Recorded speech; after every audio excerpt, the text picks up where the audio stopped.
Hello.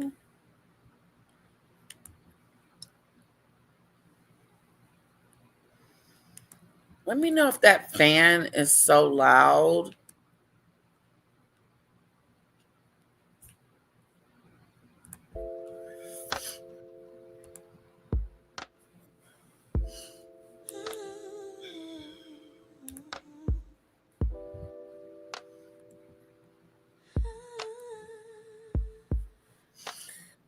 Hello, come on in.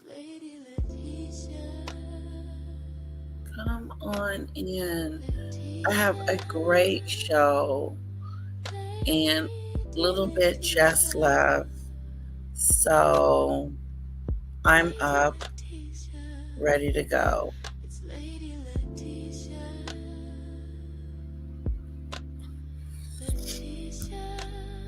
Welcome, welcome, welcome.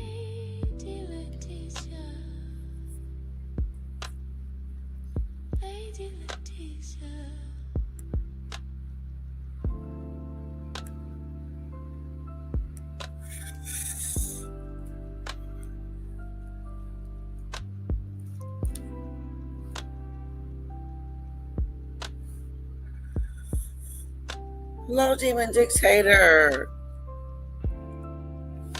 How are you?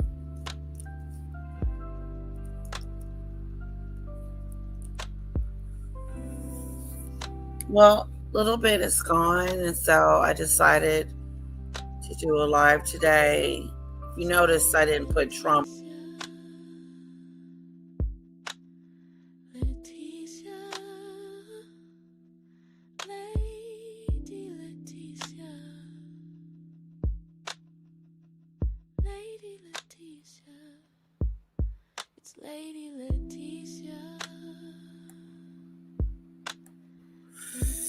Let's see.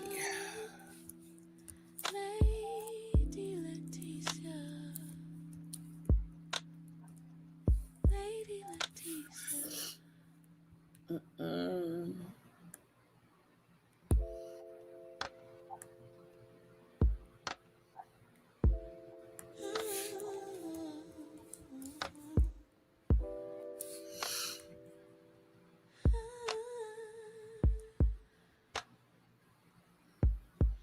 Okay, just a sec.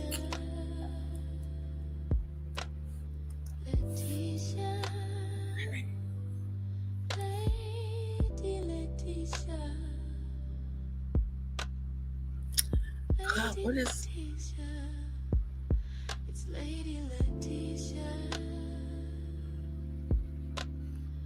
Funky Dineva?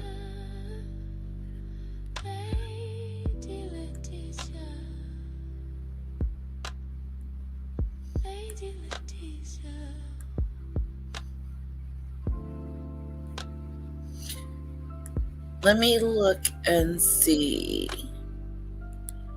Trump's war.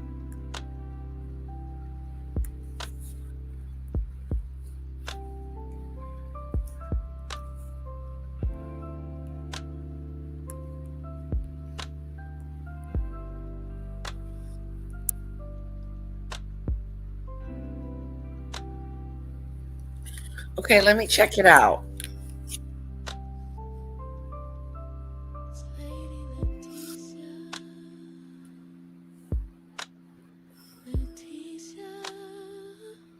Oh my God. Demon Dictator 6.48. That's like way good. That's like, that's a lot of subscribers. Let me look at.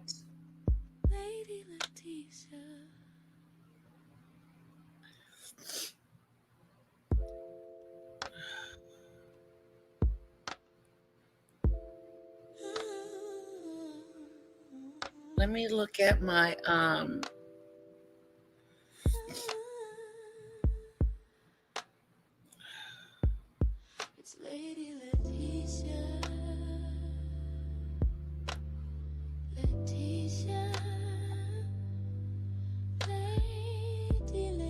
It is. It's going up daily.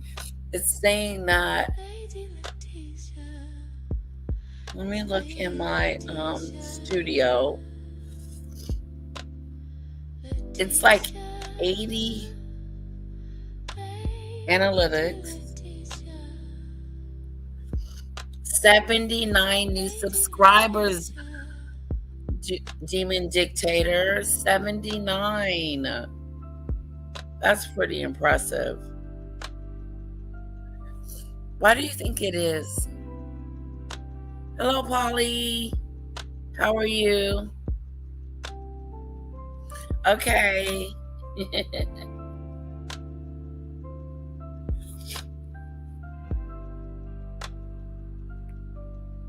My super stickers are doing great too.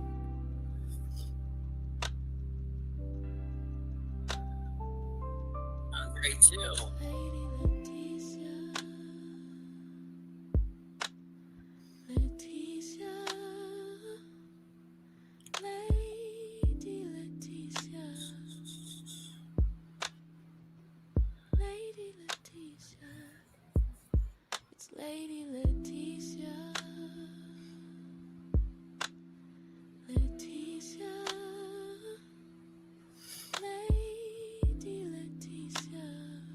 Yes, I did, but thanks to you, we don't talk about it anymore as well. You know, because people don't know who that is and what's going on. And I don't want my channel to be tainted with the drama. So I appreciate you, Demon Dictator. Thank you, Polly. I know. I'm trying to get to 7,000 by the end of the year. It's not an easy task.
Wow. My internet is acting weird.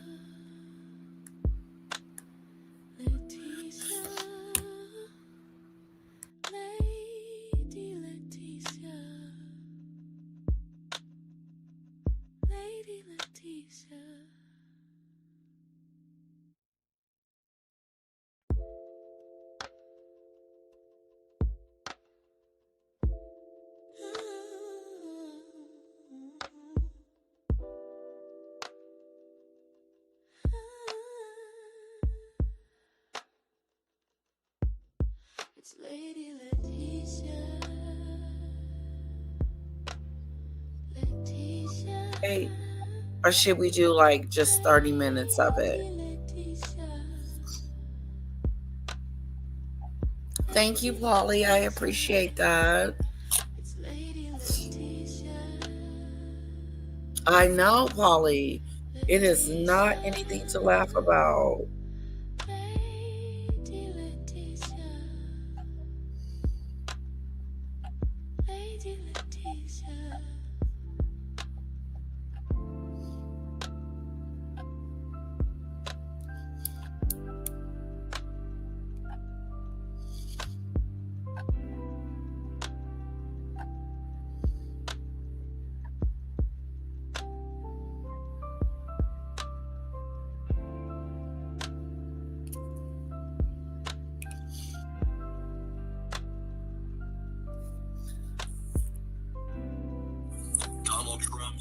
war in Iran spiraling out of control.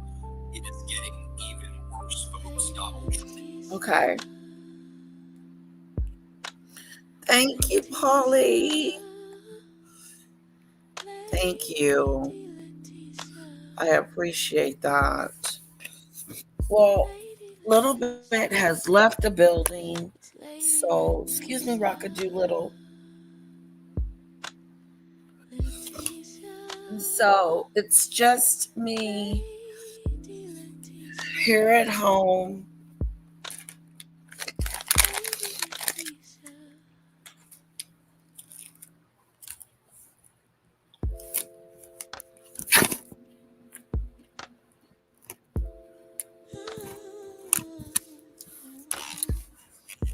Okay.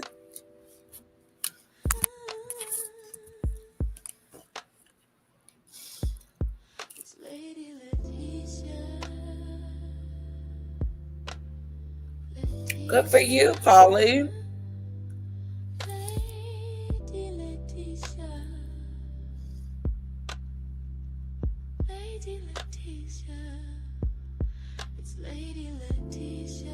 Oh, that's gonna be good. Demon Dictator. I got so much going on, Demon Dictator. You want to do this one? Maybe we can do that one this afternoon or tomorrow. Go ahead, Polo. You guys are up early.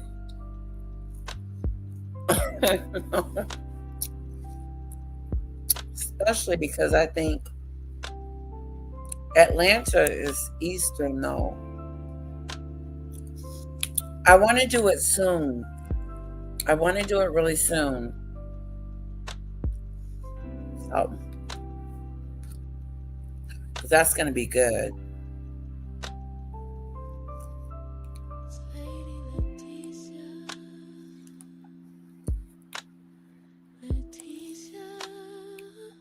In the meantime, we're going to do a quick Trump situation.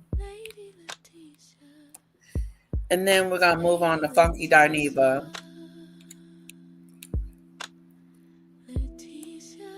And some other news. Okay? I hope you guys enjoy it. Got my bell. Make sure you guys stay up.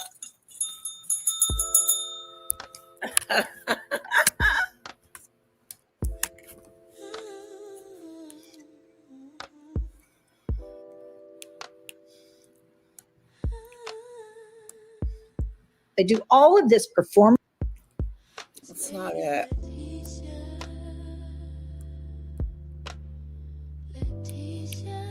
Playlist.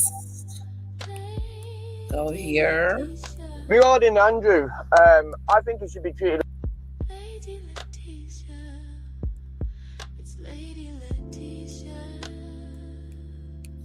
Donald Trump's war in Iran spiraling out of control. It is getting even worse, folks. Donald Trump utilizing a combination of faking that all these nations are with us now and helping us in the Strait of Hormuz, and that we've put together a coalition of the willing who will be securing the strait from Iran. And then Donald Trump doing a begging, please, we need you, we need your help, to Donald Trump saying, we don't need you, we're too strong anyway, stay out, we're testing you, and you failed the test.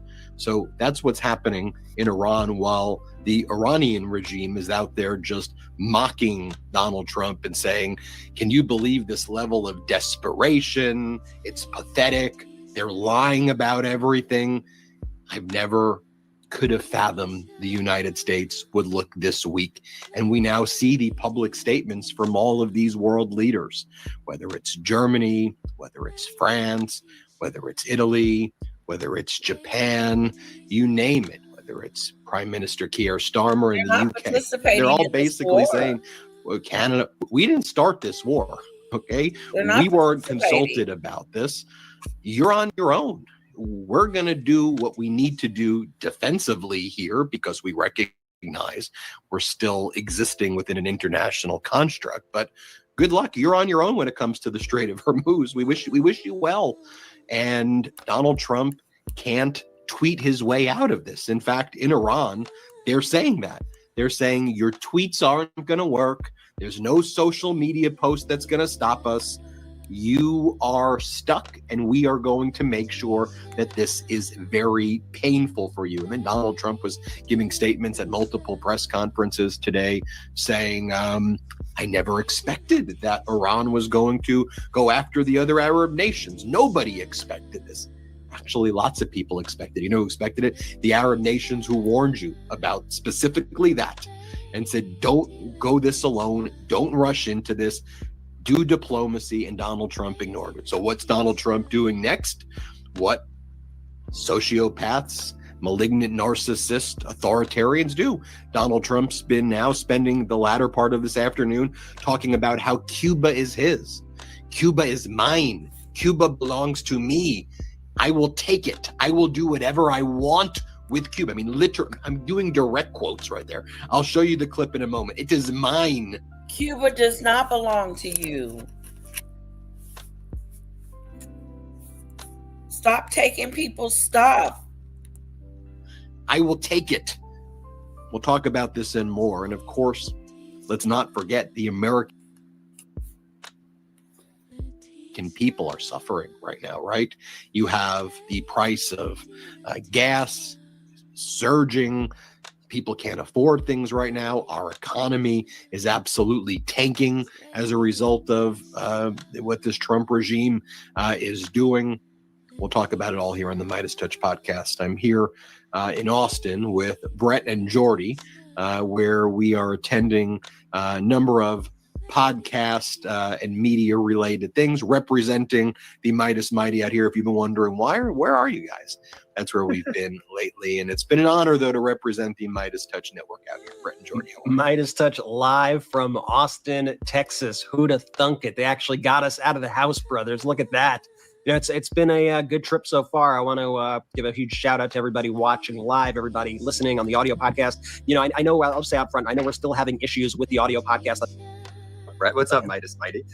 Look, a lot to get into the show today. Really, really excited to dive in here. Covering up for that, covering up the Epstein files by covering up this and that and the other thing.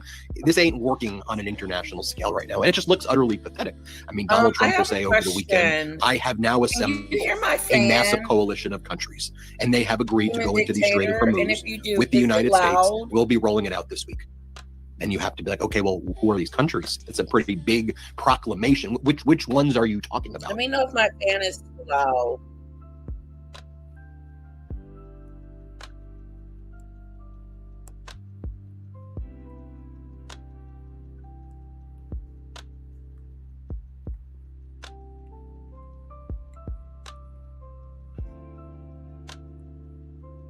Propaganda here in the United States. And I'm not just talking about state regime media, which calls itself. I think other countries want to treat this like a cliffhanger for season 2, right? This is life or death stuff. In Iran, they're mocking Donald Trump right now, and they have him. I thought they were in the street celebrating, Debbie.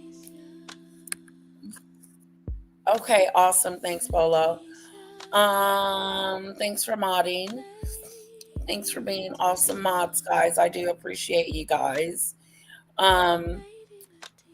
This Trump, our president, right, wants to take Cuba, and not just Cuba, but these Iranians are not dancing in the street. They're not excited about Donald Trump being there. So I wonder where Debbie got that information from, because I'm not seeing it. You know, basically on a street corner holding up a sign saying, help me open Hormuz, because that's what it looks like to audiences outside of, you know, a group of people who get their news from regime propaganda here in the United States. And I'm not just talking about state regime media, which calls itself You have CBS, which in many ways is state regime media. Lots of local news here in the United States. So I'll tell a quick story, but I know you're getting into things. I was in Ben's room earlier, and I think like the local NBC News was on, and they were reporting on the war. I said, Ben, what? Listen to this report right now. Crazy. And it was like, you know, they do it so quickly, and they have their format of the local news, but it was like the craziest propaganda. It was like, you know, President Donald Trump, with more precision strikes on Iranian targets as he continues to destroy Iran's infrastructure. Then they play like a clip of Donald Trump going like, we're beating the hell out of them. And then it goes, and a new viral beauty trend is going live on TikTok. And like, that's how the news is presented to people. Like, they are not getting the accurate information. By the way, I wish it were true that we actually had some sort of strategy in the war. I wish that Donald Trump was telling us the truth. I wish those things were actually true. But what we are witnessing right now is Donald Trump just trying to lie and spread his propaganda and gaslight the public. And in turn, it's not making us look strong. It's making the United States look weak, because Iran knows the truth. All of our allies around the world know the truth. All of our adversaries around the world know the truth. So when Donald Trump says something like he made this deranged Truth Social post last night that was like, the media is fake and they are lying about everything you're seeing. And he said, Donald Trump said, Iran, who has been known as the master of media manipulation and public relations. Nobody has ever called Iran the master of media manipulation and public relations. And Donald Trump goes, all those images you're seeing of ships that were hit by Iranian drones and buildings in Dubai that were struck, and across the United Arab Emirates that are struck, we're showing them on the screen right now in Saudi Arabia, our embassies, all of that is just AI. It's fake. It's fake. The media knows it's fake. It's all AI. Don't believe it. Don't believe your eyes. It's AI. And the media who's reporting on this, they all need to be prosecuted and they all need to go to prison. That's deranged stuff. And, you know, it's not like we could not have predicted this. We saw, remember during the campaign when Donald Trump would say Kamala Harris's crowd, those crowds are all AI. Those are all fake people, and the media should be ashamed and prosecuted for doing that. Well, now we are in a war. American troops are dying each and every day. And Donald Trump is pretending it's all fake. It's all made up. And Donald Trump is spreading his lies. But like I said, Iran knows the truth and all these other countries know the truth. So when you're lying like that, you're not projecting strength, you're projecting desperation. And it is just sad and it is pathetic. And everybody sees right through what he's doing. And the scary part, Brett, to your point earlier, the conversation that you and Ben had while watching the local cable television network or whatnot, is these cable networks are carrying water for the Trump regime. They are amplifying the propaganda that's coming out of the White House. Look, we need a strong fourth estate here in this country. Like, I don't just bash corporate media for the sake of bashing corporate media. No, absolutely not. But what's happening right now is we need honest reporting, people with integrity to stand up, play the clips, show the receipts, show the data, the propaganda coming out of the Trump regime, White House, along with what's being reported overall on cable networks right now. It would make Kim Jong-un blush, Ben. Right? Donald Trump keeps on making posts. Don't be a panicking, or he'll like repost other people saying Donald Trump isn't panicking.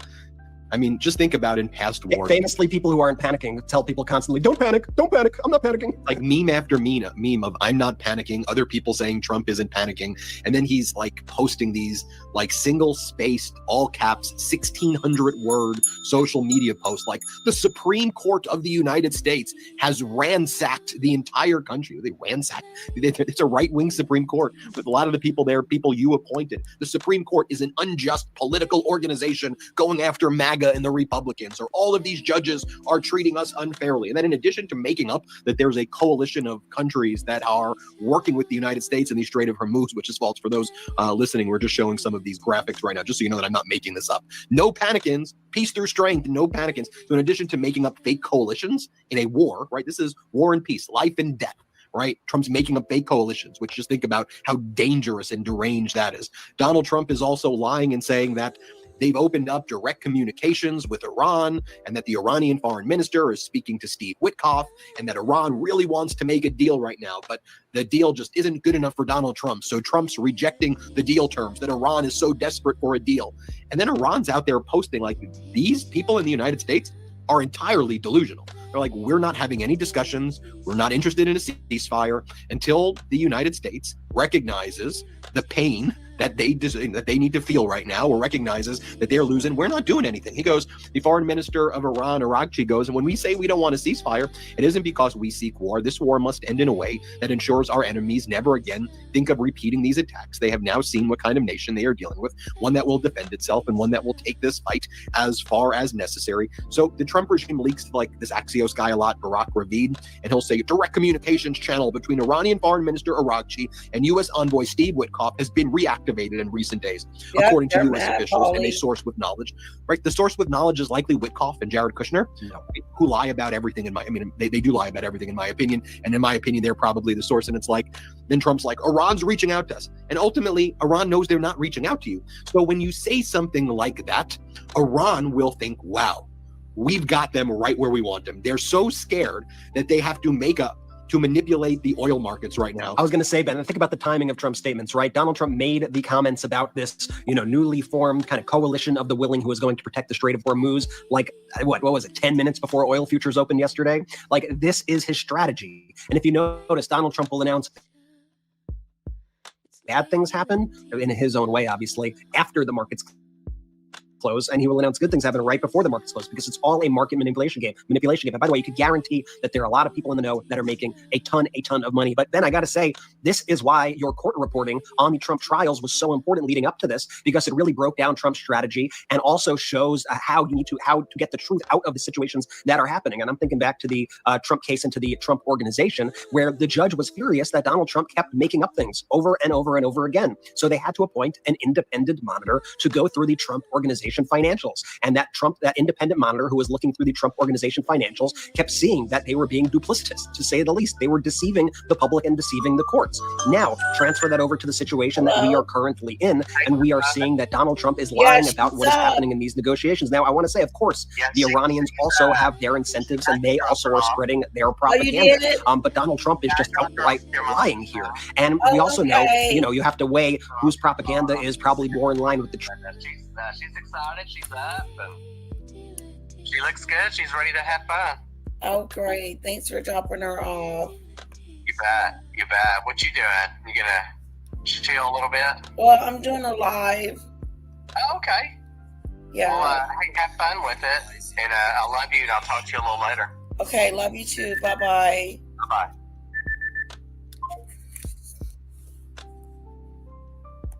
Truth versus the other, that's where the independent monitor comes in. And in this case, we had an independent monitor, as we've been saying on the show repeatedly. There was a monitor from Oman who was in the room with Donald Trump and with the Iranians. He went on television the day of the strikes that Donald Trump, the first strikes against Iran, and said that Iran had offered all these concessions that went even further than Barack Obama's Iran nuclear deal. He went on TV to say that, to make sure the public knew that before Donald Trump tried to go out there and...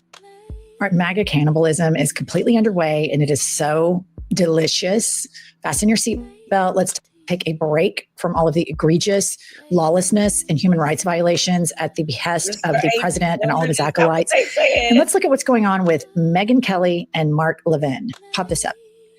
So Meghan has nicknamed Mark Levin, who went after Meghan first. She's nicknamed him Micropenis Mark. But what prompted this is Mark tweeted to Meghan, poor Meghan Kelly, an emotionally unhinged, lewd, and petulant wreck. She's completely revealed and destroyed herself. She's everything people say she is, but much worse. Never an intelligent, thoughtful, or substantive comment, utterly toxic. She retweets with comments and puts, Micropenis Mark thinks he has the monopoly on lewd. He tweets about me obsessively in the crudest, nastiest terms possible, literally more than some stalkers I've had arrested. He doesn't like it when women like me fight back because of his micropenis. I just have to say, I rarely agree with Meghan Kelly. I rarely support her. I think calling Mark Levin Micropenis Mark is spot on. I think it's perfect, and I support it. And Marjorie Taylor Greene is so jealous. She wanted to jump in on this, and now she's chimed into the chat. Pop this up. Meghan Kelly took it there. And this is Marjorie Taylor Greene. They're all talking about his Tajer. Okay? How do they know what size it is? She says, I wholeheartedly support Meghan Kelly telling the world that Mark Levin has a micropenis. Morning. It's the most deserved insult, and I don't care if it's vulgar. And Trump's gigantic defense of Levin only enraged the base more. People are done. MAGA destroyed by micropenis Mark. Marjorie, I have to say, I hardly ever agree with you. A+, no notes. Angie and I have been making the case that MAGA men suffer from micropenises for quite some time, for about 3 years. So I'd like to say welcome. Welcome to the resistance of the micropene. There's room for you. We can build a big tent against little dick energy. And so Ted Cruz, of course, speaking of micropenises, he just has to jump in. And here is a video of, I don't know if it's Mark Levin or Mark Levin, so I'll switch back and forth because I don't follow MAGA influencers. Okay. Here's a video of Mark Levin and Lion Ted Cruz on Fox News. Play the clip. On the Republican side, I think is terrifying. I've seen more anti-Semitism on the right in the last 18 months than at any time in my life. And it is growing, and there are a handful of loudmouths of self-appointed influencers that are driving it. And I believe many of them are being paid. I think they're being paid by Qatar. I think they're being paid by foreign nations. And they are spreading, number one, hatred of Israel. Number two, hatred of Jews writ large. Number three, they are embracing and apologizing the Islamist enemies of America. They're embracing Hamas, they're embracing Iran, and they're attacking Donald Trump for standing up and acting decisively to take out Iran's nuclear weapons facilities, for bombing Iran now to take out their ability to kill more Americans. And it's doing real damage. And in my view, this threat is literally an existential threat. And the reason I say that is because anti-Semitism is the gateway to anti-capitalism and anti-Americanism. You quit. All right, so much to unpackage there. Number one, there is a distinct difference between criticism of a government, which all governments are worthy of criticism, especially if they're democracies. They should welcome criticism. They should welcome critique. There's a complete difference between criticizing Israel and then straight up anti-Semitism. My problem with thinking that there's any veracity or integrity in anything Lion Ted has to say is he's never called out Elon Musk. He's not referring to these young Republican Nazi chats that are spreading like wildfire all over the place. And really, if he were a true champion against anti-Semitism, he would be demanding that critiques of Israel be completely separate. That was my mom in a little bit. She just got dropped off.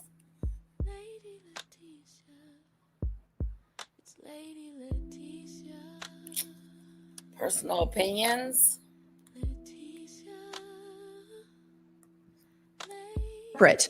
Than bigoted language towards Jewish people. But instead, he conflates the two, which makes Jews less safe worldwide. You cannot be a country that is above criticism, especially a country that has committed a genocide. And then you have all of these voices that cherry pick who can and who cannot be anti-Semitic. Let's look at Donald Trump. There are great people on both sides. Elon Musk, back-to-back Sig Heils. And then interestingly, he really shows us a window into his soul when he says anti-Semitism is a gateway drug to anti-capitalism. He's got it all wrong. Anti-Semitism is a gateway drug to misogyny, homophobia, transphobia, racism, anti-immigration bigotry. But Ted only cares about Israel and money, because he doesn't believe in universal human rights. He's completely fine with any other form of bigotry, just not any bigotry towards the country of Israel. And then if you critique the country of Israel, then he's going to call you an anti-Semite and say you're making Jews less safe worldwide, which the people who are making Jews less safe worldwide are the people who demand the conflation of the two and demand that all Jewish people are the same, that are some sort of monolith. There are thousands upon thousands of Jewish people that do not support the Israeli government, but the Ted Cruzes of the world want to censor their speech. And it's so incredibly dangerous. Let's see what Ted has to say in regard to Elon Musk's Nazi salutes. Pop this up. He says, why are taxpayers subsidizing dishonest partisan liars? Elon Musk literally said, my heart goes out to you, as he made the gesture from his heart to the people. PBS knows they're lying and they are proud of doing so. They should be defunded. This is so dishonest. This is so intellectually, visually dishonest. Let's just look at who Elon Musk follows on Twitter. Look at the people who he reposts. Look at the people he amplifies. They're Nazis. They're Holocaust deniers. These are the worst of the worst. For Ted Cruz to think that somehow Jewish people are safe in the arms of Elon Musk is stupid and dangerous. And again, if Ted Cruz is this champion against anti-Semitism, he would be sounding the alarm bells about these Nazi chats. He would be demanding that the president of the United States completely cut ties with Elon Musk. He himself would cut ties with Elon Musk, but he doesn't, because he just wants Israel to be able to have all of this power because he takes a shit ton of AIPAC money. And I think secondarily, he's a rapture prepper. This guy wants the Jews to be in their place in Israel so that the rapture can come. And then Jesus will send them all to hell if they don't convert. That is not overwhelming support of Jewish people to have some sort of weird apocalyptic end of times fantasy surrounding them. And here's Ted Cruz. This is who he really is going after, is Tucker Carlson. Now, Tucker has been very critical of Israel, very. And he makes a lot of really good points about Israel's control over the United States and over politicians in America. Tucker makes a good point that a lot of politicians claim to be America first, when in fact, they are constantly voting to ignore war crimes that Israel has committed. They're giving Benjamin Netanyahu, a war criminal, standing ovations. Tucker makes good points, but Tucker also is the guy who said that he was in bed one night and he was attacked by demons. He's also the guy that refers to gay people with the F slur, F-A-G-G-O-T. He's also the guy that he can claim that he cares so much about Palestinians and Palestinian children, but as he stood up for the children of immigrants here in the United States, families who pay taxes, contribute, they're not able to get anything back out of it, and they're separated from their kids? No, because he doesn't believe in universal human rights. Let me remind you that MAGA, the people that are totally in Trump's tank, understand that Tucker is a threat, and they're preemptively trying to take him out. So here's Ted Cruz talking about Tucker. But in a college classroom, I'm a lot less certain. And it is being spread by loud voices, the most consequential of whom is Tucker Carlson. I believe Tucker Carlson is the single most dangerous demagogue in this country. Okay, stop it right there. Ted Cruz is the guy that said the same stuff about Donald Trump. And then when Donald Trump became the nominee, it's all, God bless Donald Trump. Ted Cruz didn't give a shit that he was a demagogue, didn't give a shit that he called his wife ugly, could have given two shits about any of this stuff. But now Ted Cruz has his sights set on Tucker Carlson. Do any of you think for 1 second, let's fast forward to 2028, Tucker Carlson is the nominee, that Ted Cruz isn't there going, God bless Tucker Carlson. These people believe in absolutely nothing. Their fight against anti-Semitism is performative and self-serving. Him wanting to take down Tucker Carlson is performative and self-serving. Furthermore, he has no credibility whatsoever in any attack on any demagogue when he bends the knee to Donald Trump every single chance he can get. But let's look at the polling on Israel. Let's look at what's happened since the American public has opened up its eyes and said, why are the Democrats not opposing all of this money that we're sending to this war in Gaza? Why are the Democrats not opposing that? So as the American public is waking up that there's bipartisan support constantly for sending bombs to Israel, constantly for sending aid to Israel, but we're always told, no, we can't have nice things at home. The popularity of a country that is run by a war criminal that commits a genocide on oppressed people, surprisingly, unsurprisingly, we see that Israel is polling at all-time lows in the United States. Pop this up. NBC poll, 57% of Democrats have a negative view of Israel. 54% of Republicans view Israel positively. Only 17% of Democratic voters sympathize with Israel in the Israeli-Palestinian conflict. So one could say that Tucker Carlson is an opportunist, and he's seen this. One could say that Tucker Carlson genuinely feels like this is wrong. I tend to question anybody who doesn't prioritize universal human rights. I don't think Tucker Carlson does, and I don't think Ted Cruz does. Despite all of that, the MAGA cannibalism is utterly delicious, absolutely delicious. But let's do a little check-in with Trump. So here's what happened. Meghan Kelly calls Mark micropenis Mark. Mark calls Trump, and then Trump gets on Lie Social and then starts throwing feces because we're governed by toddlers. Pop this up. Chris Brunette tweets, MAGA is completely 100% dead. MAGA is now just a zombie skin suit worn by Mark Levin, Bill Ackman, Barry Weiss, Jared Kushner, Captive Dreamer, Ben Shapiro, Douglas Murray, and on he goes. So Trump goes and does a multi-paragraph defense of Mark Levin, who got his feelings hurt because Meghan Kelly accurately calls him micropenis Mark, because only a person with a micropenis would call and tattle to a person with full-blown dementia about getting his feelings hurt. But let's check in. Has Mark Levin always been consistent? Let's do a little check in. Let's see what Mark had to say in 2016 regarding Trump. Oh, I see. He says, I would never vote for Trump. Ted Cruz said that. Marco Rubio said that.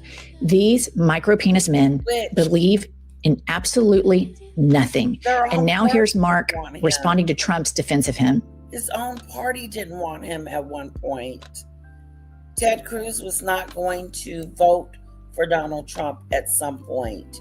Now all of a sudden he's voting for him. Why? Because he's scared. Mr. President, I am beyond humbled by your words and graciousness and writing such a beautiful note and sharing it on Truth Social. I am honored that you took the time to write it. Your courage, strength, and moral clarity are truly unparalleled. Okay, I can't even read the rest of it because it's so ridiculous. If Mark had a micropenis before Meghan Kelly took him out, it is now inverted inside his body. He just castrated himself on the internet. How all of these Republican men are able to castrate themselves and emasculate themselves on the internet year after year for this man is something that I will be fascinated about forever. The men who claim that they are big, tough guys are in fact micropenises.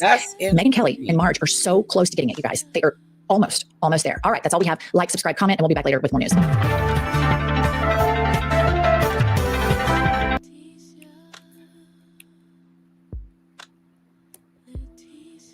Okay, we're moving on.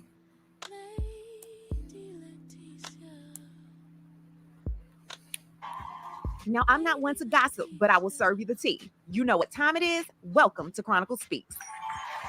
So today we have a major update in the lawsuit involved. All right, MAGA cannibalism is completely underway, and it is so delicious. Fasten your seatbelt. Let's take a break from all of the egregious lawlessness and human rights violations at the behest of the president and all of his acolytes.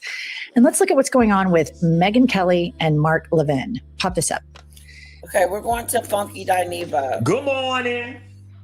Okay. And then we're going to go to Tyler Perry. Let's do Tyler Perry first. Tyler Perry is Meghan's godfather to Lily. Okay. Good morning. Good morning. It's Monday. She just gonna have to write me up today. The traffic was bad. The kids.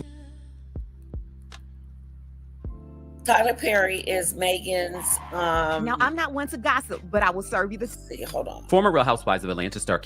Trying to see how I want to. A revolving door of young men, orders to drop strict security checks and protocol and Good morning. Good morning. Okay. Good morning. It's Monday. She just gonna have to write me up today.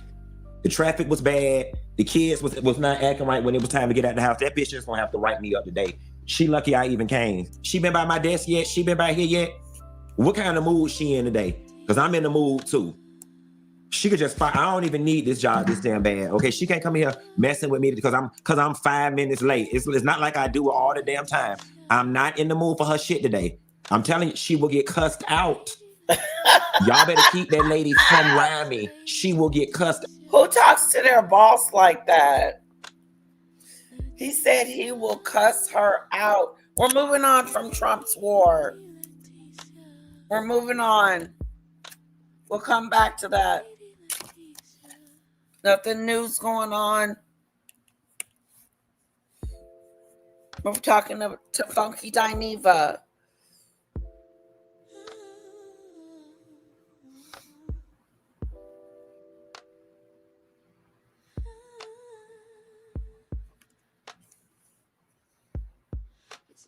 I have no idea, James.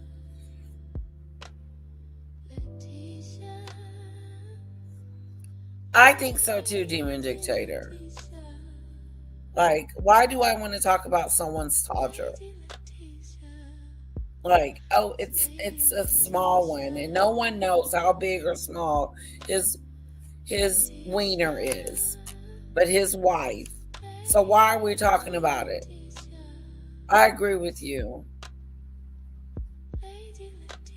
Funky Dineva is late for work, and he is talking crazy to his boss. How many of you would stand up to your boss if you were late? And normally you don't be late. But Funky Dineva is like, if she bring herself over here, I'm gonna cuss her out. I didn't know you could cuss out your boss. I didn't know you could tell your boss to kiss off. What kind of job you got? Huh? What kind of J-O-B? If you want to be with me. What kind of J-O-B is that? Where you walk in and you tell your boss, don't start with me today. Ain't for your stuff. I'll cuss you out. I'll go off on you.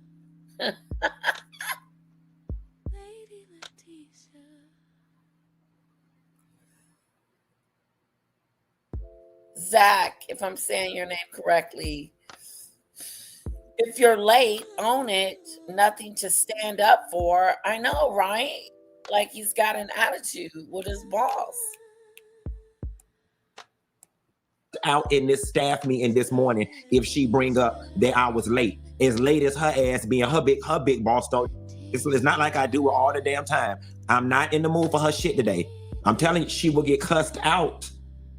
Y'all better keep that lady from around me. She will get cussed out in this staff meeting this morning if she bring up that I was late. As late as her ass being her big boss don't know, and she leave early and be taking extra long lunch breaks. Ain't that how it be at the job? When that one supervisor, she be doing too much. And she don't think we know that she messing with Jimmy down on the 3rd floor. I saw them at Panera Bread sitting next to each other on my lunch break. I'll report her ass to HR for fraternization. The supervisor has been told off by Funky Dineva. Okay, Funky.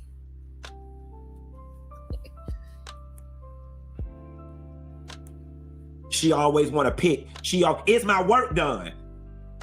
Ain't nobody in the company never had a problem with my work. My work, so don't be policing me, okay? Yes, sometimes I come in here late.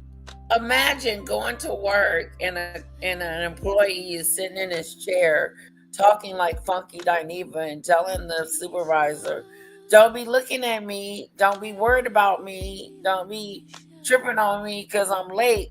I'm only 5 minutes late. I mean, he's practically cussing out the supervisor. What would you do? Would you fire him? Would you ignore him? He's a social media personality. And I'm assuming he has a job because he was 5 minutes late. And now he's talking hell of a crap about it. Talking about you be doing weird stuff when you come in here late. You know, only was 5 minutes late. Don't be looking at me. Don't look this way. I mean, he is really going off. Hit the button, guys. Hit the like button. All right, let's keep going. Late, but my work always on time. Okay? Y'all know that's how it be there. That is not a justification. I know. I tried those tactics. I do my work. I'm here most of the time, all the time. I'm never late. He is trying to save face.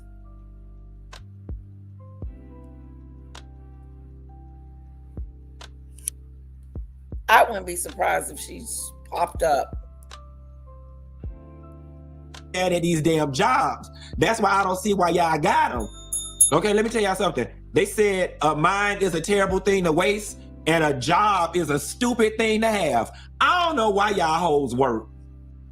I mean, I know why y'all work because these men ain't no good and y'all got to pay y'all bills. But I should have said, I don't know how y'all hoes work. I really don't. I don't know how anybody get up every day and go down to a job and deal with a supervisor like the one I was dealing with at the top of the show. Okay, that's a lot. That's ooh. When people always ask me, and let me tell y'all something in case you are unclear, I am doing all the bragging right now, all of it. So if you easily get offended, and if you one of the people that think God need a humble Funky Dineva, get ready to get sick to your knees. When people ask me what's my biggest accomplishment in life, I tell them hoes I'm 42 and I ain't had to work since I was 27. I don't see how y'all go down to these people jobs. Okay? I don't know how y'all go down to these They'll people make jobs money. and deal with these damn people. Honey, I already. Sometimes you don't have a choice. You have to deal with the BS to get that money. Yup, get up every day, get your stuff together, get your clothes together, get your coffee cup, get your breakfast, and scoot yourself on into the job to do. That's what you have to do. You can't go in there telling your boss what time you gonna come up in there. No, it doesn't work like that. No. I'm gonna tell you what time I need you here. I don't think I would be a stickler with time. I would give them a grace period. I would probably do like, you got to be at work no later than 9 a.m. If you're here after 9, then we got a problem. First, I would give them a verbal,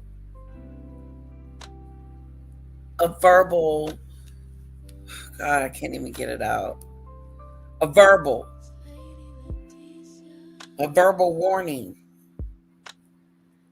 If they start coming in at 9 o'clock or after 9, like, come on, you get a grace.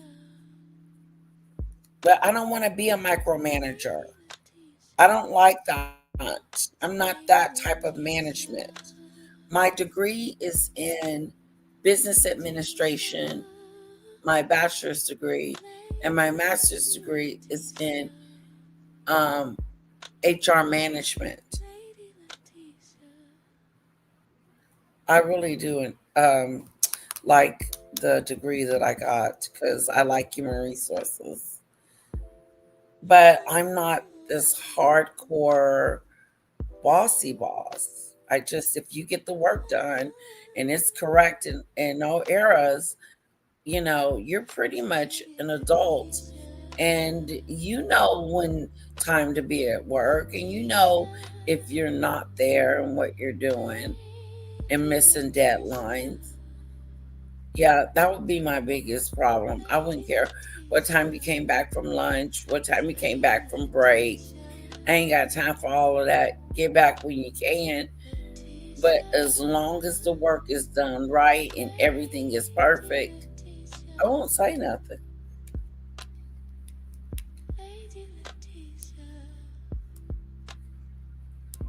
And Demon Dictator, are you a manager at your job? Y'all think I'm playing. Anybody who knows me knows that I'm freedom oriented. And I always said, if what I'm doing right now went to hell today or tomorrow, I'm gonna go pick me up 3 bartending shifts somewhere on South Beach. I'm gonna trade my car in for a scooter, and I'm gonna live in me a little piece of efficiency for $1,100 a month with a box unit air conditioning, me and my 2 dogs on the cat. I'm gonna walk to the bodega for my groceries. I'm gonna go to work my 3 little bartending shifts. Probably only make about $2,800 a month, but my rent is $1,100, and God will provide everything else, and I will be just fine. I'm not going back down there dealing with that shit y'all deal with down there at them jobs. No, ma'am. He's done with corporate. Not just for me to have a lady. He is done with corporate. And how many people are done with corporate? To be honest with you, corporate can be a place of just horror. Being up in there with the bosses and the managers and their,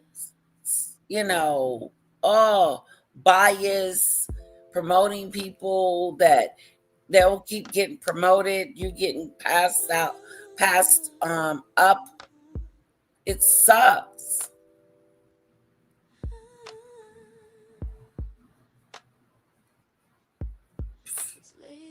It does. Like it do.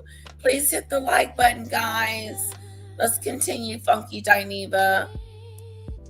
And I'm going to put a like. And we're talking about bosses, management, working for corporate and not working for corporate anymore, just being a regular employee.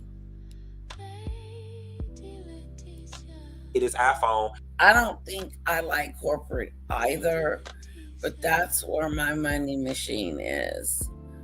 I don't think I could work unless I'm doing my own business. I forgot what I was going to say, but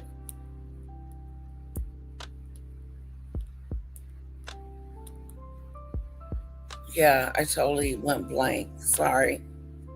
It's kind of early for me. Okay, so hang in there. Let's get back to funky. And for me to have a nice car and a nice place to stay, let me tell you something. I don't need a nice place to stay. I just need a place to stay. Okay, long as it's clean. I don't even really give a damn what's going on the outside. Like my mama said, I don't live on the outside. I live on the inside. Okay, I will turn that inside into a goddamn 1990s, 1980s Miami Vice apartment and be good. So somebody said rent is not $1,100. You wrong, baby. You wrong, baby. If you go down to Miami and you get in one of those older buildings that don't have no washer and dryer in it, you got to go down to the end of the hallway or whatever. It's a whole bunch of old Spanish people living in there, and it's gonna be run down a little bit. But you'll get your piece of apartment for $1,100, $1,400 max on the beach. You'll be living next to Griselda and Poppy or whatever. But you'll get your little piece of apartment. I'm telling you, y'all can have these jobs. And this was not even the rant I wanted to go on at the top of the show, but I'm just gonna let y'all have it for real. And I am 100% projecting in this moment. Okay, I am so projecting because this was me at one point.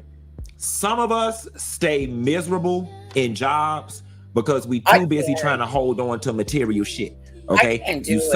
I remember working for this one company, and I would cry every day when I got off work. I would just be in just tears, and I would cry and tell my husband, I don't want to work here no more. The job is stupid, and I'm ready to go. And the money was so good, I couldn't let it go. I was making some money, and it was too difficult to walk out.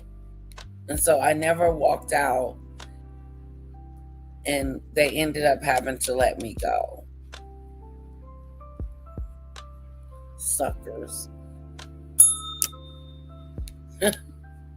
Yeah, I called him a sucker. Miserable as hell because you worried about what people gonna say. They say, oh, Stephanie used to have that Benz, she driving a Corolla now, and you around here worried about what people gonna think. Okay, you around here worried about because you can't go, what they gonna think if I can't wear what I used to wear, if I can't that, and then y'all stay in these jobs that's miserable. And I'm telling y'all what I know that I'm gonna move on. Okay, what good is having the latest iPhone, the latest Pandora bracelet, the nastiest Gucci on, Louboutin shoes, the nastiest pocketbook, and you miserable?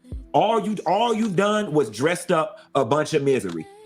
And then this is the vicious cycle. Then you keep having to buy the material stuff because you tell yourself, I might not like this job, but at least I can go shopping and it can make me happy. And that shit only make you happy for less than 48 hours. And then you got to go buy more and more and more. And then you realize that you got this job and you make a lot of money, but you don't have any money saved because you're too busy buying material items in order to try to give yourself some level of happiness because you hate that job. I'm not telling y'all what I heard. I'm telling y'all what I know. As somebody who used to drive up Georgia 400 crying, sitting in the parking lot in my Nissan Cube, crying before I had to walk in the cops. I'm real serious about that job thing. Bitch, move. Crying. Okay? Move to a lesser neighborhood. I used to go to work. And then I would go on lunch and I would go in the car and cry about my job because that's how miserable I was. But I couldn't let the job go because they were paying me glugogs of money. And but I was just so frustrated with it.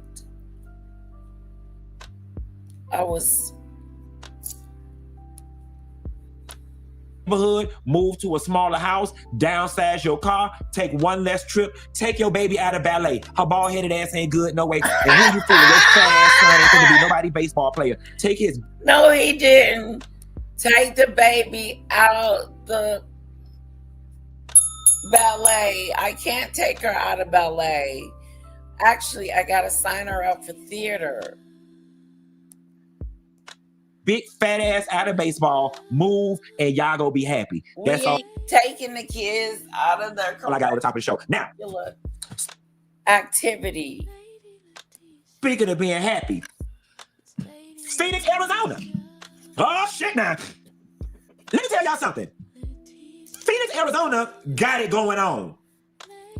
Phoenix, Arizona got it going on. I had a great time in Phoenix. Okay.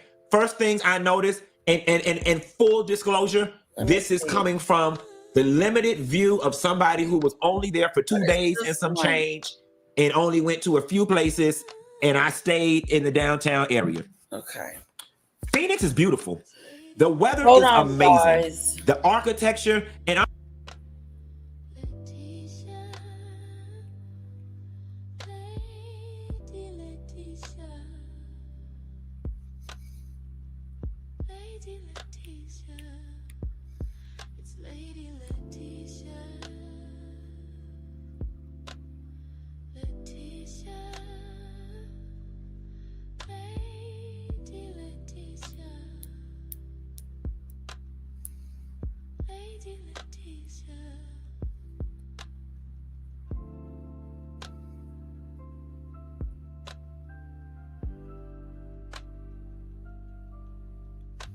hold on.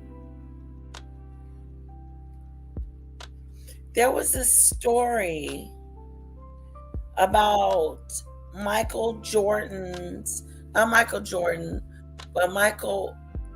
Irving's son, which is in the LGBTQ community.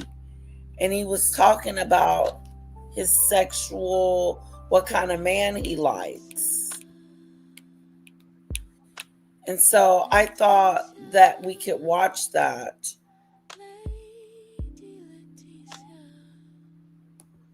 Hold on. But I can't find it. Wait a minute.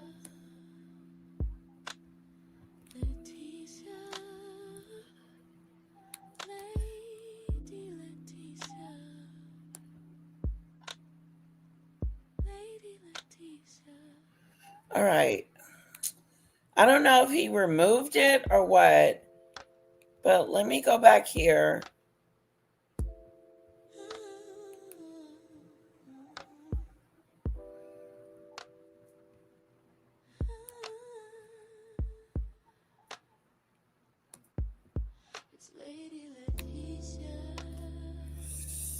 Okay, where is my face?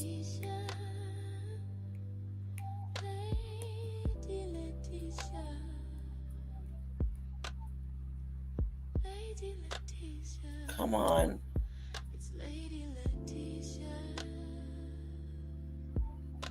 What happened?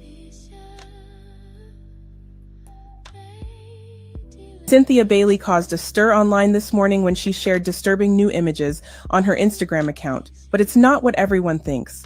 Cynthia will be appearing in the upcoming short film Diamond. You got people playing around. Okay, hold on.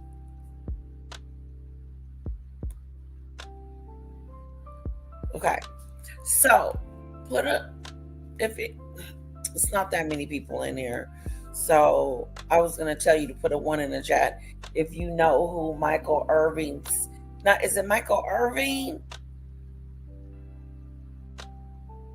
No, it's not Michael Irving.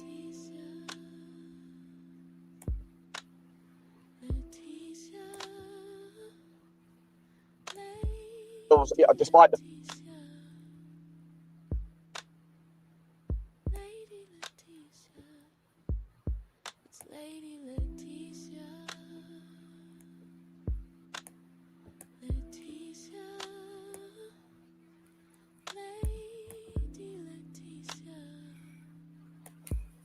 is coming from the limited view of somebody who was only there. Good morning. Good morning. Good morning. It's Monday. She just gonna have to write me up today. The traffic was bad. The kids was not acting right when it was time to get out the house. That bitch just gonna have to write me up today. She lucky I even came. She been by my desk yet? She been back there yet? We did this. What kind of mood she in today? Because I'm in the mood too. Where is it? She could just fire. I don't even need this job this damn bad. Okay, she can't come here messing with me because I'm 5 minutes late. It's not like I do it all the damn time. I'm not in the mood for her shit today. I'm telling you, she will get cussed out. Y'all better keep that lady from around me. She will get cussed out in this staff meeting this morning if she brings. Now, you know, some people wrote, you know, why is she so damn dramatic? We're just gonna keep going. Anywhere. I didn't see any type of midterm ads, any type of gubernatorial ads. No Trump post was great. Marijuana is legal. Boy, if you're gonna be MAGA, baby, be real quiet with it. I'm down with that. They was real quiet. So I went to Old Scottsdale. I went to the area where they have the Neiman's and the Saks and all of that. And I went to this great place called Chop House and we ate. It was amazing. Do I want to live in Phoenix? No. If a job opportunity called and said I had to go to Phoenix for a couple of years, could I do it and make it work? Yes. But it was K. Michelle don't own that bar, child. I think K. Michelle owned that bar. No, she don't own the one we was at. I didn't go to Pop the Balloon, but it was really nice. They say, okay, so I was just gonna say Arizona is Trump haven. Well, I'm gonna tell you something. The rest of America, they need to go learn how to be Trump supporters like the ones in Phoenix, okay? I don't give a riddle me delusional or whatever, lie to me. I like for my interactions in my daily walk to be pleasant with people. You can hate my damn guts. As long as you open the door and smile and say good day to you, that's enough for me. Go home and burn crosses. Go home and do whatever the hell you want to do. Go home and hate black people all you want. Okay? But when you out in public, smile, tip your hat, say, hey, how you doing? How's the weather? And that was my experience in Phoenix. It was great. Marijuana is legal or whatever. And yeah, Phoenix was just great. Guys, don't forget all my hiring managers. The job board is up and running. Go to funky.dineva.com. If you are a hiring manager, go ahead and submit the job. We got quite a few jobs up there or whatever. If you are looking for work, there are now some jobs on funky.dineva.com that you can go apply to. Also, I am looking for somebody for a resume writer. I already got one. I want to add maybe 2 or 3 more resume writers to the website. And my vision is for people looking for jobs that they can go there and they can pick one of the resume writers. And if they need help writing their resume, they can contact them. If you are a resume writer or recruiter or anything of that sort, I need you to email me your business, your link, a picture of yourself, your credentials, so I can put a few resume writers up there to help the people. Y'all, we rocking and rolling with the Funky Dineva job workforce situation. So go to funky.dineva.com and everything is housed over there. The trips. Y'all know we going on the cruise coming up. We going to Carousel in July. And let's just get into the show. So the Oscars. Don't expect much from me. I didn't watch them. Y'all know I'm not a big award show person. Okay. I'm not a big award show person these days. I'm not really even sure what all won and who I'm all supposed to be happy for. I do know that Michael Jordan won for Sinners and Ryan Coogler won for Sinners as well. That is the extent of what I know about the Oscars. I don't know anything else. Minus the fact that I woke up this morning and there was all of this discourse about Tiana Taylor and her excitement. And I saw, you know, her responding saying, you know, the people that are complaining are just people who have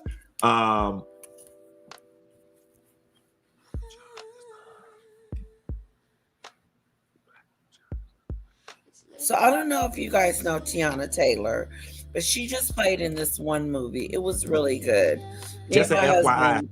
Watched it not too long ago. For any of you guys looking for a job, thank you, Kiana Lachey. When my concentration broke, I was looking for this comment. Kiana. Something, I forgot the name of the movie, but if you want to know more about the movie, I'll tell you. But it was a great movie. Tiana was in it, and Leonardo DiCaprio was in it.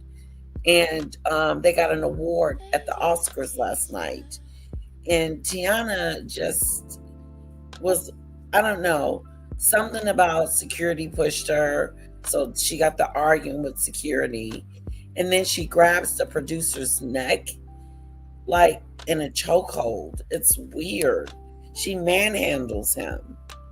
So let's see what Funky Dineva has to say about it. Lachey said, Black on the Job is the hub for Black people only. They write resumes, have mock interviews, and a lot of other things. So Kiana Lachey, thank you so much for that. And then in the meantime, in between time too, guys, really what I'm trying to foster is a situation where somebody applies to a job through the Funky Dineva job thing, and maybe they put Funky Dineva on their resume, and because the hiring manager is a part of the Funky Bunch and the applicant is a part of the Funky Bunch, you know what I'm saying, that that person is given a little preferential treatment. Maybe their resume is pushed to the top. I ain't saying just give the person the job. I mean, you can, but what I'm really trying to form is like this good old ecosystem where the hiring manager says, you're Funky Bunch, I'm Funky Bunch. Let me see if we can make something happen here. That's the relationship that I'm trying to create with the Funky Dineva workforce.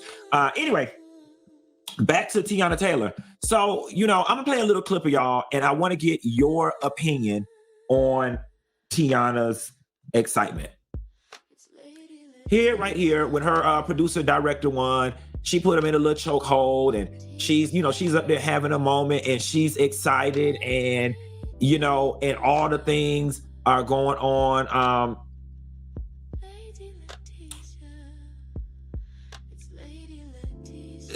Listen.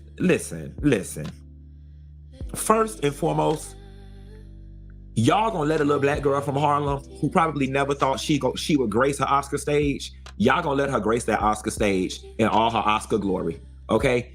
Y'all gonna let a little Black girl from Harlem who, for whatever reason, the music industry would not give her things, and then she had to go over there to acting, and now the world is just opening up and she's getting all her things. Y'all gonna let her have her moment. That is what y'all are gonna do. Here's the thing. If that was Amy Schumer, big fat white ass, if it was Sarah Jessica Parker, big long face horse looking chess piece looking ass doing this, it would have been on the cover of Vogue. It would have been on the cover of Elle magazine. It would have been Sarah Jessica Parker enthralled with excitement over Oscar win. Now, some people wrote, why is she so damn dramatic? You can be happy without being overly obnoxious. Somebody wrote, just ghetto. She studied Whitney too much. I want to say something.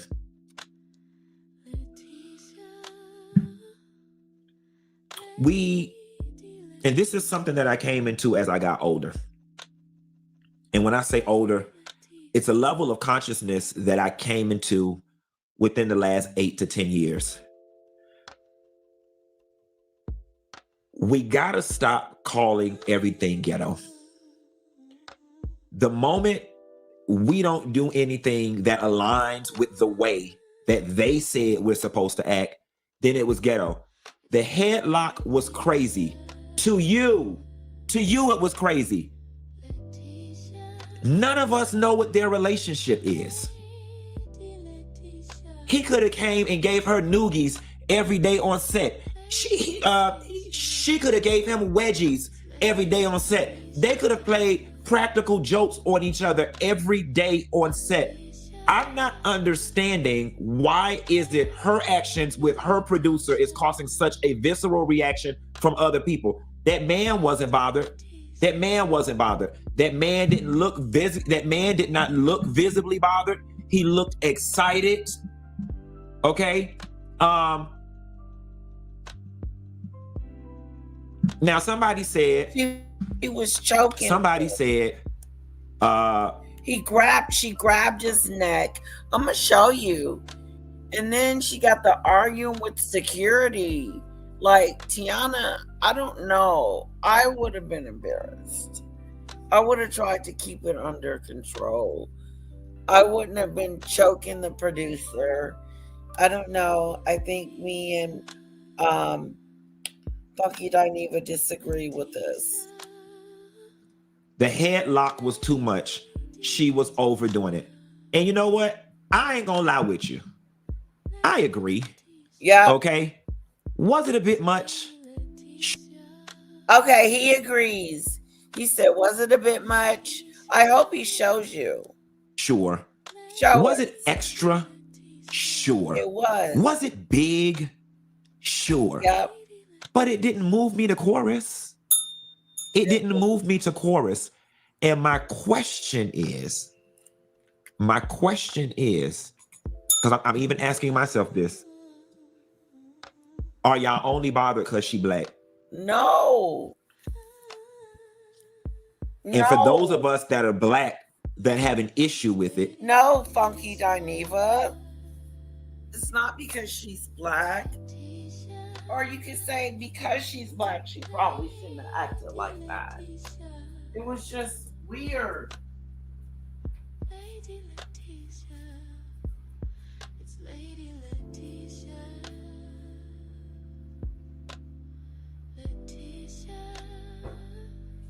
But she broke his neck. You know, she jumped on his neck.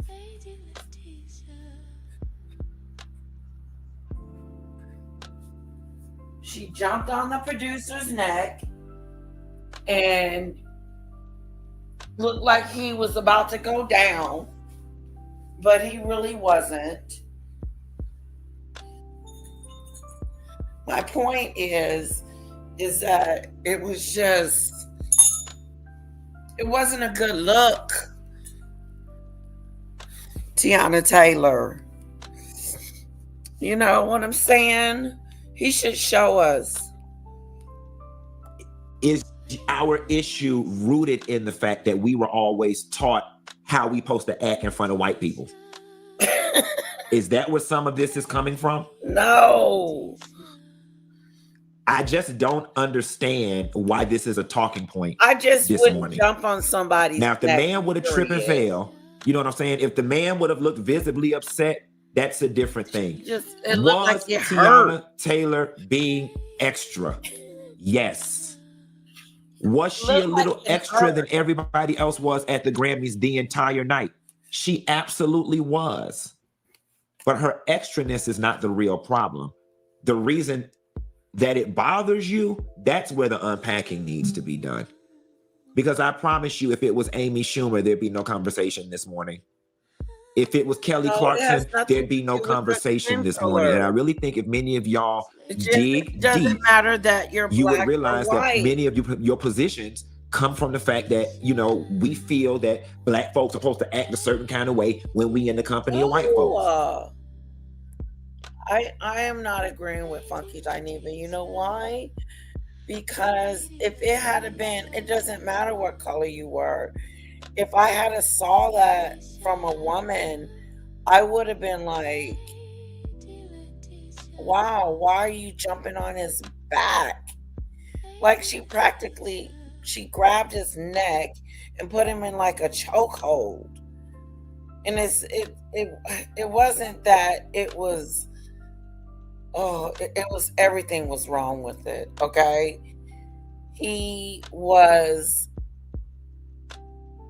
If I was him, I would have felt like I was gonna fall the way she jumped on his neck. It was too extra. It was too extra. I hope Funky Dineva shows it. If not, I do have a clip.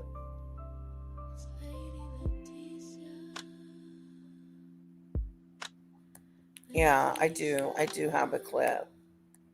Because I'm going to tell you something. Had this been the Source Awards and had she did that to Puffy, it'd be a non-story this morning. It would be splattered on every blog as the head photo. Why does her extraness bother y'all in that space? I just think it was inappropriate. And if you really dig deep, it's several reasons. Number one, we're not inappropriate. Inappropriate behavior. Funky Dineva. I used to seeing black girls in that space. And then when a black girl is in that space, we're trying to put her in her place. and tell her how she's supposed to act and how she's supposed to be. And y'all are just uncomfortable with it. That's all. That's all. You just ain't used to seeing us up all in the spaces, winning and carrying on, and it's making y'all a little uncomfortable. It's okay. And guys, it's 2026. It's all right for us to start showing up authentically in places. What? It's enough. It's time. Politics haven't gotten us nowhere. I mean, respectability politics has not gotten us anywhere. We're gonna agree to disagree, and we're gonna move right along. Yeah. Over the weekend, Solange's son, Jules Smith, came down to Atlanta and gooped the shit out of the girls for their money. Baby, when I tell you, there are so many think pieces going around on the internet this weekend because Jules came and did a gay club booking, but overall did not engage with the fans. Originally, he said that he was going to do an interview with Gay Magazine. They were even given the questions up front for approval. He X'd out one particular question that asked him something about, why does he feel it's a good thing to be celebrating the LGBT community, something like that. And it was a question he took exception with and crossed it out. So is this Beyonce's nephew? He said Solange. So I didn't know he was in the LGBTQ community. This is Solange's son, Beyonce's sister's son. Let's see. Out. And when it was time to do the interview, he declined the interview. And when it was time to leave, he got up and left. And now the girls is mad. And then, he tweeted some things or whatever the case may be. The community, not him. He don't showed us. And I'm not calling him homophobic. Maybe he's just young and uncomfortable. Maybe he's too young and stand up and drink a cocktail and dance to at least 3 songs. You know what I'm saying? And then somebody said, why did he do the booking? It's like, I'm not even finna sit here and be like, the boy need the money. You know what I'm saying? Because I'm sure money is the last thing that he needs, but I'm sure he's motivated by it. Yeah, you took the money. There probably was a fifth. Okay, we're gonna move on. This one's kind of long. I had one, a funky Dineva, but there it is. Shit. You know what? This was too early. That's what happened. I apologize. This was a little early, even for me. But we're going to continue to move on because I'm going to play this Funky Dineva video. This is the video that I wanted to play earlier. This was the video about Michael. I don't know his name, but he's a famous basketball player, and his son is gay, if I can say that. Yes, bisexual. I don't think he's bi.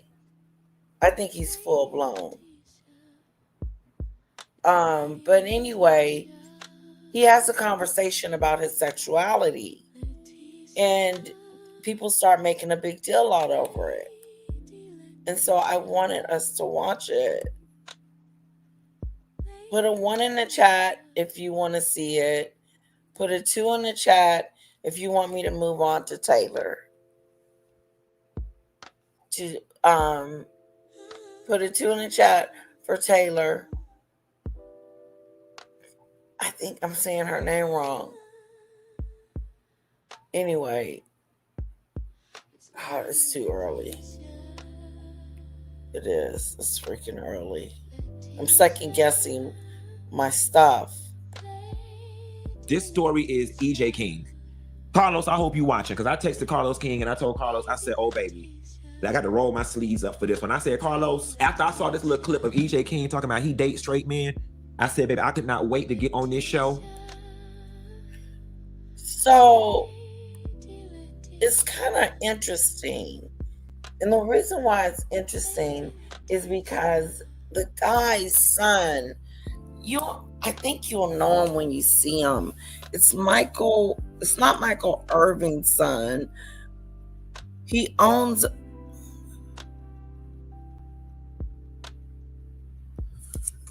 I forgot his name. Who's the basketball player that has the son that's gay? Magic Johnson. That's NBA it. legend, has a Magic son, Johnson. EJ Johnson, who is openly gay. EJ came out in 2013 and has been supported by his family, with Magic Johnson becoming a prominent advocate. Can you read that again? Magic Johnson, the NBA legend, has a son, EJ Johnson, who is openly gay. EJ came out in 2013 and has been supported by his family, with Magic Johnson becoming a prominent advocate. Okay, so basically, it's Michael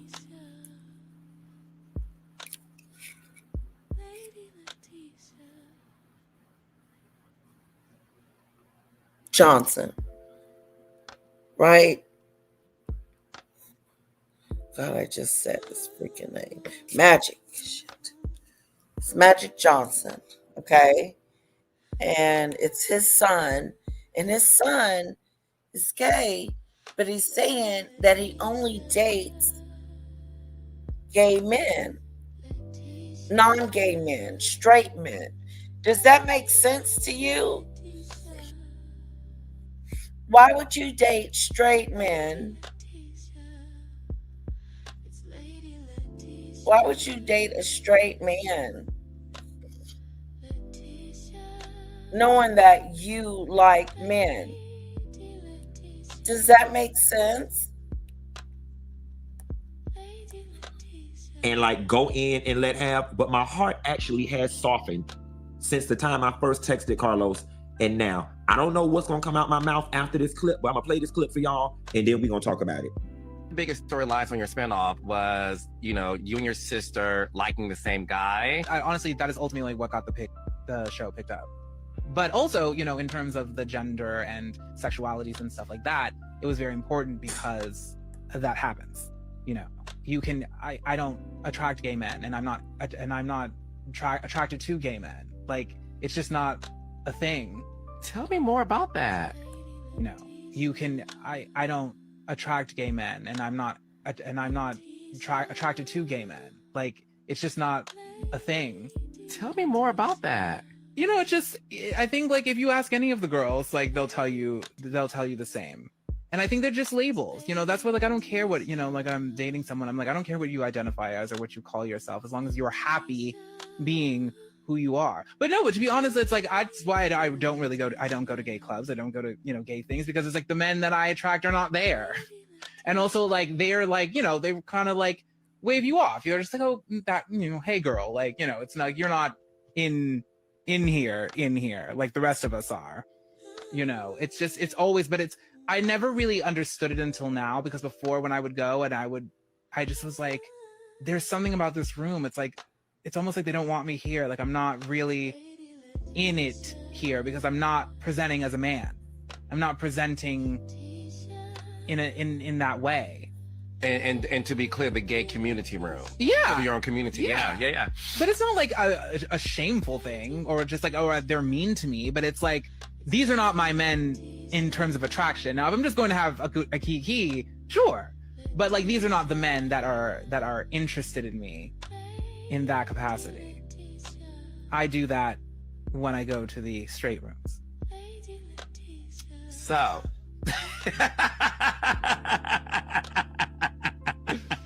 So, has it always been that way for you in terms of when it comes to men? Has it always been what some people consider the straight guy always being the one that would approach you? Or somebody who, has been intimate and dating, women for most of their life, or like up until then, for sure. Absolutely. It has always been that way, but now it's like even more so, now that I definitely present in more of a feminine way, because also, like, it's like my energy is that. All right, so I'm gonna take my time here because there is a lot to unpack. So, first thing first, I don't know if many of you guys are aware, but in the gay community, there is a premium placed on masculinity or straight presenting, straight acting guys. The straighter you appear, the higher and more desirable you are on the gay hierarchy. Oh. So there is truth. I didn't know that. The manly you are, the more they're more attracted to. Okay? Did you get that? Let's get that. You are on the gay hierarchy. So straight presenting, straight acting guys, the straighter you appear, the higher. The straighter you appear, the better you look to everyone that wants you. And more desirable you are on the gay hierarchy. So there is truth to EJ King saying, you know, when he goes to the gay clubs and whatnot, that he doesn't pull a lot of guys because yes, you know, there's this thing in the gay community, no fats, no femmes. You know what I'm saying? Like, and it's a very community, no fats, no femmes. You know what I'm saying? Like, and it's a very no fats damaging, you know, way of thinking, and it's very isolating for those members of our community who are fat or femme. But that is a big thing in the gay community. No fats, no femmes. Oh. So you can't be fat or feminine. That is some weird. Yeah, this is a lot to unpack. This is very educational. He is right when he says his men are not in there. The problem where I take exception with EJ King in this interview is that you really spouted out a side word salad of bullshit, right? To the degree that, you know, you don't like labels, but you like, you date straight men and straight.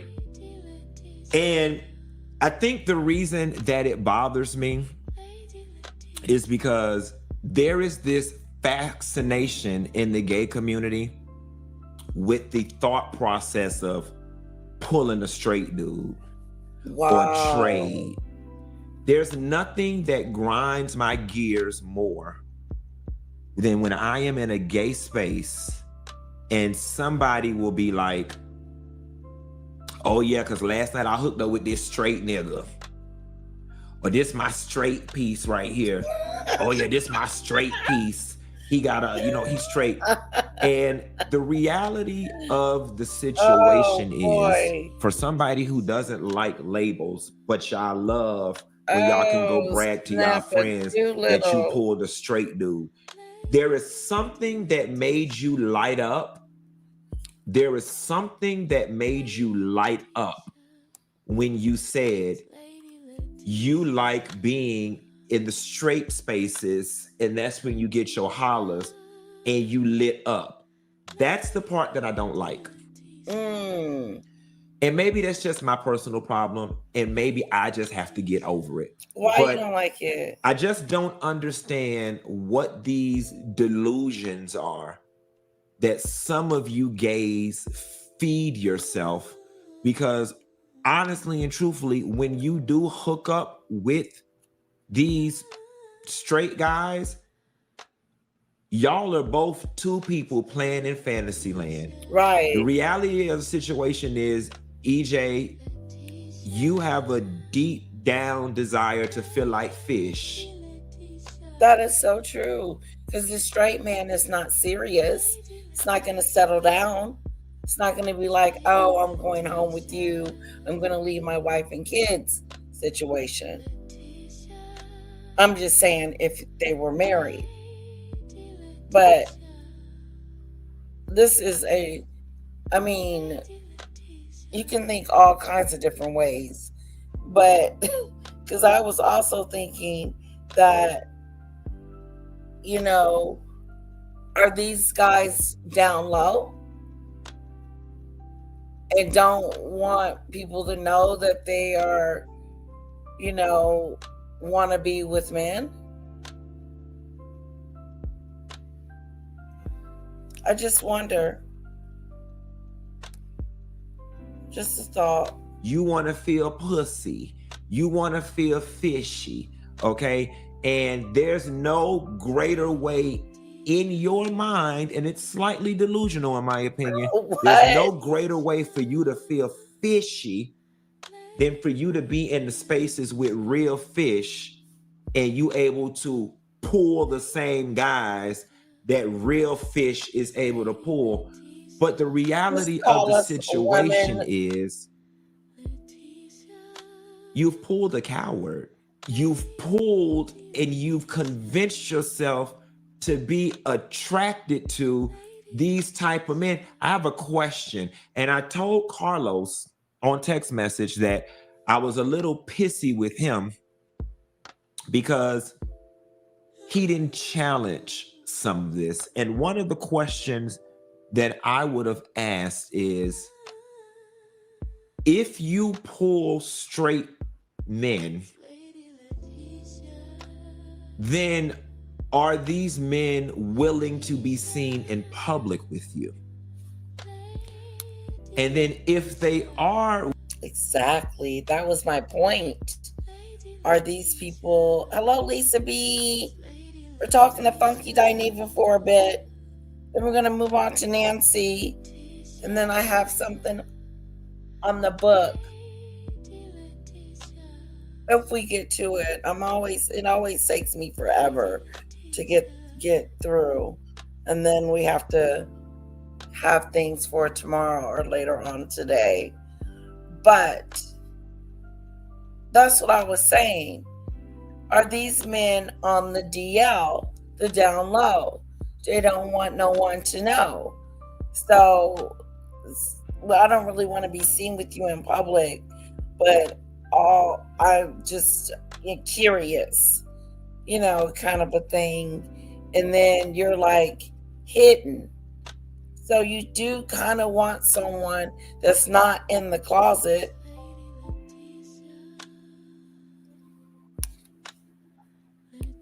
I mean, that's my point.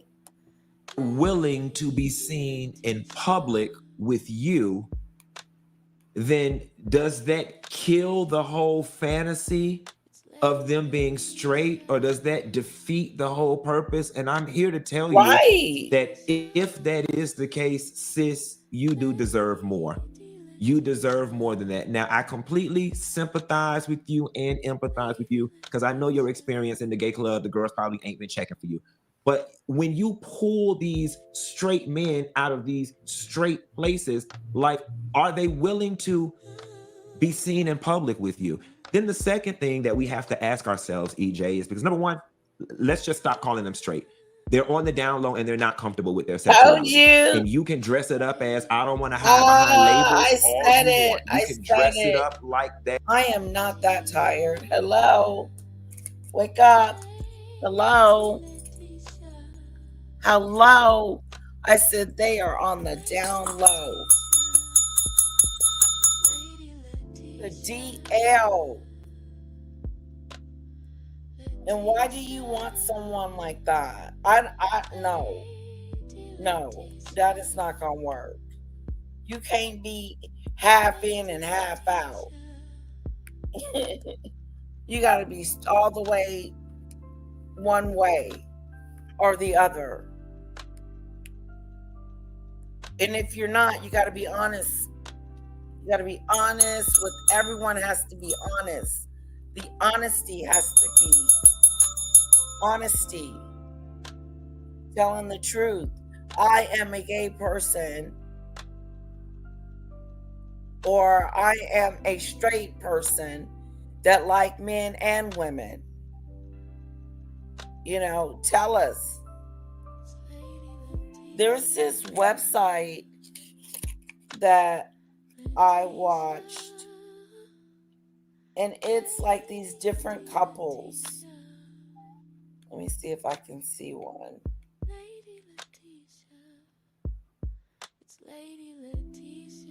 It's all Biden's fault.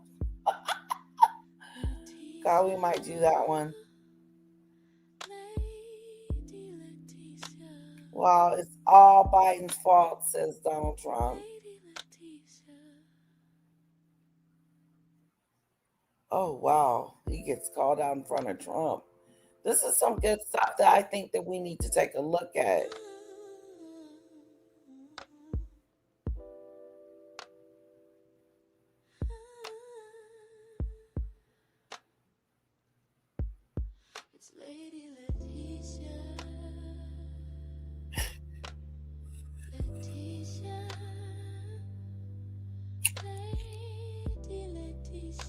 Okay. The war. Minute by minute. I got to update you guys on what's going on with the war, okay? That's all you want. But the fact of the matter is they're not comfortable with their sexuality because they're not out. They're not out. And they're not out with you. And they're in the straight places. Okay, They're so pretending. Is it the thrill? They're lying. Does it make you feel good that, you know what I'm saying? Oh, he looking at her and he looking at me. And you know what? A lot of that is deep-seated trauma, in my personal opinion, that I'm not qualified to diagnose. I agree with you, Funky Dineva. This was a good one because it's like being in bad relationships. It's like picking someone that's not available. So why would you want someone straight that you know that's A, either on the down low, or B, can't be seen with you and just want to do whatever with you, and that's it? That's that. BS. You're worth more than that. Okay? You're worth more than that. You're worth more. You can find you someone that has the qualities that you like, but trying to chase a straight man to turn him is so, my God. There's a lot wrong with this, guys. Help me out.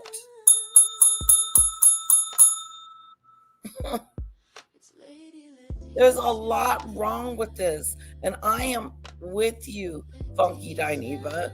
First of all, once again, you're in a relationship that is built on lies, built on someone that is not telling the truth about themselves, and that's on the down low.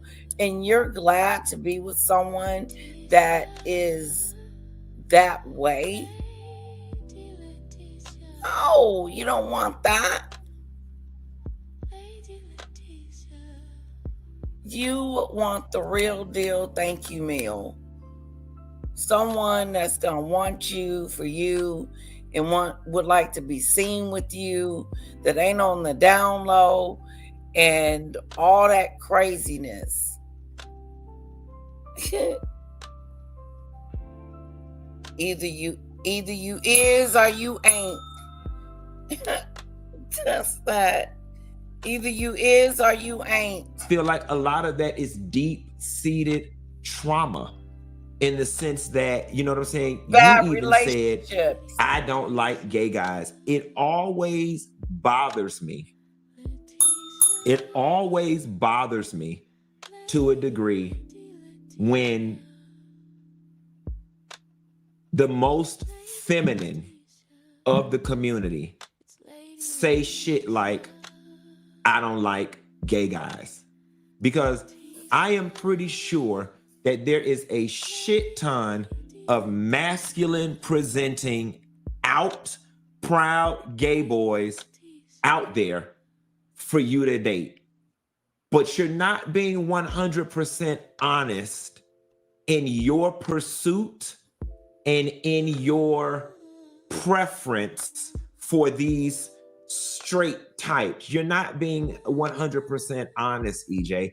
And the reason why I'm able to say that without even knowing you is because this disease runs rampant in the gay community, especially amongst the feminine type. Oh, I got my straight, he's not straight. And then y'all wear it as a badge of honor. Oh, you know, he got a wife. He got a girlfriend. Told you. He got a whole wife and kids. And now you're okay with that. Hell to the no. You got a whole wife and kids. And then he meets up with homeboy and, you know, and the home chick. Because she didn't turn herself into a whole home chick. Okay? So he meets up with home chick. They get this affair going on. And he's not leaving his wife. Okay? His wife has no idea. And he has kids. And he's running every now and then to this feminine used to be man. Okay? Or to a man. Just say that. And do you honestly think that you have yourself something? No. You're wrecking a home and he's in denial. There's a lot of crap going on. The guy's in denial because he's more than just down low. He likes it. Why don't he just go and do that? Divorce and do what he needs to do. But that's not what's going on. It's going on just like Funky Dineva is saying it. You got them thinking that they got themselves a prize when they got someone's husband or they have someone's boyfriend or something. You know what I'm saying? Like, that person is not really available if you're straight. So why are you chasing straight men? It's insulting a little bit. If you think about it, it's almost insulting. It just a tad. Like, so you're after, you know, if you think about it, if your man's out and then here comes EJ, that's his name, I believe, switching in front of your man, he doesn't know the difference.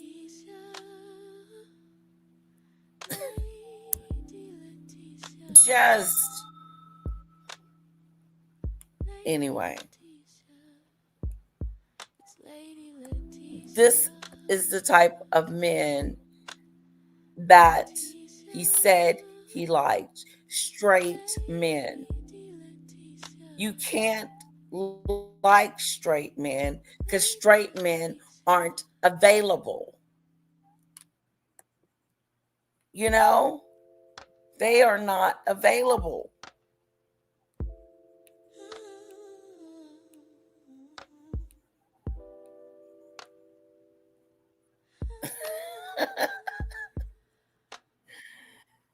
Guys says, maybe his father can introduce him to some ex-basketball players. Exactly. Because I'm sure there's some DLs over there. Okay?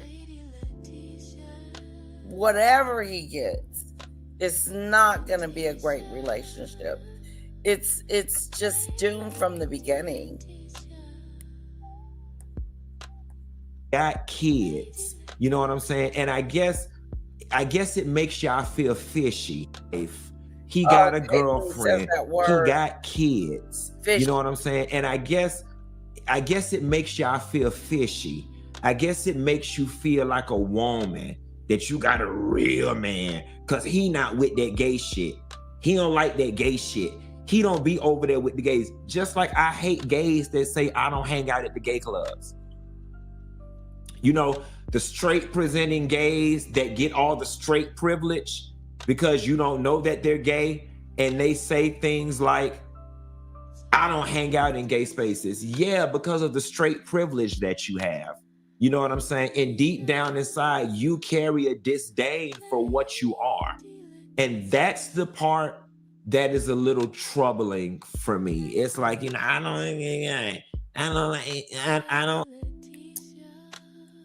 Do you know, one time, guys, let me tell you this story, right? I met this girl through this guy. And one night she was like, hey, do you want to go out? And I was like, yeah, let's go. You know? So we get ready to go out. Hello, Fluffy. Welcome. It's good to see you.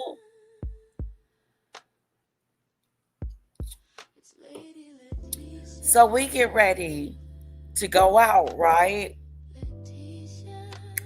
I have a little cocktail. We get ready to go. And I'm thinking we're going to like a club. You know what I'm saying? Like a club, just, you know, a regular to do. No, she took me to a strip club. Okay? A strip-a-do. And not for men, for women. And I was confused.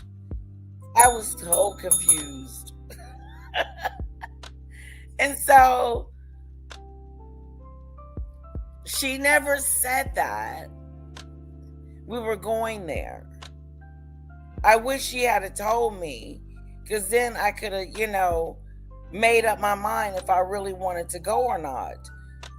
But at this particular time, I didn't have a choice because I rode with her. So we're up in this club, and all you see is these women walking around naked, and they didn't look like, they looked a little rough in my book. And so we were sitting there, whatever. I had a drink. Some woman came up and asked me, did I want a lap dance? I said, no, thank you. I appreciate the offer, but no, thank you. I had never had a lap dance from a woman. And I didn't think I wanted one. So it was an interesting night, and I was very nice to the ladies because they wouldn't let up as far as like, do you want one and stuff, and I really didn't, but I tipped them very well and they were nice. But I just wish she had told me. So I can say that I've been before, and it was fun. I had a good time. I did. It was fun. I don't know how deep I need to get into my past. Because that's really telling my business. But that was something that happened, and I was like, wow, I can't believe it. I'm at a club. I'm here. They're getting naked. They're just walking around like it ain't nothing. I don't like gay guys, but I don't know. I just want you to reword that, because you are the poster child of gay. It gets no more gay than you. It doesn't. It gets no more gay than you. Now, if you want to have a conversation about masculine energies linking up with feminine energies, then we can have that conversation. But there's a way to have that conversation without making it about, I prefer straight guys. Because that word salad that you gave us was a classy based way of you saying what I just conveyed without you getting read on the internet. But those of us seasoned girls, those of us seasoned gays, we see that shit for what it is. He's not the only one that has we see that shit for what it is. You want to feel like what's the name commented on it? What's his name? Armand. Do you guys ever watch him?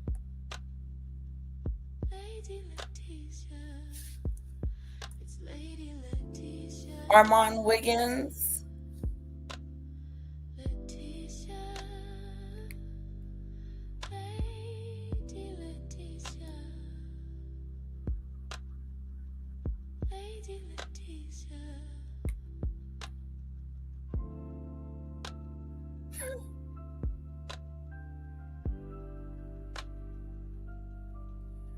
I don't see it.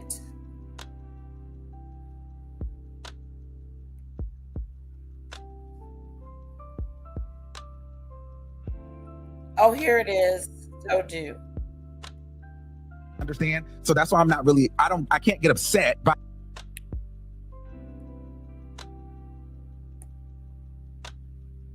Like, this is the second person that has third or fourth person that has commented on this. This is really going around in the community, okay, guys? And so I really wanted to watch this. He's almost done.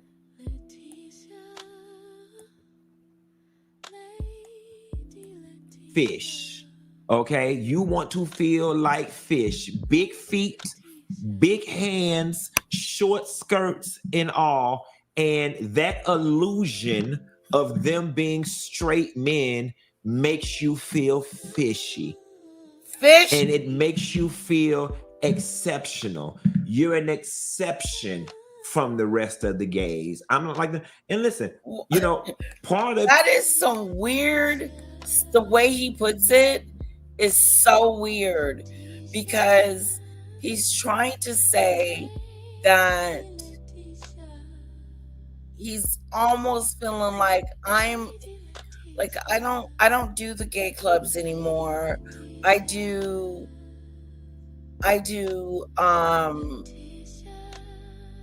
to the straight clubs. And you're thinking to yourself, what the hell? What are you doing at the straight clubs? Looking for someone that is on the down low, that is married? Because all the ones on the down they're married. These men are married men that they go after. It may have to do with the fact of the circles that you walked in and the way you've grown up and being a billionaire's child and all of these other things, but it's giving, in closing, EJ is giving a real self-hate tea. Yep. It's giving a real self-hate tea. It is. Because there are lots of buff, muscular, straight presenting gay men, right, that are into that feminine energy. I got homeboys that. Exactly.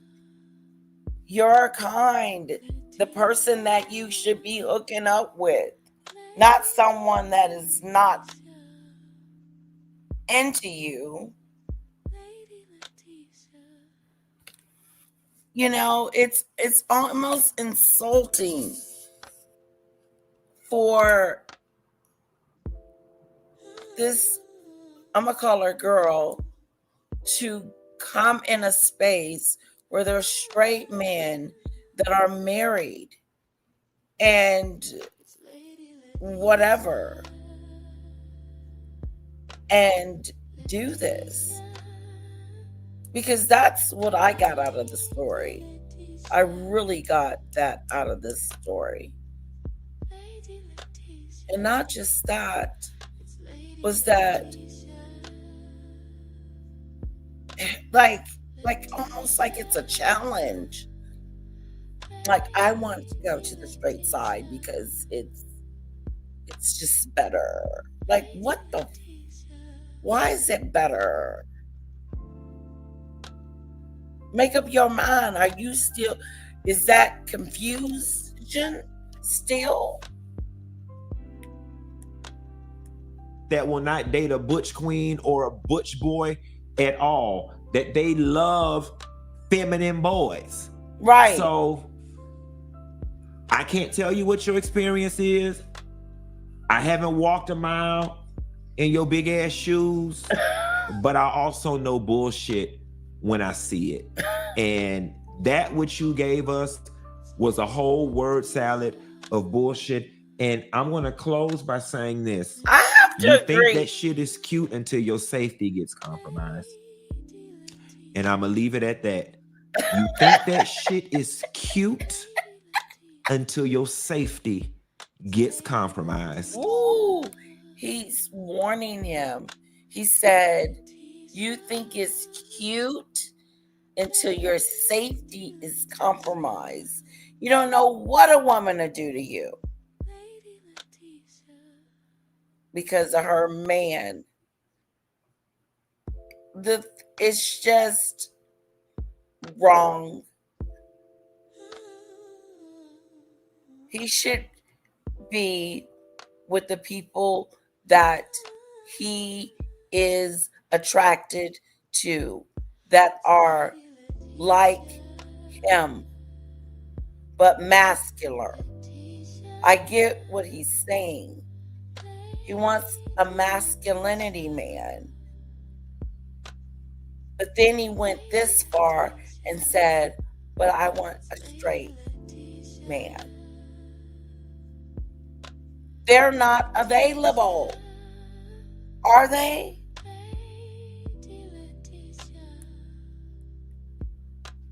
He said, he warned them. He warned him at the end. He warned him. Think that shit is cute until your safety gets compromised. See? And I'm gonna leave it at that. Okay. Guys, remember this? I was telling you about Tiana Taylor. This is the video of her checking the man for pushing her. She got pushed, or he touched her inappropriate. Something happened, but she snapped. Here it is. So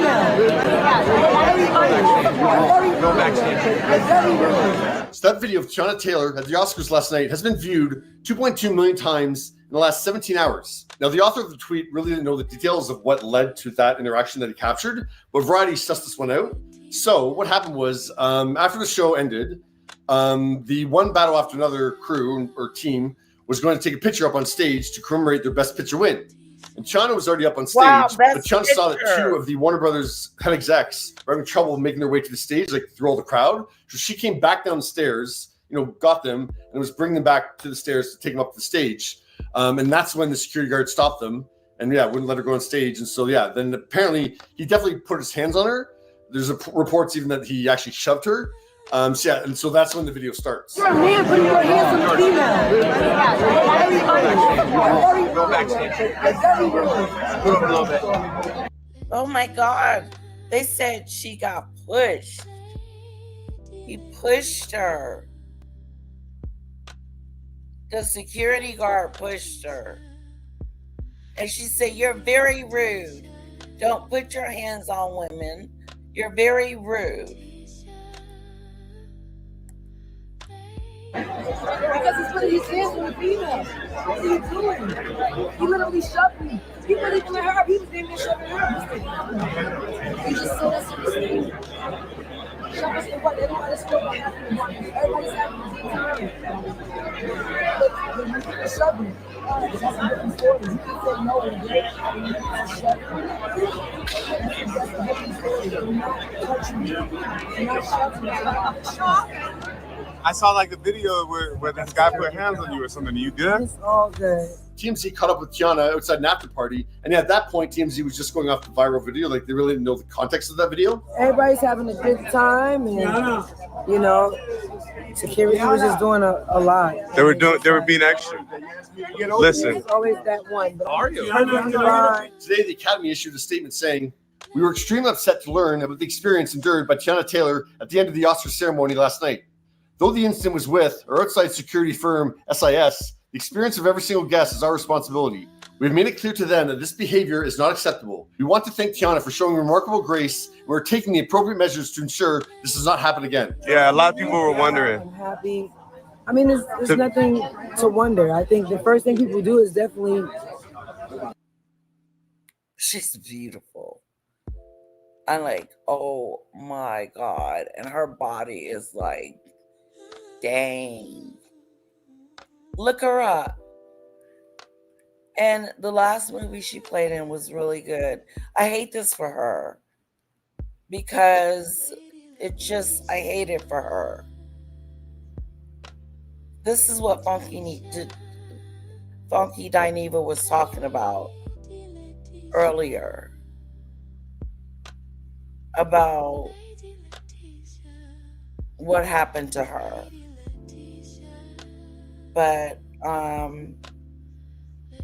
I think the neck situation still was a bit much. I haven't showed you her grabbing the director's neck yet. You know, make assumptions. Sure. But at the end of the day, I just don't tolerate disrespect, As you- especially when it's unwarranted and it's unprovoked. You know what I'm saying? The security firm also issued a statement saying there was a brief interaction involving Ms. Taylor and a member of our security team during the show last evening. Our security personnel were working to manage a crowded area and ensure the safety of all guests. During that interaction, there was incidental contact, and we regret that the situation escalated. This is not the standard of professionalism we expect from our team, and we will address the matter internally to help ensure situations like this do not happen again. That's a very strange situation. Like, even if the security guard didn't see. That is very strange. You know what I'm saying? Being pushed by a security guard? Like, come on. Ow. Wake up.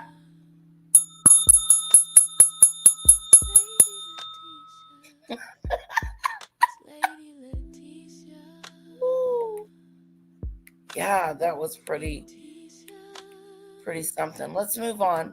See Tiana come down the stairs. When she went to go back up, how do you not know that's Tiana Taylor? Look at her. Like, I mean, Look at her. Look. Look how beautiful she is. Shit. What did I do? You're a man putting your hands on the female. Go backstage.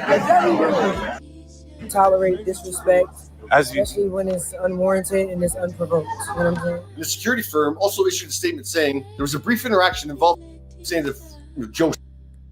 There it is right there. Look at that dress. And her body. She's got it going on. She does. She played in that movie with Leonardo DiCaprio. And what is the name of it? You guys gotta go see it. It's really good. It got Best Picture.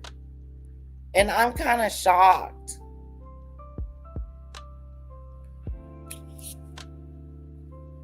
Leonardo DiCaprio and Tiana's movie.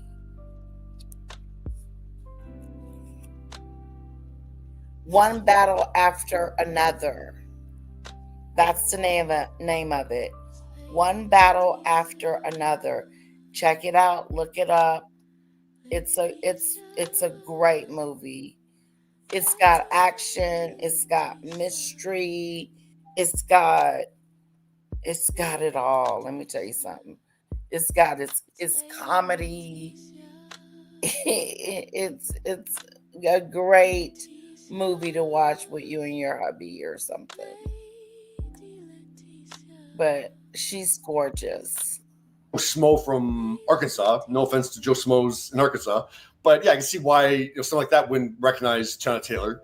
But yeah, this is a security guard working the Oscars, so I think you'd be familiar with the talent that's going to be there. And also, it's been a 3.5-hour event. She's been front row the entire time. If you didn't know who Tiana, regardless of what, the security guard should not be aggressive to women. Period. It shouldn't be just because it's Tiana Taylor. The security guard was Taylor was. Have you not seen it? She's at front row and like she's somebody. Like very odd. But yeah, I guess the matter is settled. But yeah, what do you think of this interaction that Tiana Taylor ended up having with the security guard at the Oscars last night? Wow. Now, I'm not one to gossip, but I will serve you the tea. You know it. Why did I get this? Okay. I'm having a wonderful live. So let's go back here. Let's go back here. I don't know if I'm ready for her yet. Tyler Perry and Meghan. Her god baby's. That's her baby's godfather. We need to find out what's going on with that ado. I think we're done. Let's go back here. Escape.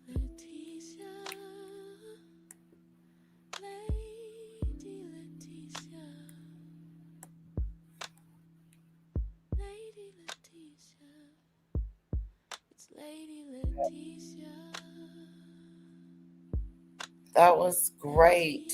Let me give you a thumbs up. His name was, I don't know his name, O'Neill. Thank you for letting us see your video. It's GRAEME.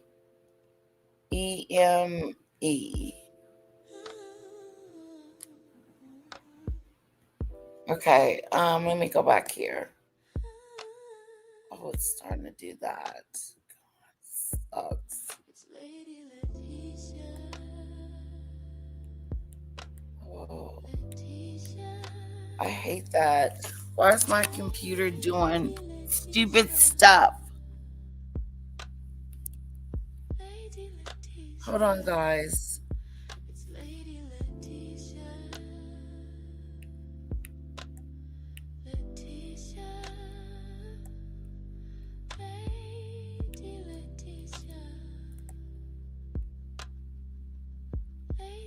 Okay, here we go. Okay, China completed surrounding.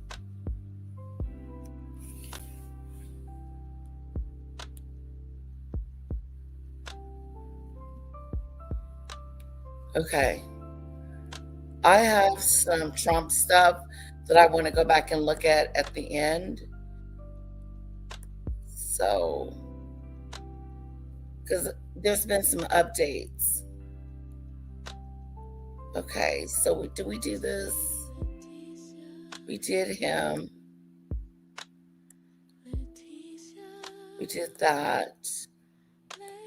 I wanted to show you her putting her hand around his neck.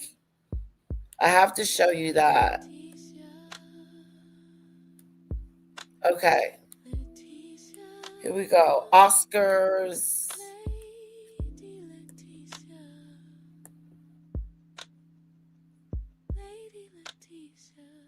After party with messy hair and a confusing outfit. Her mom, Kris Jenner, also attended with her soon-to-be ex-boyfriend, Corey Gamble. Tiana Taylor had a rough night after screaming at a man that she claims touched her inappropriately. Tiana also went viral after putting another Oscar winner in a headlock. See you later. And of course, Michael B. Jordan walked away a winner, which left a disappointed Timothée Chalamet with Kylie Jenner as his only prize. So let's get I into hope it. your appointment goes well. A jump scare? What was Kim Kardashian thinking with this look? It looks like she just rolled out of bed to go and attend the Vanity Fair Oscars party. I don't like to judge outfits like that, but you know what? When it comes to Kim Kardashian, she labels herself as a style icon. She wore this Gucci head to toe in gold, and her hair was completely unkept, and she didn't really look like herself. This person writes, does anyone else feel like she's trying to look like Megan Fox? That's I love the look. I'm sorry. They were really cruel.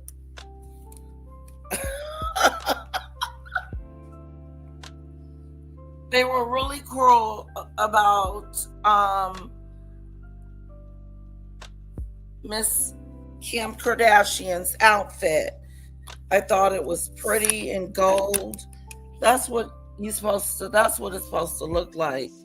But when Meghan had it on, it looked like a solid gold dancer. But Kim looks good, okay? But they said she looks like whatever. how my hair looks when I wake up. Why is Kim even there? This person asks. She looks amazing because she doesn't look like her, LOL. Another person says, I thought that this was Lauren Sanchez. She don't need no introduction. You see her. Oh my God. Describe the fit. I'm going like Oscar inspired. Hey, how are you? Yeah. Oscar inspired, just Gucci, you know? Yeah. Look at that. Yeah. Demna, Damn. forever. What Demna forever. was your favorite part about the night, the Oscars? The parties. Yeah. Why not? Yeah. Okay. Lauren Sanchez actually did attend the same party, so no, that wasn't Lauren. That is Kim, but that's not a good sign, Kim, if people start to confuse you with like Jeff Bezos' blow-up doll wife. Honestly, everything about her look last night just confused me. I was like, is she drunk? Look at her walking out. It just does not seem like typical Kim, like still adjusting herself, just kind of stumbling. I understand the dress is not easy to walk in, or the heels. She's got huge heels on, but she's done worse before. So I don't know why she can't hold it together. Like I said, people are trolling her online. Look at that, like walk. Look at that hair. That actually really does look like what Kim was going for. Why is she walking this way? Oh, what the hell is this? Okay, let's move on. So the Oscars were last night, and we are going to go through some of the highlights, at least the Did you see the pictures of her? Did you see that, Fluffy? Oh, Lord. That was so cruel. Kim. Oh, I thought you looked good, girl. I did. I thought you looked sexy. I thought the dress was on point. I thought the hair was on point.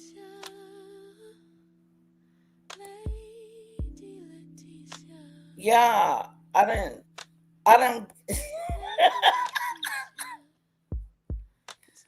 Oh, shoot. Let's watch it again. Together. Like I said, people are trolling her online. Look at that, like walk. Look at that hair. That actually really does look like what Kim was going for. Why is she walking this way? Oh, what the hell is this? Okay, let's move on. Her online. Look at that, like walk.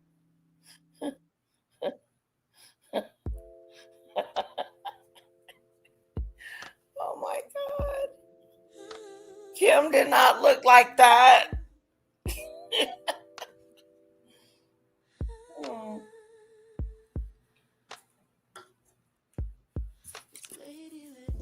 Wow, my throat got dry.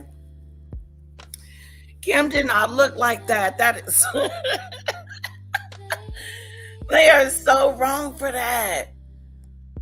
People can be so cruel. Fluffy. People can be so meanie do. Wow. That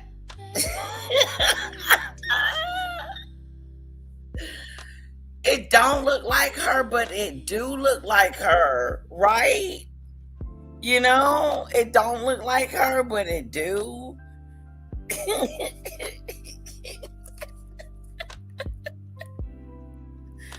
Oh shit. I don't care who you are. That's funny. Oh. Girl. You didn't look like that, Kim.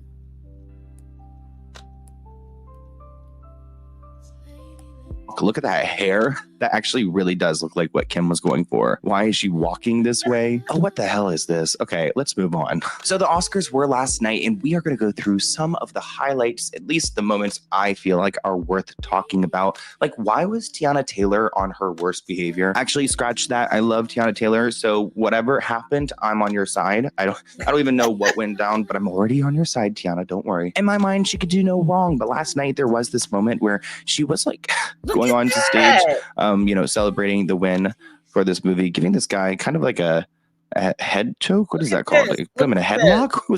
That was a full headlock. And Tiana is strong. So there's a bunch of people over here trolling her for doing this at the Oscars. Like, it's just... That was a bit much for me. I thought she was gonna choke him to death. He looked uncomfortable. Okay, it could just be me. But that was the point I was trying to show you guys. I think he's a producer. But just look how she manhandles him. But last night there was this moment where she was like going on to stage. She's choking him. I would have been like, oh, let go of my neck. Down, but I'm already on your side, Tiana. Don't worry. In my mind, she could do no wrong. But last night there was this moment where she was like going on to stage, celebrating the win for this movie, giving this guy kind of like a head choke. What is that called? Like, put him in a headlock? That was a full headlock. And Tiana is strong. So there's a bunch of people over here trolling her for doing this at the Oscars. Like, it's just kind of a mess. Once Tiana arrived on that red carpet, it was a great moment, but really all just downhill from there.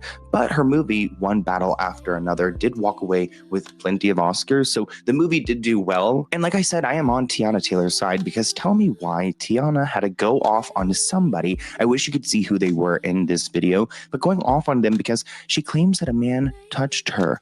Like, people, we're supposed to be at the Oscars. What has this event become? And she's so upset. You can see, I don't know if this woman here is trying to de-escalate it, but Tiana's not having it. Here's a portion of that clip. You're a man putting your hands on the female.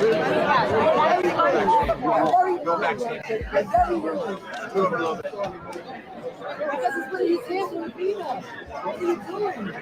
He literally shoved me. He wasn't even her. He was even shoving her. You guys are so shady. This person pointed out is this the wig or is this the extension? That is, I don't know what that is. My mind can't even compute. Tiana did not win the award for the nomination of Best. People are so rude. Oh my God.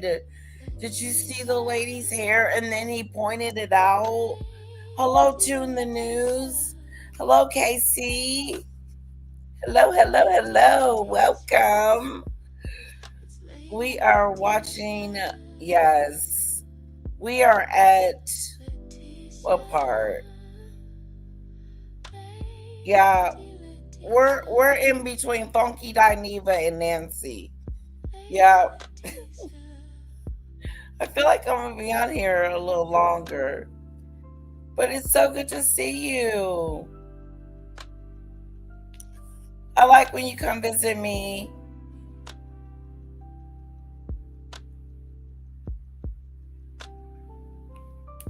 Hello, Daisy Lee. Yeah, I got up early because a little bit left this morning. Thank you for that. Oh, is it today? Thank you.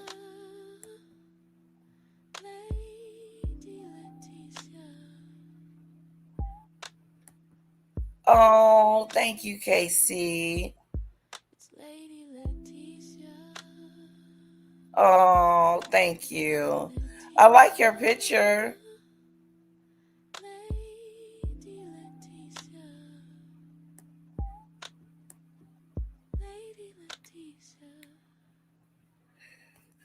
Okay. Oh, look at Daisy Lee, my mod. Thank you, Daisy Lee. Mwah.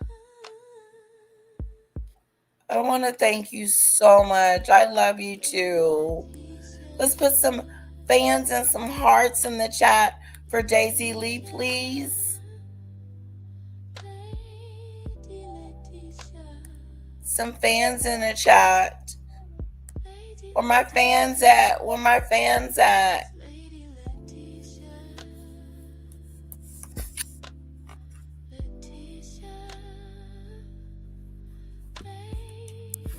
What's going on with my computer?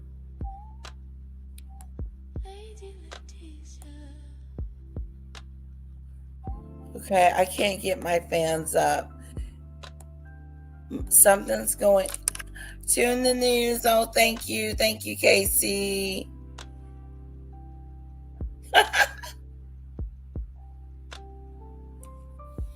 Daisy Lee, something's wrong with my computer.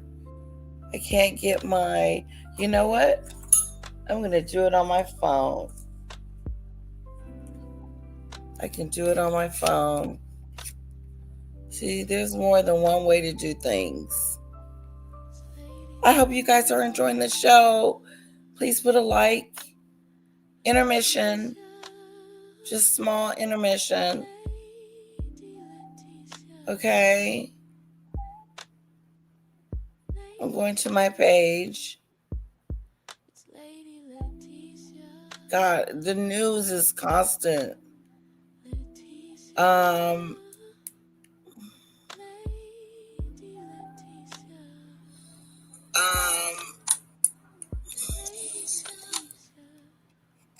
Okay, I want to thank Daisy. Fan. Hand fan. You got to write hand fan.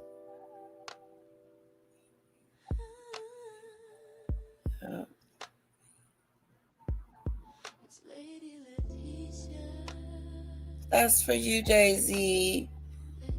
Thank you so much, sweetheart.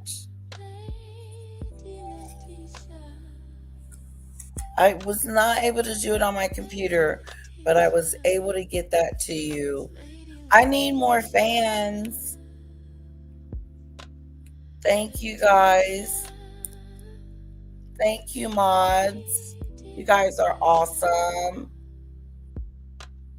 As always. Oh, those are beautiful.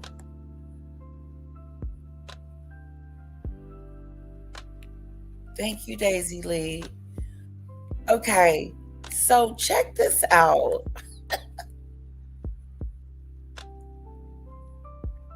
First, let me just...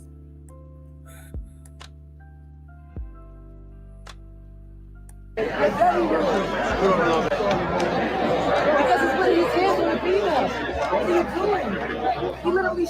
then watch her hair. You guys are so shady. This person pointed out is this the wig or is this the extension? That is, I don't know what that is. My mind can't even compute. Tiana did not win the award for the nomination of Best Supporting Actress. That went to Amy from Weapons, which I really enjoyed the Weapons movie, so I feel like she deserved never it. At saw least it. Tiana was a good sport about losing to Amy, but Timothy was under a microscope last night because everyone wanted to see either him win Best Actor or his reaction to Michael B taking the award. And as you guys know already, Michael beat Timothy. It was a big loss for Timmy. Security is extremely tight tonight. I just got to mention that. Yeah. I'm told there's concerns about attacks from both the opera and ballet communities. See, that is so bad. But at least Timothy's being a good sport about it. He knows he was in the wrong. I don't like Timothy's hair. This person writes, he don't give an F. Like, what the heck? I'm not feeling that. I'm not feeling that style. What do you guys think? Kylie Jenner looks beautiful. His girlfriend.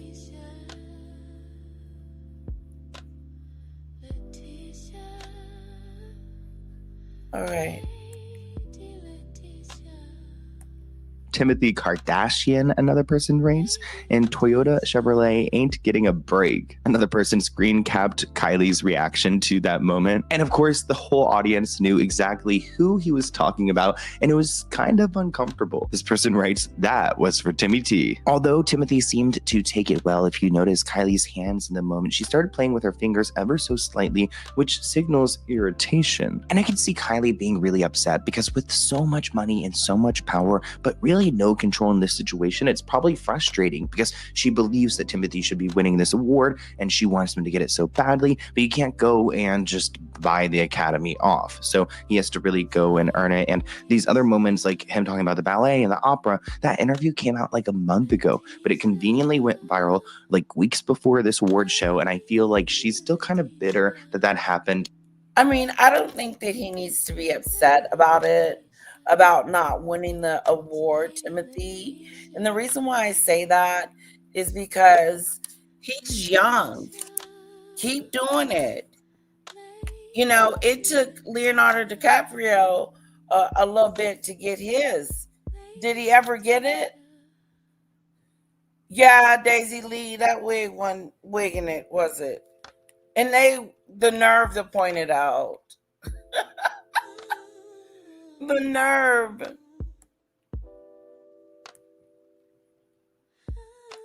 To him, like she's pissed at the world for even picking it all up. And I don't want to be working in ballet or opera or things where it's like, hey, keep this thing alive, even though no one cares about this anymore. You have to remember that we are dealing with actors here. So when it came to Timothy hearing that he had lost to Michael B. Jordan, he was in full actor mode, and actually he looked happy for Michael. It's almost like he knew that this year wasn't his year.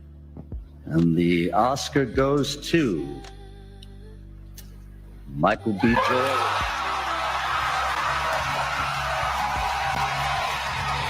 And that moment with him and his mom is so cute. This person writes, deserved. It felt like Leo was the happiest for him. We cheered. This person writes, I love that all the other nominees, especially Leo, were so excited for him. Such a good man he is.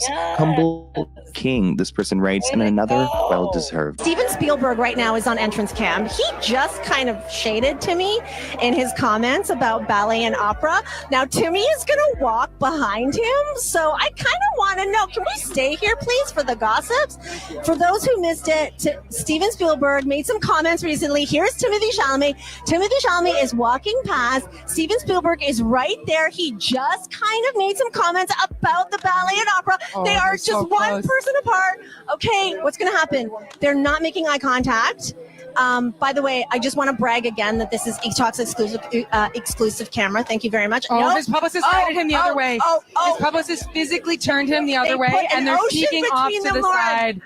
That is tea. Now, when Timothy first arrived to the Oscars, he looked very confident in his full white outfit. I don't know why, but I didn't really like it. Maybe because we've already seen like the orange and the yellows, and we've seen these dramatic looks that he's just now doing white, which seems plain. If he's going to go and do the most, just do the most, or just go dress in a nice suit. Something maybe not baggy so you don't look like you're like a 15-year-old in it.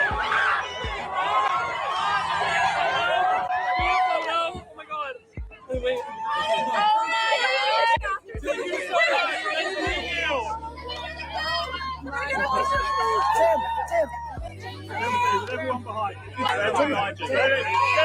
Ready, go. Yes. This person writes, wondering what he's thinking about ballet and opera now.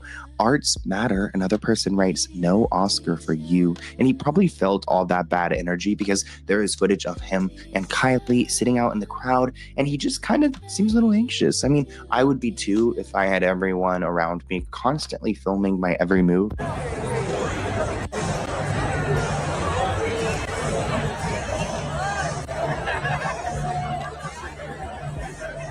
You could see his legs going like back and forth. Like that's exactly what I do whenever I get scared. This person says that Timothy's like, we should bounce. He's so nervous, LOL. He said it's bad. And she said, it will be okay, all right? She's devouring his soul with every passing second. Another person says the Kardashian curse is so real. Honestly, it is. And I saw this person tweet, this is the face of a man who just realized that the Kardashian curse is real. Because look at Kylie like glowing on this red carpet. Everyone's screaming her name. And Timothy's just kind of like there. You can see like, whoa, he's like, wait, I'm not the star anymore. Especially not now that he lost this Oscar. It was interesting that the Oscars actually opened up with a ballet performance. And of course, Timothy was right up there. And a lot of people who were there on the stage, like the performers, Misty Copeland in particular, they were paying attention to Timothy, making sure that he saw exactly what they were up to. This person writes, I can't believe that Timothy has to lose the Oscar and sit front row to the ultimate ballet performance of the moment. I've been waiting for Misty's performance since I heard that she'd be on stage in front of Timmy. Another person says that she recently had a hip replacement. Well,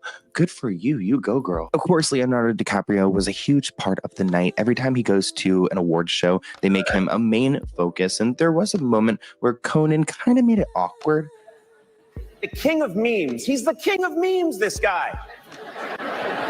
Let's make a new meme with Leo right now. That feeling when you didn't agree to this. Kind of weird. It kind of gives a little bit like Weinstein vibes, a little bit Diddy. Like you did not agree, you did not consent.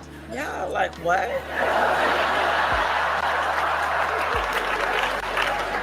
Now, before the Oscar ceremony even kicked off, there was some drama because Nick Jonas and Priyanka Chopra had issues with their vehicle. Now, I wouldn't wish a car accident on my worst enemy. I hate anything involving cars, and they had some issues. I guess they had to take a golf cart ride to the Oscars. It looks like their Sprinter van did not get the clearance to drive through the security to the Dolby Theater, in which they had to go and figure out a plan B, this golf cart. The cart was moving fast as staff rushed Nick and Priyanka toward the red carpet on schedule. When the driver made a sharp turn with a quick burst of acceleration, the vehicle rocked so hard that one of the wheels actually lifted off the ground, nearly tipping them all over. You can see that Nick and Priyanka are holding on for dear life. Every time they go to any award show, it's always such a big deal. Like something bad happens, they make some bad headlines.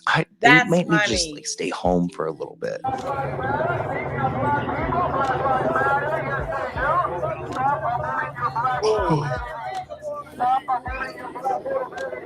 One person says that Priyanka's heavy narcissism is most likely what caused the golf cart to tip over. No talent whatsoever. Wow, we got a real hater out here. There was a sad moment during the ceremony whenever the Oscars started to stay home for a little bit.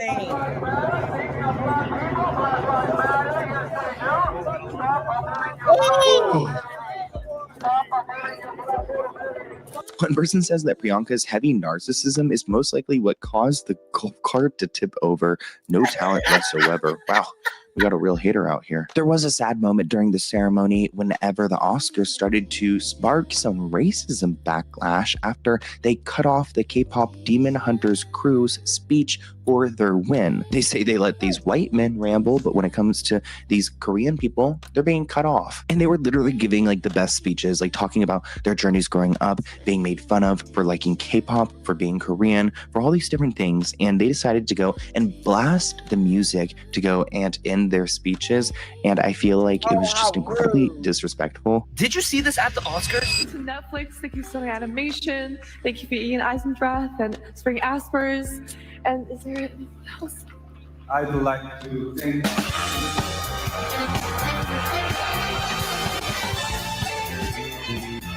Of course they cut them off. God forbid, relatively unknown Korean. That was so rude. That was so rude. Michelle, did you see that? Hello.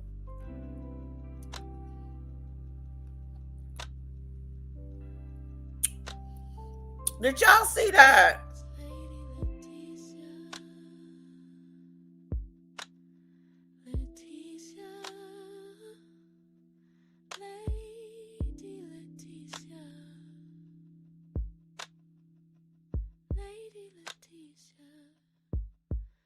Lady Leticia. Leticia. Lady Leticia. Lady Leticia.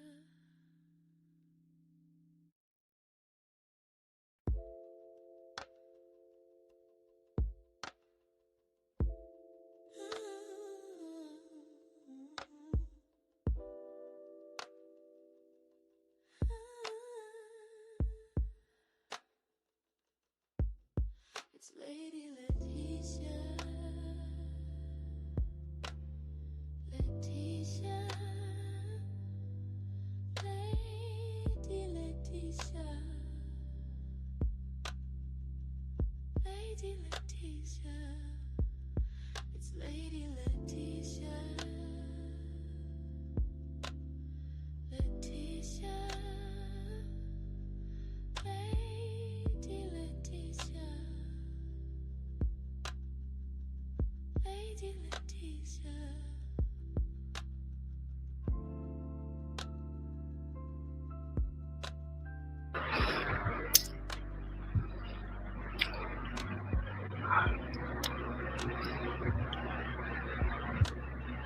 Well, that's weird. Okay, let me. Okay. Hello. Hello. Sorry about that, guys. I think my computer got hot because I'm in the bed. And so I think I'm going to have to go in the living room. I mean, in my regular spot, if I'm going to enjoy the rest of this, because we got at least another hour. At least. Because I still got to get to Nancy. And I kind of want to finish hearing about the Oscar hiccups.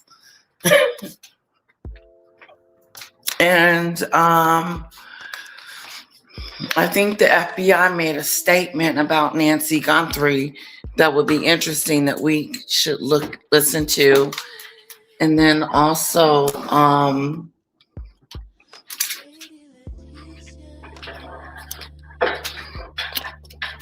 the book. Shoot, I want to talk about the book just a little bit. Meghan came out with a statement. It was so tacky because we already know that Tom Bauer, is not going to incriminate himself. You know what I'm saying?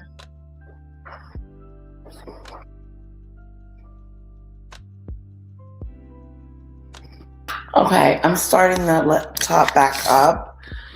I switched rooms. Hello, Michelle. The book, I forgot the name of the book. Michelle told us yesterday what the name of the book was. And I kind of wanted to do a live on the book, where we do like a read along. But everybody said, we tried having a, what is it, Discord?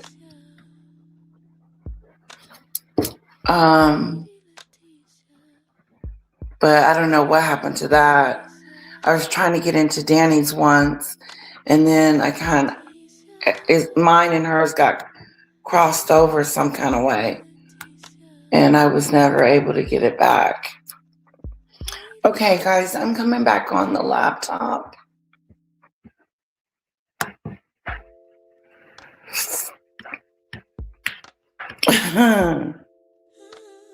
Oh, I'm not going to restore it. I just feel like I had too much crap open in the first place.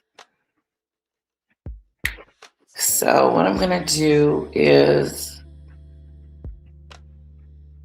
this.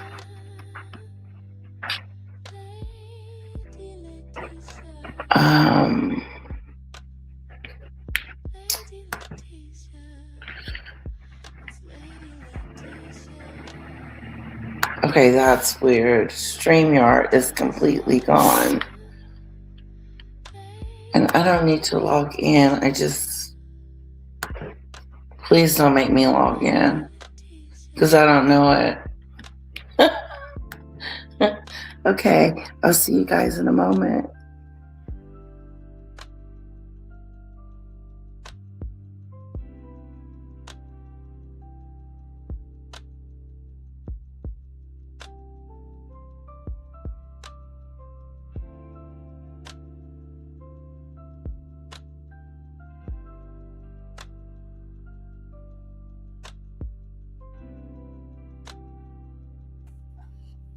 Hello.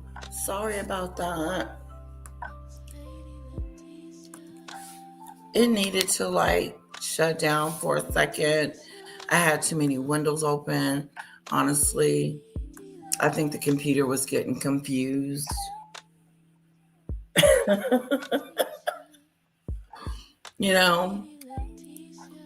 And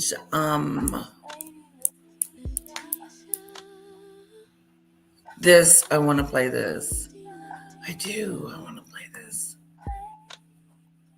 God, this is some great stuff. And Harry knew. Okay. Life after Meghan, her struggle.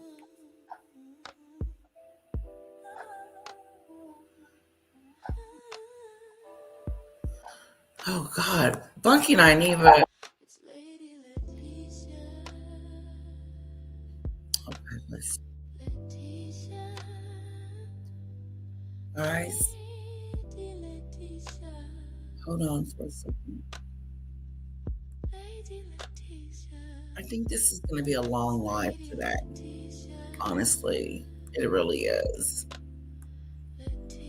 Okay, because there's some things that is happening, and I want to see it. I want to share it with you.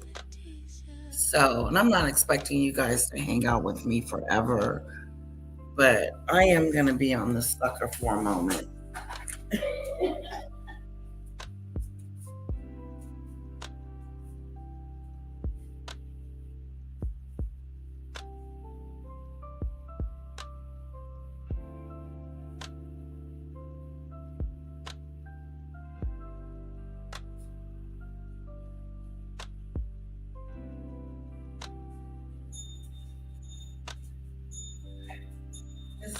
You would think a little bit was here, the way I keep stopping and moving and stopping and moving. But a little bit is at Mama's house, and they called me. Yes. Okay. Okay, let me do that.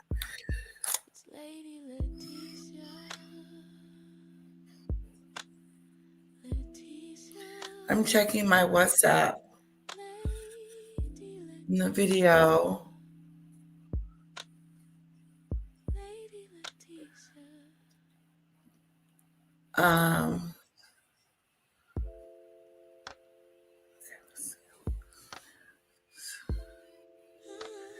Okay. We are gonna have to schedule this one. I'm gonna save it in our repertoire. Okay. How about we do that one? I may come back on later once I, get myself together and look pretty.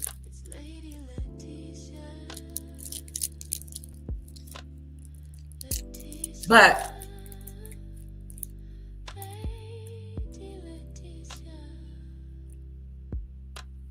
we've been watching highlights of the Oscars. I watched a little bit of it, but it wasn't like a whole bunch, wasn't any reason to write home about. But if Michelle, I played Salone, he went over the Oscar thing. I'm not done with him. I just got cut off in the middle. But check this out. A white woman talking about all the agony and pain that she's going through by leaving MAGA. And the reason why I'm going to replay the video is because it's the setup for this black woman's response to her video. But I want to replay her video just to jog y'all memory. Take a listen. I'm going to show you a clip, and then after the clip, I'm going to ask a question. So let's watch the clip. I thought it would be easier the more I talked about leaving MAGA, being a 3-time Trump voter. But I have to be completely honest with you that it's not getting easier, and it actually feels like it's getting more difficult. Because I'm gaining more empathy. And I don't think people really realize how counterintuitive the hate that I receive when you can take one look at my page and see that I am doing the work. Okay, here's the question. What if I burned your house down and you lost everything? So that was the video of her complaining. I came across another content creator, a black girl, my first time ever seeing her. This is what she had to say, and she summed it up perfectly. And the reason I'll never have empathy for people that quote unquote left MAGA is because y'all think we're dumb still to this day. Y'all still think we're stupid because you want us to believe that you voted for lower prices on eggs and no tax on overtime and, better job creation and all this other bullshit. When in reality, you voted because you're racist, you're homophobic, you're transphobic, you're misogynistic, you're all these other evil, bigoted things. That is why you voted for Donald Trump 3 times, because you're evil. And you're not denouncing your evil. Daisy Lee, where's that copyright? Yep.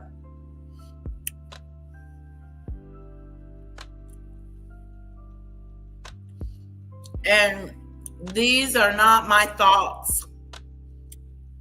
These are not the thoughts of the channel. This is just someone speaking. Okay? I don't know. I think I have a banner for that too.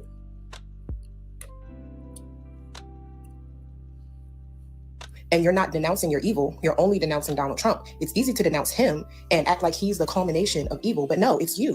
It's you and all your other little MAGA friends and all that other shit. Y'all are evil. Y'all are actually evil. So no, you will not be welcome. You will not face acceptance. People will hate you, rightfully so, because you guys are evil. Being MAGA is being evil. That is why there's no grace. Y'all didn't want brown people in your communities. Y'all didn't want black people to have rights. Y'all want trans people to kill themselves. Y'all are evil. Y'all aren't denouncing all these other things that led to you supporting Donald Trump. Where's that statement? Disclaimer, all statements made on this live are alleged and for entertainment purposes only. Okay?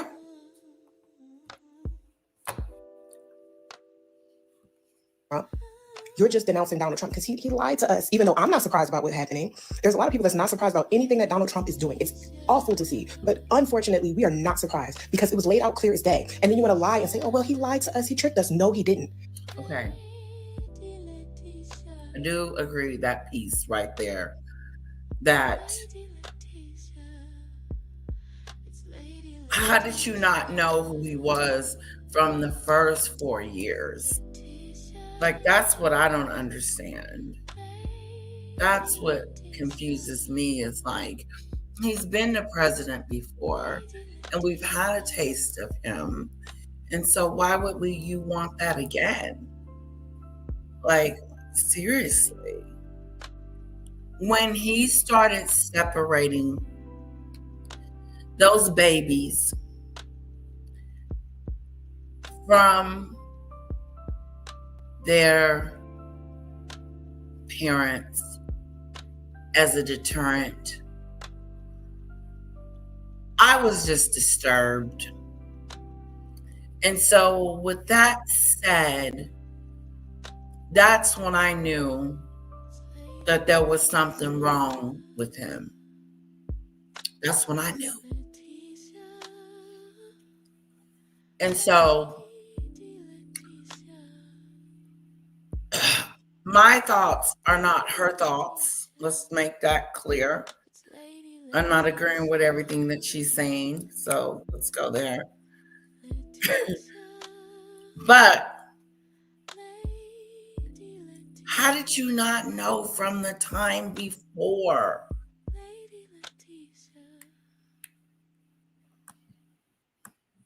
We were saying, Donald Trump just said, I'm going to flatten Gaza. And you're like, no, he's not going to do that. He's not serious. Donald Trump said he's going to denaturalize American citizens and deport them to God knows where. And he's not going to do that. He can't do that. He's not serious. He's just saying stuff. So he didn't lie to you. You lied to yourselves because you wanted that man to enact the evil that was in your heart. But now it doesn't benefit you. And the reason why you need to denounce and deconstruct your evil and bigotry is because when the next candidate comes around like Donald Trump that sells you this dream that they're going to make you a billionaire, all while persecuting brown and queer people, you're going to jump right on them too. Because that was always the problem. If Donald Trump was bolstering your pockets right now, you wouldn't give a fuck about what anything is going on right now.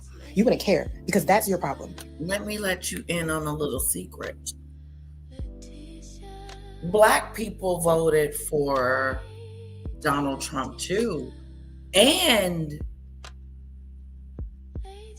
just minorities in general.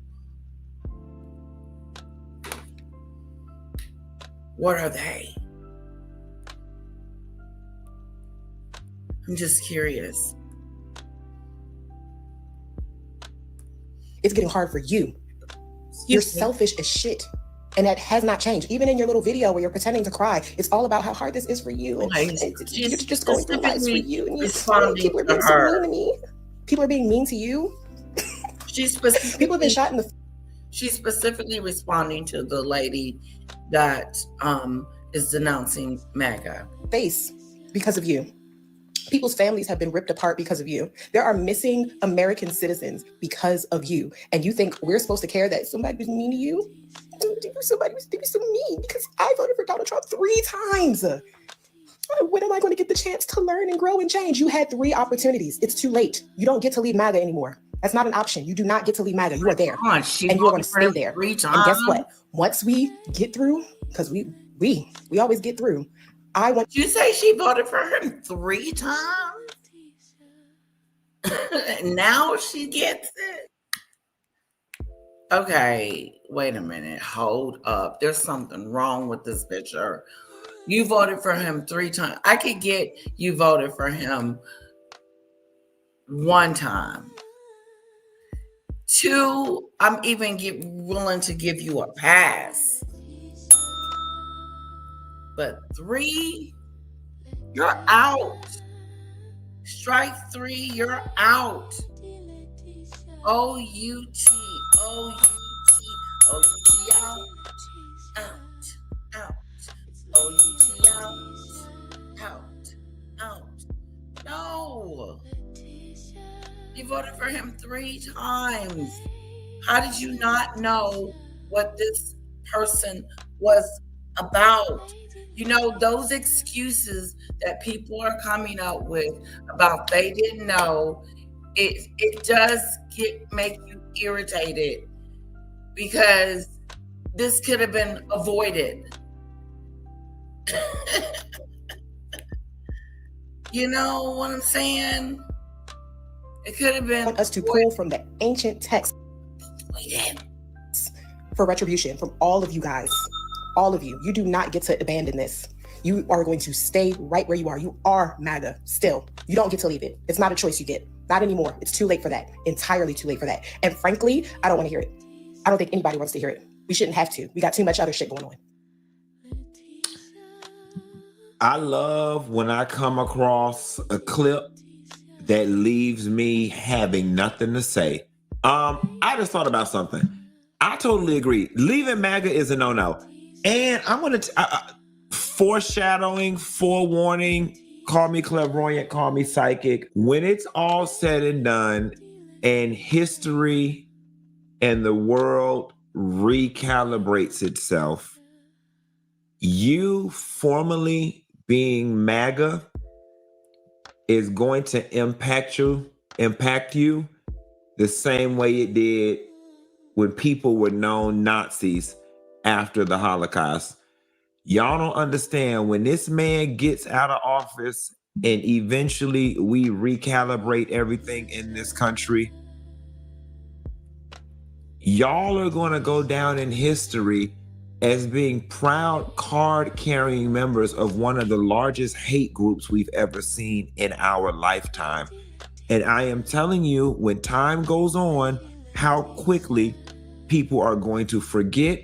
People are not going to care. They are going to label MAGA as a hate group organization. And you are not going to be able to undo the fact that 7 years ago, Susan, we remember you had that MAGA sign in your yard. We remember, let me tell you something. He said you had that sign in your yard, girl. Hello, Maureen. Welcome. Welcome. So good to see you.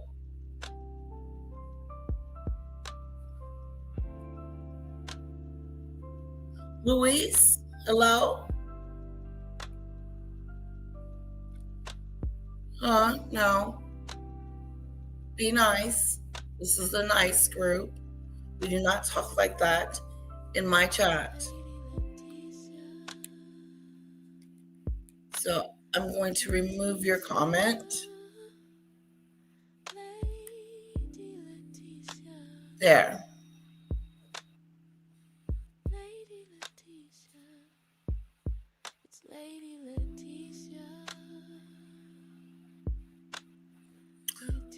Oh, sorry. I thought you were saying that about me. I get a lot of that though. Thank you. Sorry about that.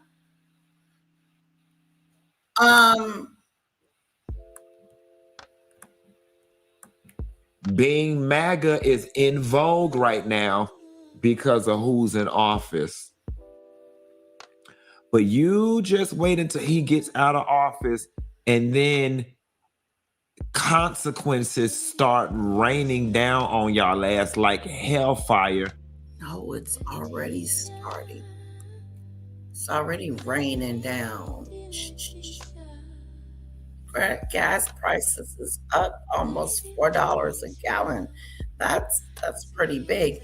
And then they're talking about the barrels going up in price, and that week it costs us as much as $15 a gallon. We're not going anywhere. Me and my family is staying home. We're gonna play pity pat, give a dog a bone. We're gonna save the gas for when we have emergency situations. Okay. No one's gonna be on the road again. I wanna be on the road again.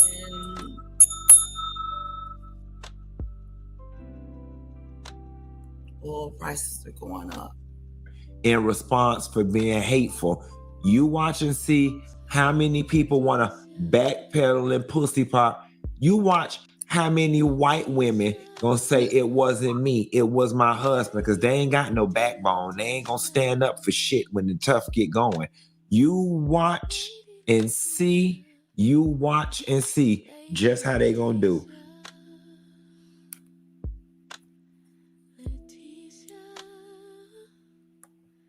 All right, y'all. So the MAGA goons are really having a difficult time selling Trump's illegal and offensive war with Iran. They can't defend that. They also can't defend the massive spike in gas prices, which, of course, every analyst, every expert, even every layman knew was coming. But man, it is getting more and more desperate and pathetic by the day here. I've never seen anything like this. Okay, so let's start with this here. Aaron Rupar grabbed a video for us. This is from Meet the Press on NBC. They're talking to Trump official, Republican here, Energy Secretary Chris Wright, Listen to this back and forth, y'all. The price of a barrel of oil closed above $103 on Friday, and the Iranians are warning of prices hitting $200 a barrel. Mr. Secretary, should Americans be bracing for, should they be worried that this war will actually drive the price of oil above $200 a barrel? No. This is what Donald Trump would say. No. We're winning. We're winning this war, and everything is going as planned, and everything is perfect, and we're winning this war. Oh, we're just waiting on them to surrender. That's it. Any day now.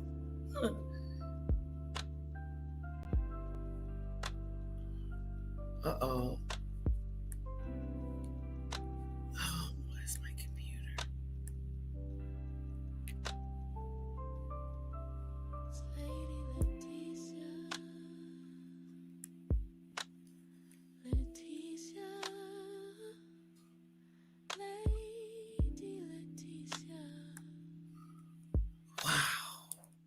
Can you guys even see me and hear me? Put a 1 in the chat if you can hear me. My computer just decided to just do a oopsie doopsie. So I'm going to have to do the task management and go in here and close it down that way. Okay.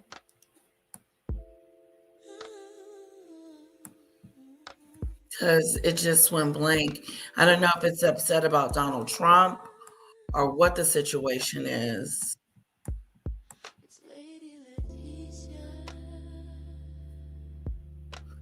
Come on.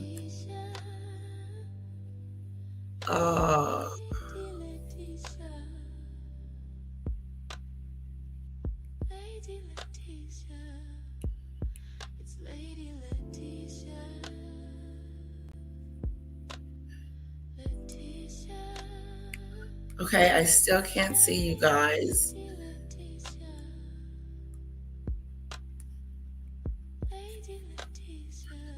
God, I'm trying to shut it down. Shut down. Oh, here it is. I was clicking on the wrong button.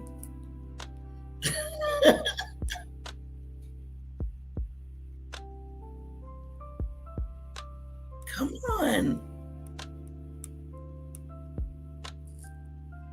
Oh, this sucks. Okay, here we go.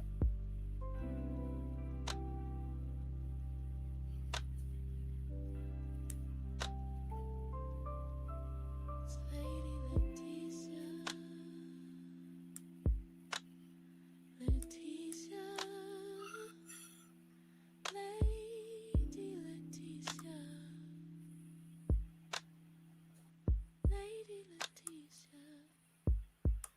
Lady Leticia. Leticia. Lady Leticia.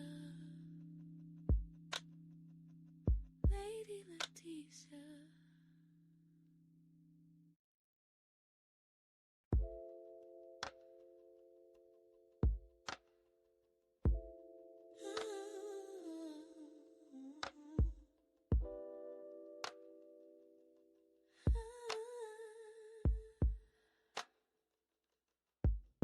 It's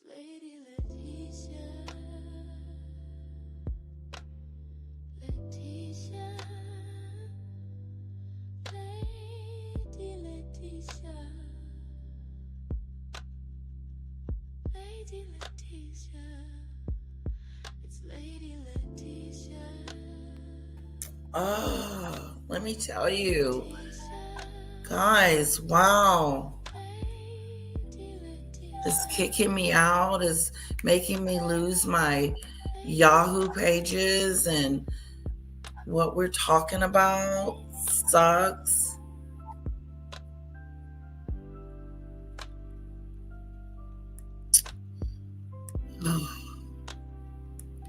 Let me go back in my repertoire and see what's in there. And it's some great stuff. Sorry, it's just, it has been a little choppy today, and I do apologize. And do the 1.5 speed, just speed it up.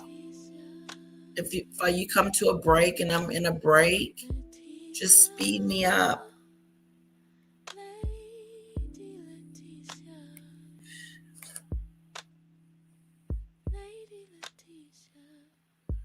Was this what we were talking about? Yeah. I can't believe he's calling these people goons. Like, I mean, freedom of speech, huh? Is that what that is? Because I remember when we were watching Lindsey Graham, and Lindsey Graham said, let's blow up some stuff. So let's see. Trump's illegal and offensive war with Iran. They can't defend that. They also can't defend the massive spike in gas prices, which, of course, every analyst, every expert, even every layman knew was coming. But, man, it is getting more and more desperate and pathetic by the day here. I've never seen anything like this, okay? So let's start with this here. Aaron Rupar grabbed a video for us. This is from Meet the Press on NBC. They're talking to Trump official, Republican here, Energy Secretary Chris Wright. Listen to this back and forth, y'all. The price of a barrel of oil closed above $103 on. Go into the light, Caroline. Caroline. Go into the light. Caroline.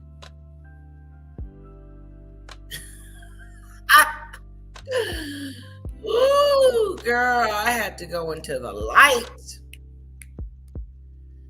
Go into the light, Caroline. Friday, and the Iranians are warning of prices hitting $200 a barrel. Mr. Secretary, should Americans be bracing for, should they be worried that this war will actually drive the price of oil above $200 a Nah, don't worry about it.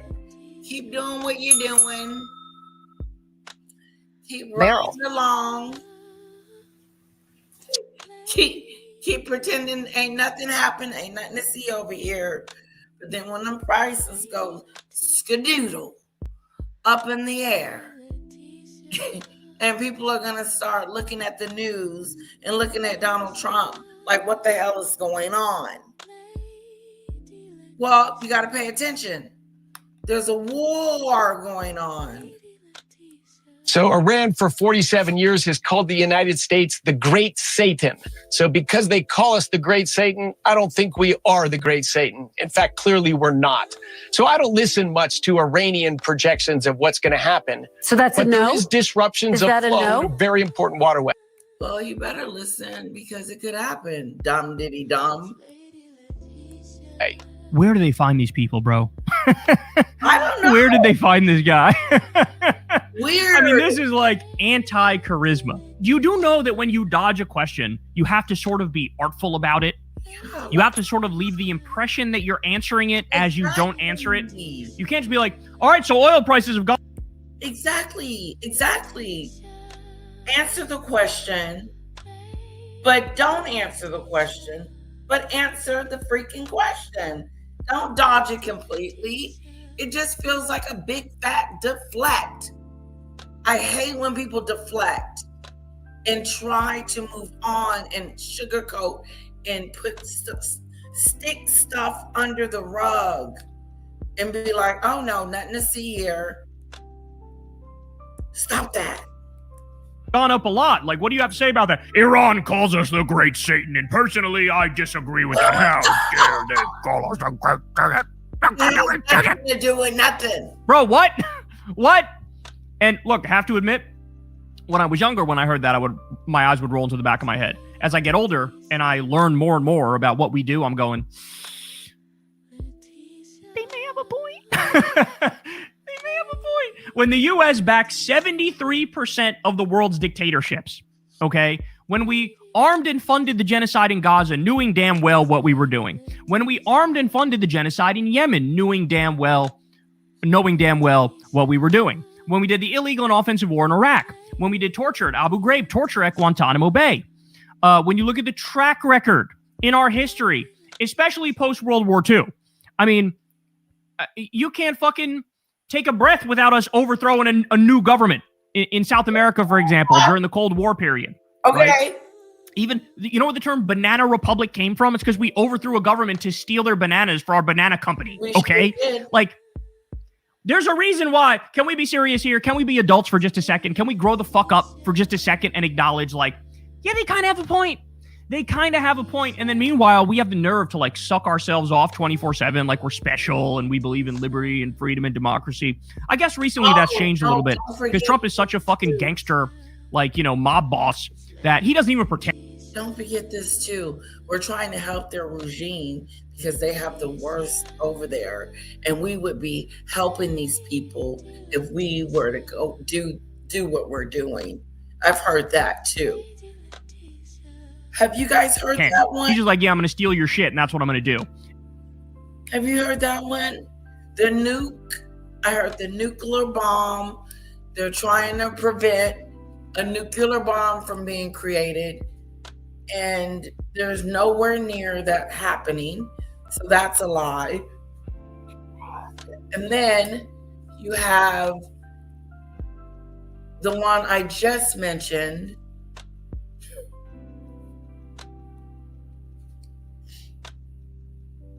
It's just a big fat lie-a-thon. They're lying to us. And, but like, again, this is the least artful thing I've ever seen in my life. I got to hear this again. Mr. Secretary, should Americans be bracing for, should they be worried that this war will actually drive the price of oil above $200 a barrel?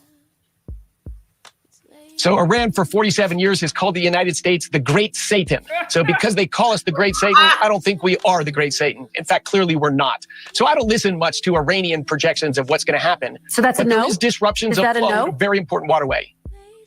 I would pay no attention to what Iran says, but there is a lot of energy that flows through the Straits of Hormuz. And depending upon the timing and the manner in which this conflict comes to an end, we're going to see some elevated pricing until we get there. Where it's going to go, we have done many, many actions to mitigate that price rise. He doesn't even bother to like answer the argument. Right. What is he talking about? Minimizing it. Like, how are you going to minimize something? Like, let's just be honest. You are trying to do everything to minimize it. How? By starting this?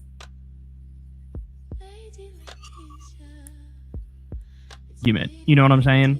Like, the argument is, yes, we shut down the Strait of Hormuz. 20% of the world's energy goes through there. Prices are going to spike. There's nothing you can do about it. They say they can get the price up to $200 a barrel. And he's like, well, they also say we're the Great Satan. That's also kind of accurate, right? Like, do you care to actually respond, or do you just come on to fucking virtue signal? And that's what he did. He just came on to virtue signal. So that's this fucking idiot. He gives us that moment. And then we have this, the UN ambassador, Mike Waltz. Now, this guy might sound familiar. It's because he was the Signalgate guy who, like, accidentally invited in some journalist. And then, like, in this group chat, they were casually discussing, like, so illegal attack on Yemen tonight. We in, boys? And they're like, hell yeah, bro. Let's attack some innocent people, bro. And, like, they invited in this fucking journalist guy who's like, holy shit. Like, this is wildly illegal. This is, you know, not concealing this information properly. Never mind the fact that the strikes themselves were also illegal, but I digress. That's this guy. There's accusations. This guy, by the way, is an Israeli spy. Let me just put that out there as well. Okay? So the UN ambassador, Mike Waltz, he was removed from his previous position because of said fears. Okay? And then listen to what he says here. The U.S. military has decimated Iran's air force, their air defenses, their missile capability, their missile production capability. This has been a dominant victory, the likes of which we haven't seen in modern American military history. So this is what we call right-wing postmodernism or conservative postmodernism. It's the idea, you just make something up and you run with it. Even though gas prices are continuing to skyrocket, even though the Strait of Hormuz is still shut, even though Tel Aviv is continuing to get pounded, even though our military bases in the region are fucking burnt to a crisp, barbecue chicken, He's still out there like, flawless victory, bro. We've never seen a victory like this before, bro. Yeah, you haven't seen a victory like this because it's a loss. It's not a victory. All right, so we got this idiot saying this. Again, they don't know whether they're coming or going. Like, one person will come out and say one thing, the next Trump regime official will come out and just immediately contradict it, and they'll act like everything's fine. This is amateur hour to the max. This is Bush League to the max. And then, finally, guess who we have here? We have a little guy by the name of Smoky Eye J.D. Vance, the Smoky Eyed Sociopath J.D. Vance, as the I've Had It ladies call him, the failed drag queen, if you will. He decided to make a name for himself by slurping Trump's ball sweat and telling him he's special. Sold out every so-called principle he claimed to believe in order to become vice president. Thinks he's going to ride on Trump's coattails into becoming president. If he does become president, it'll just be because Trump dies. So he's like 7 seconds from death at any given moment. One Big Mac away from a fucking heart attack. Okay? So he might become president, but it'll be that way. There ain't no way he's going to get elected. Fucking spare me on that, right? But he goes out there, and you literally can't make this up. I'm not kidding when I say, I played this video and somebody next to me went, that's got to be old, right? Like, that's not from now.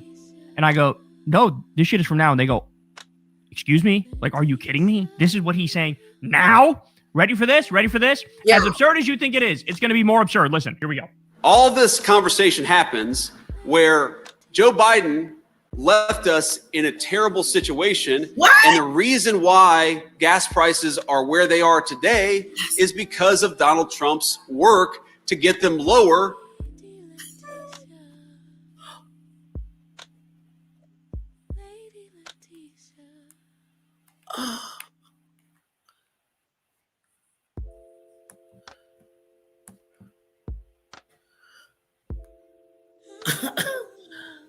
I don't know what happened, why things keep blacking out. Is it YouTube? Wow, what happened? Because in the Biden administration, they were crazy high. The gas prices we're seeing today are nothing like what we saw at the peak of the Biden administration because the president has set us up for energy dominance. And one of the lessons we all have to take away, frankly, every time we get involved in anything overseas, whether it's in the Middle East or anywhere else, the thing we got to take away from it is energy dominance and energy independence. Rely on our own people, rely on our own energy. He's blaming Joe Biden for these high gas prices. Look at his face. He did. He sat there and blamed Joe Biden. Did you guys hear that? That was so odd. What the hell does Joe Biden got to do with the prices? The prices were fine when Joe left office. Now he's sitting up here blaming a whole new administration. And so you know who's going to believe that crap of Doolittle? Debbie them. Debbie's going to believe that. That, oh yeah, that's really why. It was Joe Biden the whole time because he did this and he did that. This is a bunch of bull crap. Doolittle. Is this the face of a man who's projecting confidence? Is this the face of a man who thinks he just made a factually accurate statement? Or is this the face of a disgraced human being who is carrying around immense shame because he knows that his entire life is a fucking lie? He knows that he's got to humiliate himself and go out there and make factually incorrect arguments to please the fucking mad king, King Joffrey, who he's sucking up to, whose main job is to make that guy feel like he's special and like he's a genius, and you basically can't fucking disagree with him. The fact that this guy's even showing his face in public, my dude, half your fucking commentary before getting into office was, oh, the forever wars are stupid and we wasted trillions in the Middle East and we're not going to get into a stupid war under Donald Trump. Then here's Trump doing it, and where are you with your little fucking pom-poms going, yay, this was good, and then you run and hide for another fucking couple weeks. Right? That's where we are with this guy. You're blaming Joe Biden? And then he has the nerve, Donald Trump made us energy independent. How many times do I have to say this to people? He blamed Joe Yes, we are the top producer of oil and gas in the world. That is not our oil. That is not our gas. That has nothing to do with the American people. Fucking zero to do with the American people. It's the oil companies like ExxonMobil. That is their oil. That is their gas. They take it from our ground and they say it's ours. Okay? And that's what the U.S. government allows them to do. And then guess what? They don't take that out and then, oh, that all goes to domestic consumption of oil and gas. No, they take it out and they sell it overseas. They export it. So this is all bullshit. So, oh, for us, we're fine, we're good, we're great. Trump made us energy independent. The fuck he did? My ass cheeks he did. Yes, we're the #1 producer of oil and gas, but it's not ours. It's ExxonMobil and all the other fucking oil companies, and they ship all that shit out of the country. So please fucking spare me. I hate these people so much. Blaming Joe Biden?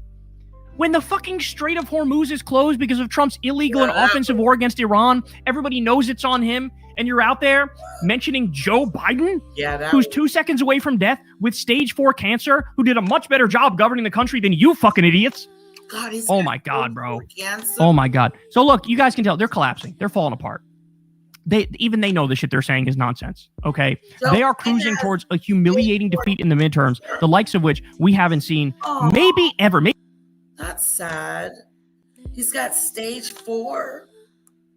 That is not good. Is it?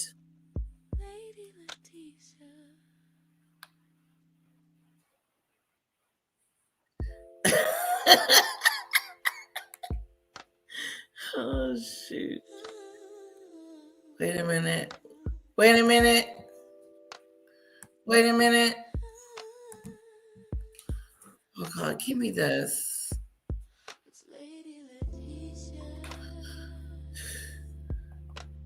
Maybe since the FDR era, maybe ever. Okay, and that's why they're so desperate to pass that Save America Act, because it's an attempt to rig the election, do mass voter disenfranchisement, stop Democrats from voting. Trump's also floating the idea of sending in the fucking National Guard or ICE to seize the ballots. That's oh my God! Please do not mess with our voting situation in November. It already was a mix-up in Dallas that people were going to go vote in their normal spots, and you was like, no, you can't vote here this year, but you never told them, where is my voting location then? These people are trying their best to suppress the vote because they know he's not popular, and he's not that popular. And for his own people is like, wait a minute, hold up just a second. I didn't vote for this. And, I feel sorry for them. I do, because they probably really feel bad that they contribute to something that they really don't believe in. That's why they already seized the Fulton County ballots from 2020, and he keeps talking about 2020. We see through you. We know what this is. They know the only way they can maintain power is to fucking rig it and steal it. Yeah. And you think J.D. Vance is going to stand on principle when that day comes and go, oh, this is immoral. This is unethical, sir. Don't say you won when you actually lost. He's not going to fucking do that. No. Zero shame left in this man, and he will destroy this country with a fucking smile on his face. He will end American democracy with a fucking smile on his face and eyeliner all over his eyes. No. Jesus Christ, man. He's not. He's got to get the hell up out of here in 4 years, period. That's our democracy. That's what we go on. You can only do 2 terms. That's it. What are you talking about? Don't be scaring us.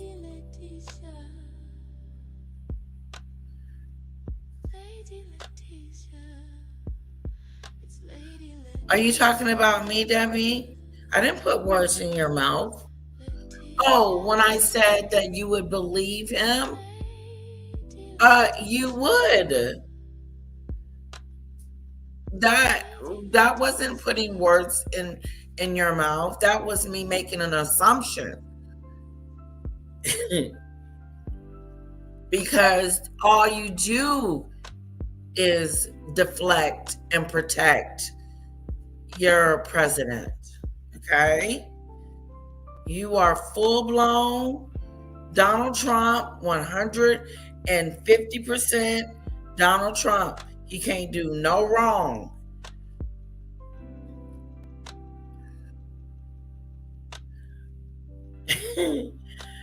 That's what Lindsey Graham said. Trump is going after Cuba as expected. Why? Resources were ranking deposits of cobalt and nickel alongside cured oil, natural gas, in various minerals like iron, all kinds of stuff, Michelle E. Let's just light you up. That's a lot of resources that Cuba have that we would want. That's like taking it all. So embarrassing. They did this event. They did one in Kentucky. They did one in Ohio, and maybe they did one elsewhere. But like the whole point of the event was affordability. Could you imagine taking this moment to do that? Like literally, as gas prices are skyrocketing because of Trump's stupidity, like as grocery. No, it's not his fault. Prices are about to skyrocket because fertilizer also goes through the Strait of Hormuz, and we need that for our farmers. As that's all going up because of Trump. Trump was literally caught the other day saying nobody gives a shit about housing. So as this guy, why would he say that? And we do. That is not a good statement. That he doesn't care. Just because you don't care doesn't mean that the people don't care. People can't buy houses because the interest rates and everything is so expensive. Even the freaking wood. But he doesn't care. He just said it. As that's all going up because of Trump. Trump was literally caught the other day saying nobody gives a shit about housing.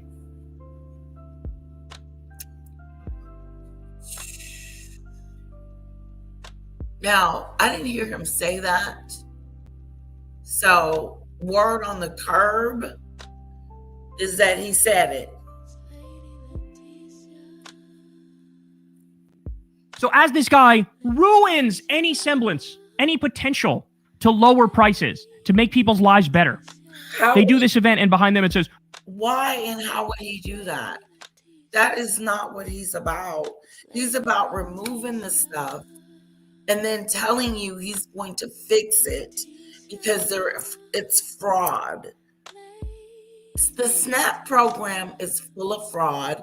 And so what we're going to do is we're going to remove it. We're going to remove it. And we're going to fix the fraud situation. How is that a good plan? Removing it to fix it. How about fix it and then remove those people that don't supposed to be on it off? But don't make it hard for everyone. But like he said, he doesn't care. But he cares about those people in Iran. He cares about their regime. He cares about their protests years ago. He's yet to mention it. No. This is getting worse. We're going to keep covering it. Bigger paychecks, lower prices. Like, are you fucking kidding me? Everything you guys do, everything is for the Epstein class. Everything you do is for the Epstein class. So, humiliation to the max. That's clear. Hey, y'all, do me a favor and like and subscribe. It helps out big time in the algorithm. Click the bell as well for notifications when videos drop. Okay, dang it. That's not where I want to be.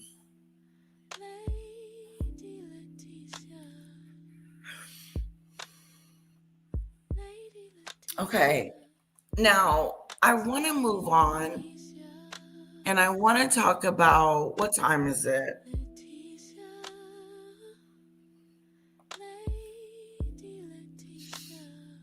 I don't care. My daughter is not with me. I feel lonely, so we're going to stay online. Regarding Andrew, I think he should be treated like everybody else. If this was... Don't mind hanging out with me. Okay. Now, we know what happened with Tyler Perry's situation, right? We just got through watching the Tiana situation. I kind of wanted to see what these women had to say about the situation. Okay, let's move on to Tiana Taylor, who another one I cannot stand, and I am hoping now that this Olympian awards season is over, they've got to truncate this thing. They have got to, because by the time we get to the Oscars, we're fed up with these people. Right. Like, I don't want to see Tiana Taylor. Okay. Now, I'm not one to guy.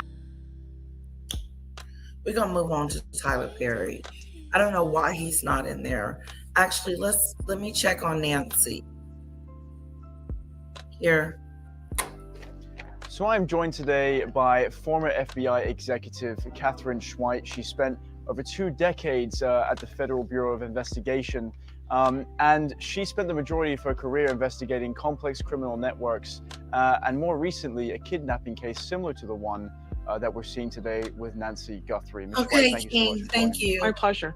I interviewed yesterday the former SAC of the FBI Phoenix field office, who said to me that there was a high chance that this was just a break-in gone wrong. And I'm wondering what your opinion is on that. Yeah, the SAC certainly, like all of us, we all have our opinions.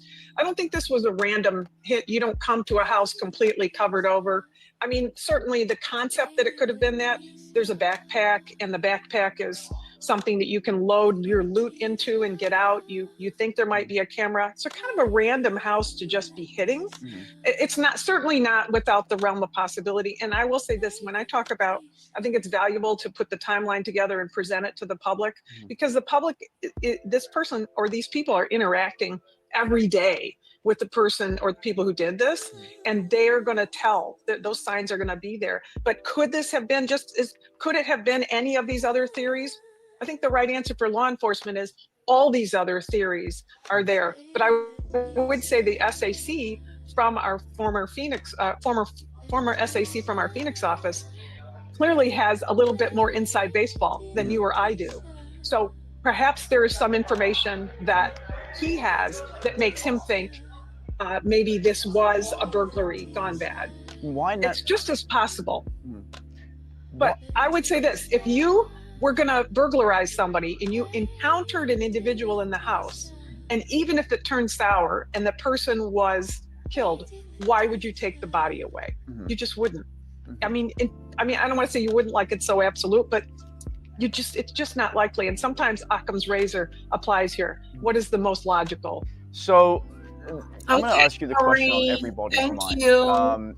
Amongst the many in the media, how did these people conduct this crime, and how did they get away with it, considering all of the resources at the disposal of the FBI? I think for the FBI, they did not take anything else. They didn't take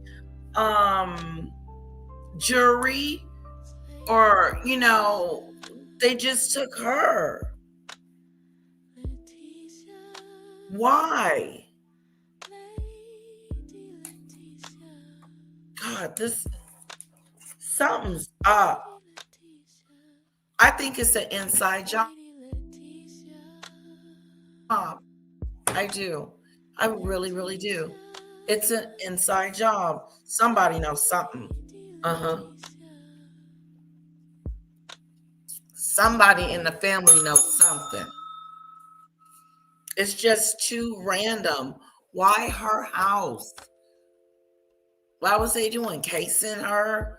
And then why take her? Did something go wrong?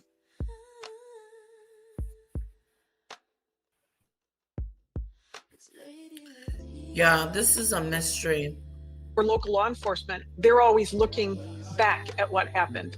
The advantage that a criminal has is that they look forward.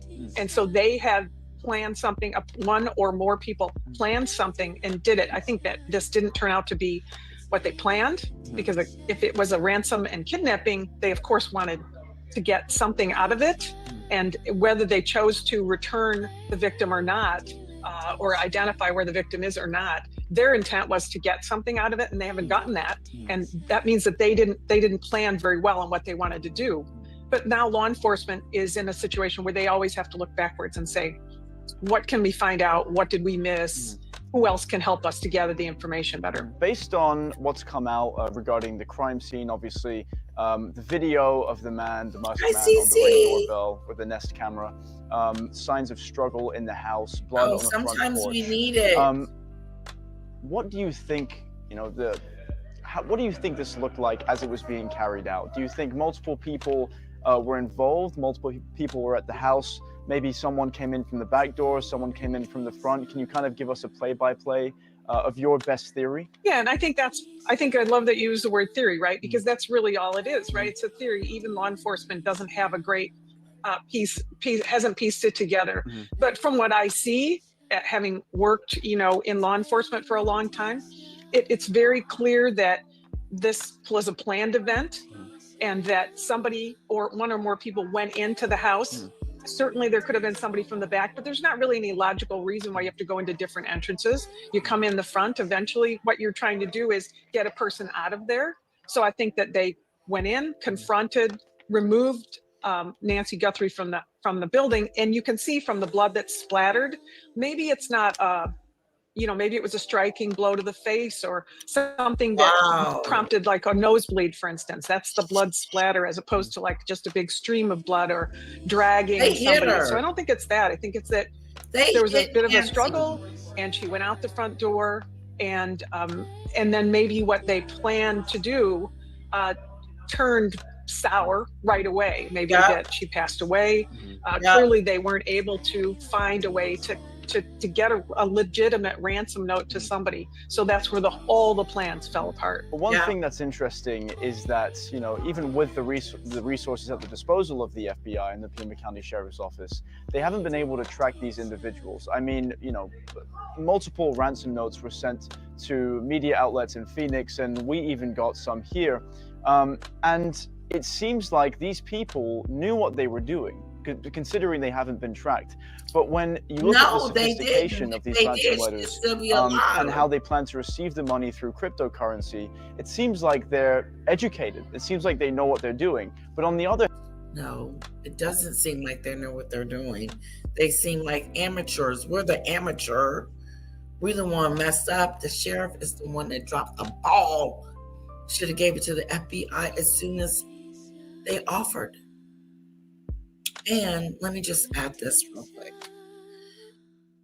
That, no, they're not smart. I don't think they're smart. They're just getting away with it. On the other hand, if you look at this video from the Nest doorbell, this guy's kind of walking around, covering the camera with his hand, picking up shrubs from the front yard. What does that tell you about the people that carried this out? I know that when you write a story, I write now, I'm an author now. When you write a story, you write the sophistication into the activities, and you see it in the movies and you think, oh, these criminals are so crafty. But in my experience, and most law enforcement would tell you, criminals are pretty dumb. They just are pretty dumb, and they don't really think everything out, and they actually can't always plan on everything. And even if this person planned this kidnapping and maybe planned to do something else or another criminal activity or has done petty crime before, this person is leading two lives, at least leading two lives, right? The way that they make their money every day, and the family that they're around and the friends that they're around. And then this idea that I'm going to get rich quick by doing this kidnapping, whether one or more people have done that. So when they choose to do that, they're leading that double life. And what we're really looking for is somebody who has managed to piece together what appeared to be a great crafty crime, but probably isn't, because if it was such a great and crafty crime, they would be in the Bahamas right now with all their money, and they're not. Result. What is the most logical result to you? That she was taken mistakenly. She was taken, the kidnapping wasn't really very successful. Yeah, I don't think it was mistaken. They were planning to take her.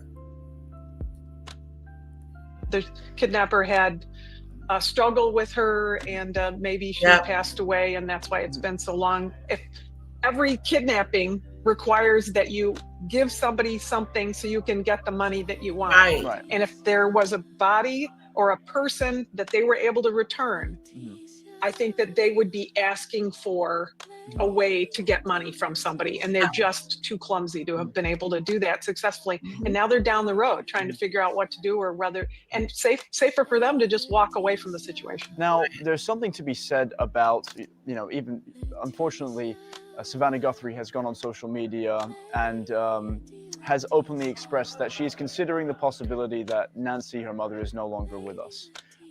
And in some ransom and demand letters, it seems like that sentiment's almost echoed. Why wouldn't they just say, look, she's passed away, but give us money and we'll tell you where the body is? If she's dead and buried somewhere, then why couldn't that be a financial incentive for them still? Why have they gone completely quiet, do you think? I think it's a hot potato, right? Somebody who's in a position where, they may have put think of the physicality of it. They even if Miss Guthrie has passed away and they think, oh, I could get the money back, how I could get some money from them anyway, they might not be able to actually safely convey that information. And they have to figure out a way to convey it. And maybe they're in a situation where they can't really contact somebody safely because of who they're around. That's what I'm saying about people being around them. So it's a circumstance that what really needs to happen is, this is very typical of thousands of cases out there right now where we think of them as cold cases because we need the public's help to give us some pieces of information. And oftentimes criminals, being dumb, are give the tell. They leave the backpack. They make some comment to somebody. They just kind of can't help themselves. And that's when somebody needs to do the phone call, 1-800 call FBI. They need to make the calls, because that's how these kind of cases, all of our top 10 cases, are broken, when somebody calls in. Okay, so these cases are usually solved by someone just saying something, or knowing they know someone and they've observed some really suspicious behavior. Maybe they're coming back from work really late, or maybe they were gone missing for a week, and then okay, interesting. Stop and think about it, right? The public needs to kind of stop and think, hey, could this be? I see that person. I live with somebody who's that size, or my neighbor is somebody that size. Hey, I remember, and they need to put some things together. That doesn't mean law enforcement isn't working what it can with regard to DNA possibilities and the gathering of the blood, the blood splatters inside the house. What might have been found inside the house? We don't have the audio from the camera, for instance, if there is audio. So those kinds of pieces of information law enforcement may be working on behind the scenes, and they should be, but they're not going to release those to the public. There's no benefit to release those to the public unless there's a reason, right? And clearly there isn't a reason now. If they had a voice, they would have released it. You've worked kidnapping cases before. And I want to know, in your experience, when something is planned like this, these criminals have a target who they want to kidnap and hold for ransom. What's the time frame for their planning, or how long are they scoping out the house for? Were they tracking Nancy Guthrie's movements? Were they watching her on social media? Can you talk to us about that? Well, you never know what's going on in the mind of a particular criminal, right? But in general, I will say I worked an 88-year-old kidnapping victim who was taken in the middle of the night from her home in Wisconsin. And in that case, that was a subject who had familiarity with the family and had tried to, in fact, kidnap somebody else, we think, from the family. Was familiarity with the family. Did you see that? That familiar with the family. I think that I really do. So, and that didn't turn out successfully, whatever the circumstances were. We weren't quite able to piece that together. But we were able to find our 88-year-old victim alive 4 days. Oh, this is good. Later. So it's very urgent afterwards, but before it could take surveillance of a month or 2 months or 3 months, because it's not only just acting to kidnap somebody, but it's also, what do I do with them when I get them, and what kind of materials do I need to conduct that, and in phone lines that are cut or doorbells that are rung, and see whether somebody answers, a check to see whether there are security cameras. I mean, this is a clumsy guy. He didn't know there was a security camera right there at the front door. Very Ms. clumsy. Schweight, I have one more question for you. You've been fantastic, and thank you so much for joining me today. At what point does this become a cold case? I mean, it's been 41 days. She's been missing. No updates have been released to the public from the FBI. At what point do all leads go cold? I think it's really when we ask whether or not this case is cold, I think you have to look at it the other way. It's never cold until people stop calling in. So right now, if I was running this case, I would just hold a press conference. I'd lay out all the facts and details again, like we do in a top 10 case or another case where we need the public's help, and say, here's what we know from here to here, and give that opportunity for that to be passed around over social media and let everybody see it, all the information all at once, and be very forthcoming about what you have and what you need. Then it's not a cold case anymore. Ms. Schweight, thank you so much for joining me today. I appreciate your time. Well, thank you. You can find everything Catherine Schweight at Kate Schweight. That's my social media handle, at KATESCHWEIT. And I did release a new book, true crime book, called Women Who Talk to the Dead, just this past year. Women Who Talk to the Dead. I like that title. That's interesting. Thank you. That's gripping, actually. I'm going to look into that. Thank you so much again for joining me. Okay, that was interesting. That's what's going on with Nancy. She's still missing, she's still in our prayers, our thoughts, and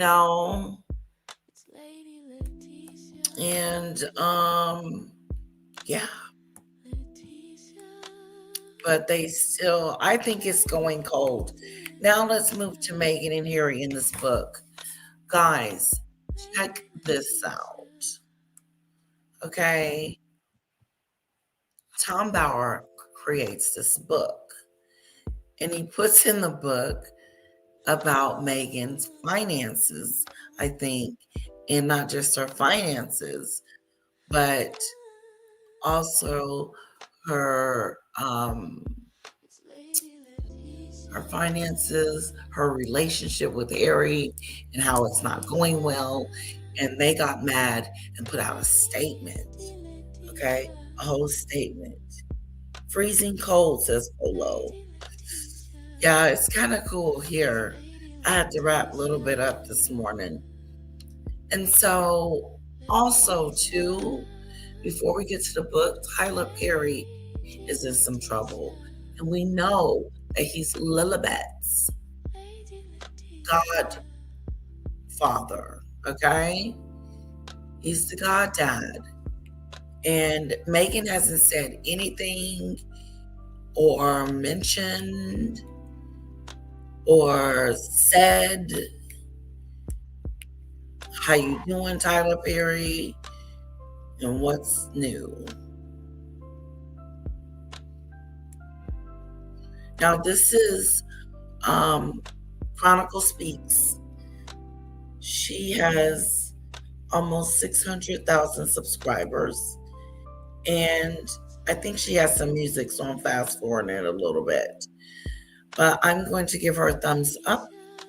And I'm also going to put her link in the situation in my comments.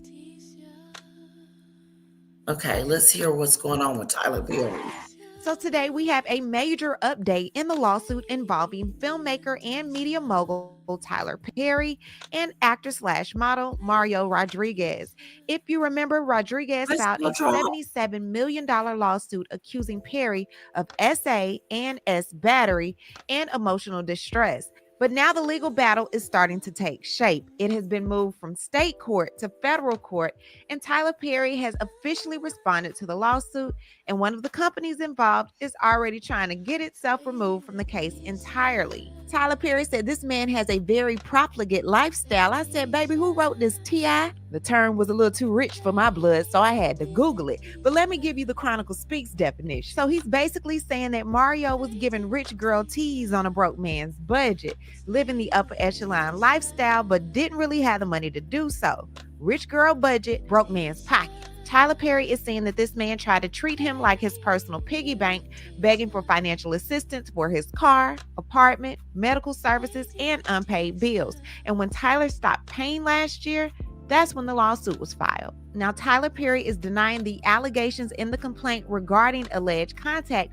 However, he said if there was contact, the plaintiff consented to it. We have so much to talk about regarding this lawsuit and the answer, and we'll do that and so much more. But before we do, please be sure to subscribe to this channel and hit the bell for notifications so you don't miss out on any news regarding this story and so much more. Now let's get back into it. Okay, to catch you all up to speed, the lawsuit was initially filed in December 2025 in Los Angeles Superior Court. However, according to this complaint, the situation dates back to 2015 at an Equinox gym in Los Angeles. Rodriguez said that while he was working out, a trainer approached him and told him that Tyler Perry wanted to meet him and talk about acting opportunities. So Rodriguez said he gave the trainer his phone number, and later that same day, he allegedly received a phone call from Tyler Perry himself about auditioning for a role in the film Boo, A Medea's Halloween. Now, Rodriguez claims that he was so excited because at the time, he was working as a model trying to transition into acting.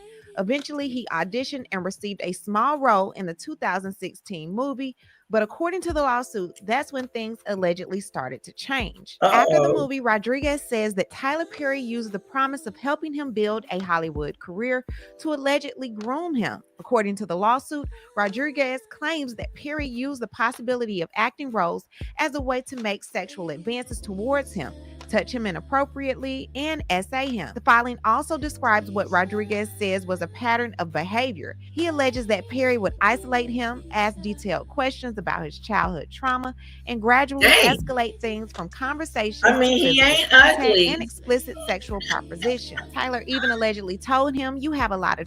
Okay. He is not.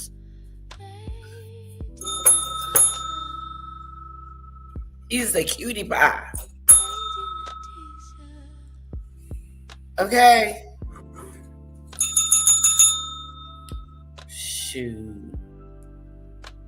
Let's just look one more time. I mean, he was smiling at us. To physical contact and explicit sexual propositions. Tyler even allegedly told him, "You have a lot of trauma in you, and believe it or not, we have a lot in common," requesting that Rodriguez stand up and give him a hug. "Come here, man. Let me hug you." Rodriguez felt like Tyler Perry was trying to reenact the famous scene between Matt Damon and Robin Williams from the acclaimed 1997 movie Good Will Hunting. The complaint goes on to say that Rodriguez did not want to offend Tyler Perry because he thought his acting career could be affected. Now, he states that between 2017 and 2019, he and Tyler Perry continued communicating and meeting at Tyler Perry's home in Los Angeles. Yes, look at this. No wonder.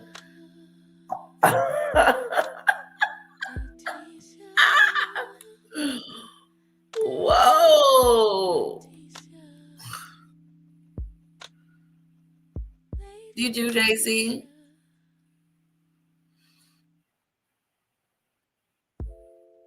Yeah, he rescued Harry and Meghan from the back castle, from Buckingham Palace, where they were held hostage by the Queen.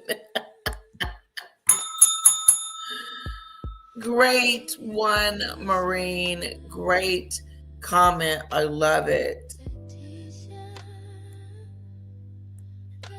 And he states that some of those meetings, Perry actually made sexual comments and advances and offered him financial support if he could give in to those advances. He claims that Tyler Perry would try to give him massages and touch his chest, even touched his inner thigh right alongside his Johnson, telling him things like, "You just need to relax and stop being so tense. Man, if you would just come, I would take care of you for the rest of your life and you wouldn't have to worry about anything." Then there was an alleged time, according to Rodriguez, that Tyler Perry invited him over. He went and bought some Don Julio. Once they got there, he started asking him questions like, "Do you like giving fellatio to men? Do you like men to give fellatio to you?" And he said he started feeling uncomfortable. So he goes to the kitchen. Tyler Perry follows him to the kitchen, comes up behind him and starts unbuckling his pants, reach for his Johnson. This is after he's already told Tyler Perry, "I don't like men, I like women." Tyler Perry allegedly pushed himself on Mr. Rodriguez, and Mr. Rodriguez said, "I can't take it no more. I'm going home." Then he showed text where Tyler Perry was basically messaging him back to back to back, like, "You okay? Okay, you don't want to answer? All right, asshole. I haven't heard from you. I ain't mad. Why? Why? You never text unless something's going on. Rodriguez allegedly responds and says, okay, bro, I know you're busy. Didn't want to bother you. Saying hello ain't a bad thing. Rodriguez says, I know you're on tour. Tyler says, whatever, my tour is over. I'm sorry, man. I thought something had happened, man. The alleged Tyler responds saying, a text saying, I know you're busy, just saying hi is what all my friends do. Good night. Fuck off. Mario responds, wow, okay. Yes, wow, okay. Nothing to say. That's it. I'm sorry. Question mark. Mario responds saying, look, it's a lot going on this month. My daddy's dying. My son's mom has cancer. I ain't even able to work out. What you want from me? Rodriguez claims that it was a point that Tyler actually felt like they were in a relationship, and they weren't. He states that because he never took Tyler Perry up on any of his offers, Tyler Perry did not give him the movie deals that he promised would more than likely be coming his way. Because of those allegations, Rodriguez filed his lawsuit accusing Perry of SA, battery, and intentional infliction of emotional distress. So Tyler Perry responds with text allegedly from Alex Rodriguez, and it says, brother, haven't been feeling okay, confused and a little nauseous. I got blood work, think it's my teeth. I know it's none of your business. I don't know. What do I know? I promised you I would never ask you for anything, but if it is what I think it is, I don't think I could do it on my own because I barely pay my bills. Scared as fuck. I don't want to get sepsis like my dad and pass away. I don't even want to mention it because I don't want to make it real. Feel sick most days. Never told anyone this but my mom, and everybody is starting to notice my broke ass don't have insurance. I never lie to you, but I think that's what's wrong. My dentist is supposed to take care of it in Beverly Hills, but he's in prison for fraud. I've always been healthy, but lately I've been waking up confused and dizzy and a bunch of stuff. I just can't go to the doctor because I can't even afford it. I don't want anything. I just want to be okay. Scared, brother. And then the next set of texts he has a laughing emoji and says, just know that I love you and thank you for everything. I appreciate you to the moon. You got my Mexican ass out of a lot of bad places, and I just want to tell you thank you. I can't buy you anything, but I want to tell you that your boy right here appreciates you more than anything. Straight from my heart, bro. Nothing I wouldn't do for you, man. Anyways, enjoy your time, and I hope to see you again soon. Tyler Perry responded and said, happy Thanksgiving, my friend. Yep, you've been through it. I'm glad you're doing well. You don't have to buy me a thing or pay me a thing. I'm just glad you're good. And then Mario allegedly responds and said, I'm still going through it, but you know me, man. I'm a survivor just like you are. And I'm glad that you're my friend. And I love you, bro. Respectfully. Tyler Perry knows what he did, man. He knows what he did. And the text messages that he released the other day, they prove that Perry was sending me money after Medea. The thing that you guys got to ask yourself is why? The evidence that's going to come out is going to shock you guys. So Tyler Perry recently answered the complaint, and he says plaintiff's complaint is a $77 million money grab. Plaintiff fabricates the story based on a decade's worth of falsehoods, misrepresentations, and outlandish claims that have no basis in fact or law and no merit. Plaintiff is manipulating the judicial to the complaint, and he says plaintiff's complaint is a $77 million money grab. Perry was sending me money after Medea. The thing that you guys got to ask yourself is why? The evidence. And I'm glad that you're my friend, and I love you, bro. Respectfully. Tyler Perry knows what he did, man. He knows what he did. And the text messages that he released the other day, they prove that Perry was sending me money after Medea. The thing that you guys got to ask yourself is why? The evidence that's going to come out is going to shock you guys. So Tyler. Oh my God, is he like blackmailing Tyler Perry? Did you guys get that? Did you guys get like, he may have been like trying to extort money from him? Like this stuff is going to come out because he knows why he was giving me money. Why was he giving you money? Was you blackmailing him? I just wonder. Tyler Perry recently answered the complaint, and he says plaintiff's complaint is a $77 million money grab. Plaintiff fabricates the story based on a decade's worth of falsehoods, misrepresentations, and outlandish claims that have no basis in fact or law and no merit. Plaintiff is manipulating the judicial system in a last-ditch effort to shake down Perry to further fund his profligate lifestyle after years of seeking out Perry for money. After being cast in a very minor role in a single Perry film a decade ago, plaintiff repeatedly turned to Perry as his personal piggy bank, begging for financial assistance for his car, apartment, medical services, and unpaid bills. All the while, plaintiff would press for invites to spend time with Perry at his home, on trips, events, and fancy dinners. Desperate for money, Rodriguez reportedly preyed on Perry's generosity with the feigned friendship until Perry finally stopped giving in to plaintiff's exploitations in 2025. When plaintiff's repeated requests for more financial assistance were met with silence, angry at the loss of his golden goose, plaintiff spun a false tale that the two had a non-consensual relationship, twisting the true reason for the payments to ignite a media firestorm, all to fuel his final money grab and thrust him into the spotlight. Then they began to talk about Lionsgate, and Lionsgate is like, you know what? How did I get into it? See, I ain't even do nothing. Lionsgate wants nothing to do with this lawsuit. They never hired him, they never fired him, and they have absolutely no clue what went on inside Tyler Perry's home. Tyler Perry vehemently denies plaintiff's misrepresentations and distortions of fact and sets forth a general denial and affirmative defense to the meritless allegations in the complaint below. Now, Tyler Perry and his lawyers have listed a long series of affirmative defenses, which are legal arguments explaining why the case should fall, even if certain facts were assumed to be true.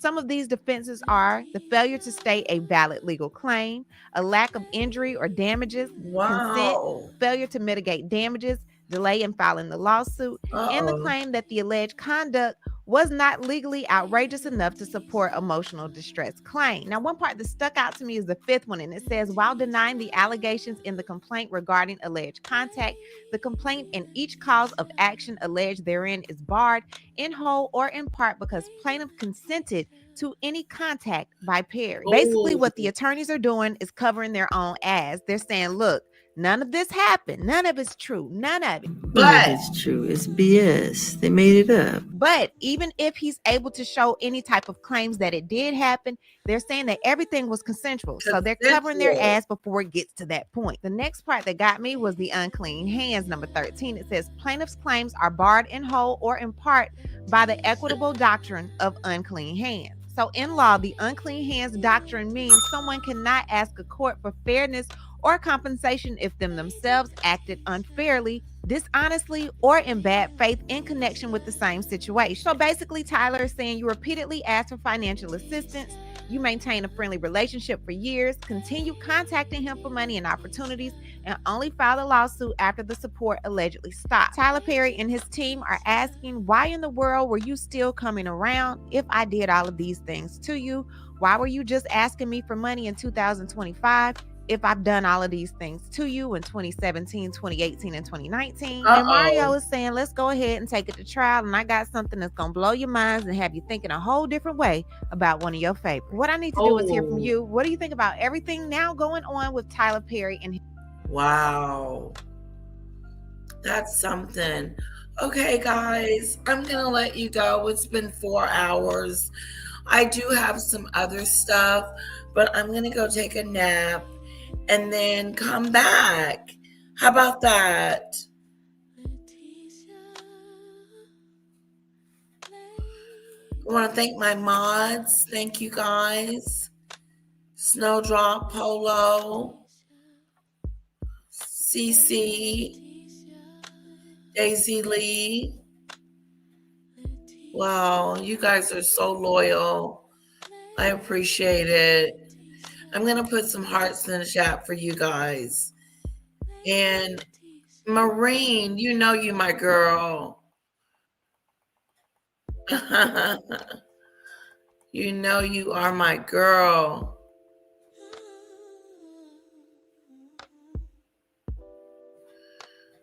Oh, thank you. I appreciate that, Bolo. I will, because let me just let you guys know what I want to talk about when we come back. I still want to talk. I don't want to go too harsh on Tiana Taylor with the ladies, so I may not play that. Harry and Meghan, the grift is, I'm definitely going to play Harry and Meghan. This is what I want to do. There's a Harry and Meghan video, okay? And it, I got it from Demon Dictator. And so we're going to go through it. And it's about the book. I think it just really talks about Harry and Meghan. I think I'm right, Demon Dictator. And this is what we're going to go out with. We're going to go out with Salome because I didn't finish the Oscar situation. So we're going to go out with that. Let me see here. Okay. Thanks for the animation. Thank you for eating ice and fries. Okay, watch how rude the Oscars is and start playing their music. And spring aspers. And is there anything else? I'd like to thank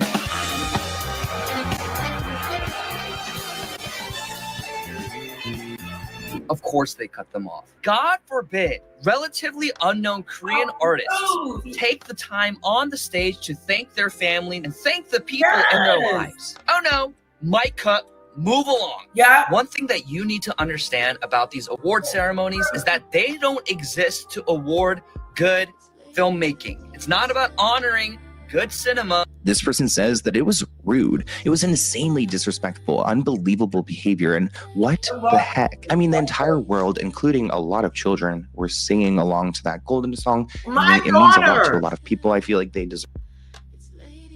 Kara knows this song.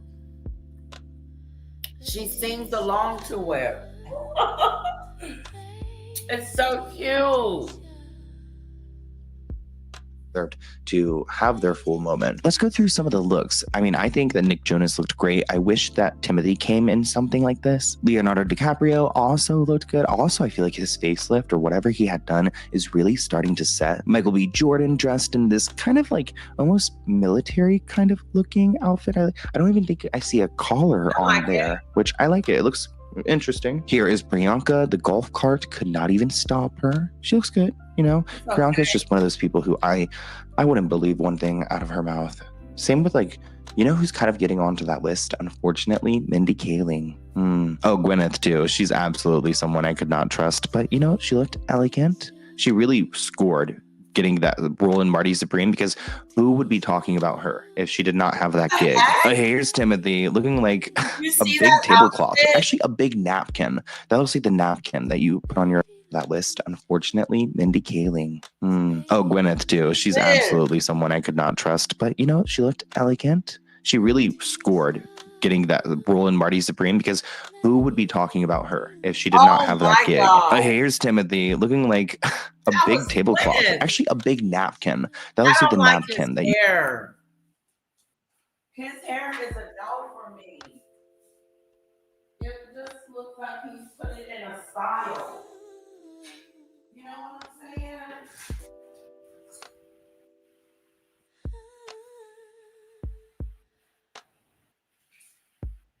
It's Lady Letitia.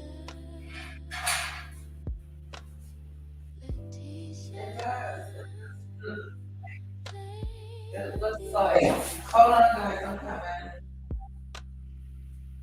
Lady Letitia. It's Lady Letitia. Letitia.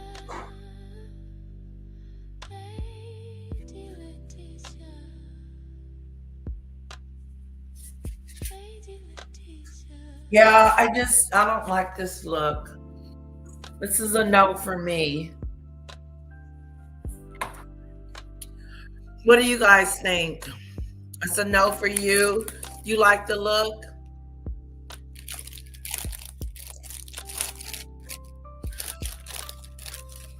But I want in the chat for Timothy. I mean, it doesn't look bad. His hair just, it looked like it would look cuter if it was shorter. Hi, Polly. You put on your lap, folded up all nicely before. Jacob Elordi hits every single time. He looks great. And even Yeah, he like the does. extra, his mohawk, or not mohawk, what's that called? His short party in the front. Was it party in the back? Business up front? What is that called? Mullet. I like his mullet on him. Pedro Pascal, I almost did not even recognize him here. Ooh, the mustache being shaved off was a big loss. I feel like maybe if he had like his chest open. Who is that? Do we know him?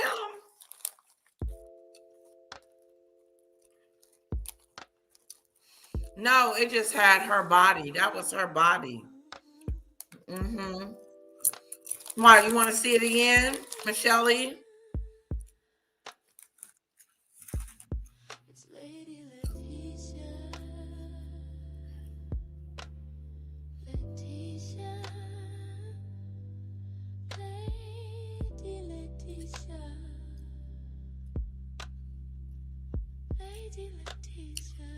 I liked his outfit. Michael B. Jordan dressed in this kind of like almost military kind of looking outfit. I don't even think I see a collar on there, which I like it. It looks interesting. Here is Priyanka. The golf cart could not even stop her. She looks good. You know, Priyanka is just one of those people who I wouldn't believe one thing out of her mouth.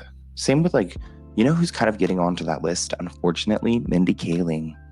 Oh, Gwyneth too. She's absolutely someone I could not trust. But you know, she looked elegant. She really scored getting that role in Marty Supreme, because who would be talking about her? That wasn't like a new thing. That was her body.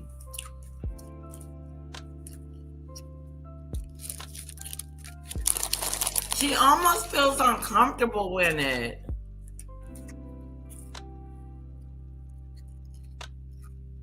If she did not have that gig. Here's Timothy looking like a big tablecloth. Actually, a big napkin. That was like the napkin that you put on You said he looks like a big tablecloth. your lap, folded up all nicely before. Jacob Elordi hits every single time. He looks great. And even like the extra, his mohawk, or not mohawk, what's that called?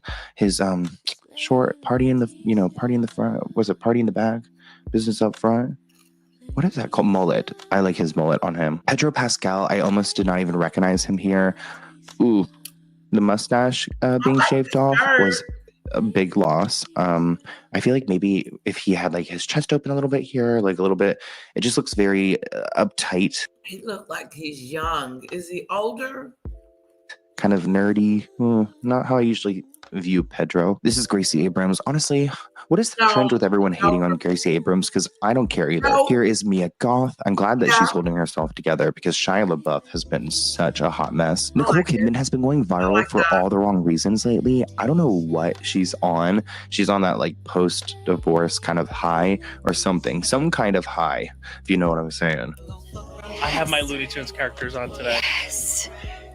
We love Looney Tunes. We love Looney Tunes. Yes, there's Coyote. Yeah, there he is. Yes. Now, don't you do Little Quacka? There's Tweety.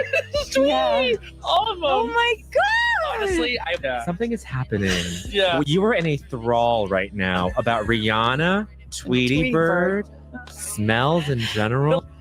I'm sensory. To Tweety Bird. Here is Demi Moore. I feel like she looks so much better, especially that she left her dog at home. I think that she looks great, especially after a rough few weeks. I don't know if you guys saw, but Quinlan and Jake Shane were over there representing Variety at the Variety party. And it seemed like Jake Shane had a really difficult time getting through some of these interviews. Like there was a moment with Julia Fox that was really awkward. I loved it all around. If I had legs, I'd kick you. Wow. Really good. Like really good. Every mother's story, you know, especially. You think the kid was annoying?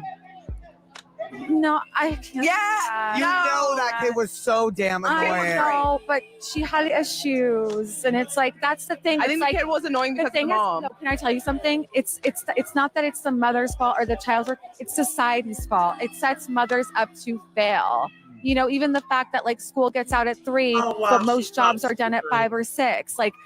All those little things are so positioned to just not conducive to mothering, if that makes 1000%. That sense, makes you know? complete sense. And it's Julia like, Fox for yeah, president. Yeah, okay. I feel like we've dragged this Honestly- on a little bit, and there's There was also a moment, though, when Quinlan was having a moment with this guy, Idris, I believe, and it got so awkward because he was kind of like hitting on her. Are you planning on having fun tonight? Oh, yeah. I'm going to have a little fun. How you gonna turn it up? We'll see. We'll see. Oh my God. Well, enjoy. We'll see you in there. Girl. Did I just he came up to me. He came up to me. He said, "Let's not be cheeky." The issue is, I slid in his DMs when I was like 21, oh my God, you're so cute. And then I saw him one time outside of a party, and he's like, "Saw your DM." No! I was like, "Babe, please unsee it." I just posted a video yesterday about Kris Jenner and Corey, and surprisingly enough, we saw them both together last night. You saw Kris walk the red carpet on her own, and then it seems like Corey joined her. I don't know if she actually wanted Corey to join her, because watch how her demeanor shifts whenever he comes into frame. Kris, head down, head down.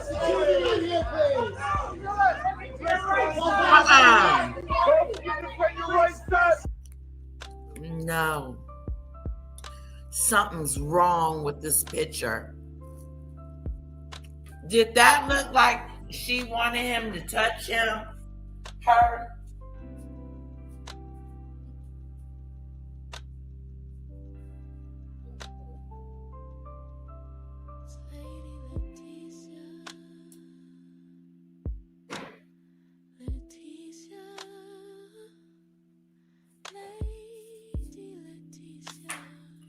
Oh my God, I am acting a crazy fool.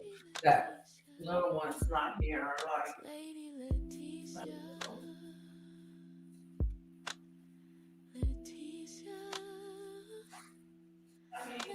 such a good girl that.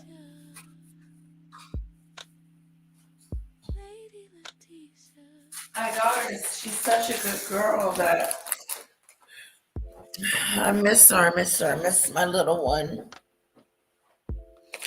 She blew him off. She treated him like I don't want to be bothered with you. Let's see that little clip I do again. He comes into frame. Kris, head down, head down. Oh, wow. What was that for? Touches.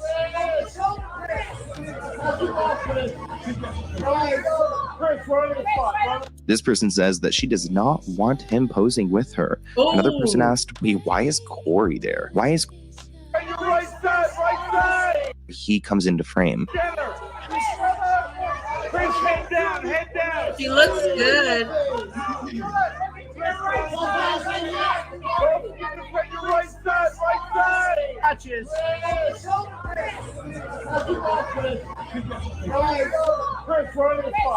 This person says that she does not want him posing with her.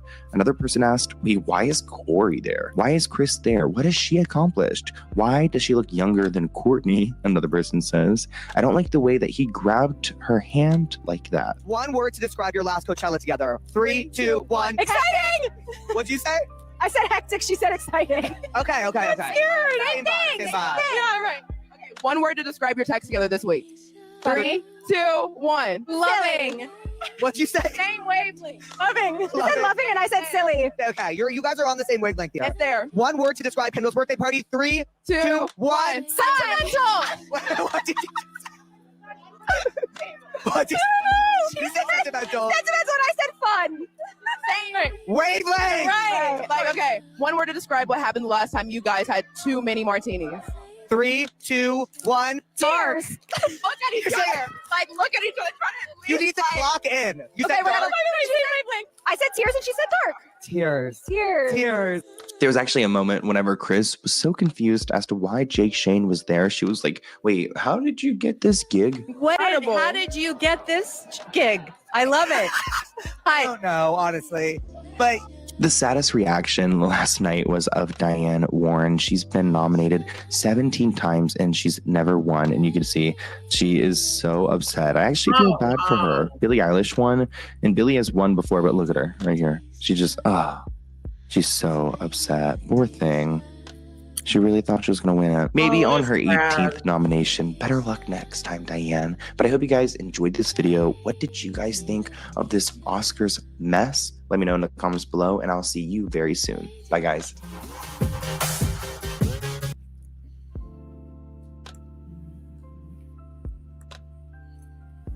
Thank you, wonderful people. I hope you enjoyed it. I enjoyed it. Sorry for the ups and downs. And I will be back later to do probably another live. Like I said, I want to do the one that Demon Dictator recommended. So I may do that one. It explains the book. That's going to be really good. Let me just check on it real quick.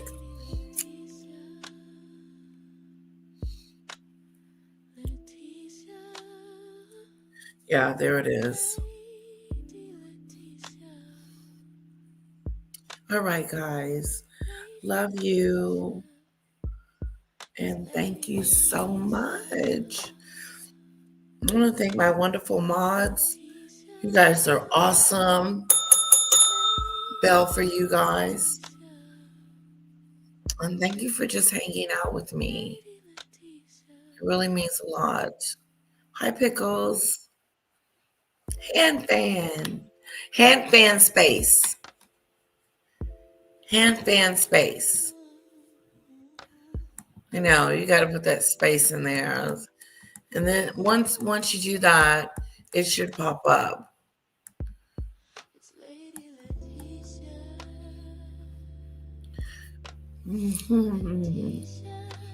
Well, thank you, Daisy and Marine, for my super chat. I appreciate it. Thank you. Oh, Daisy. Thank you, Daisy. And I love you too, sweetheart.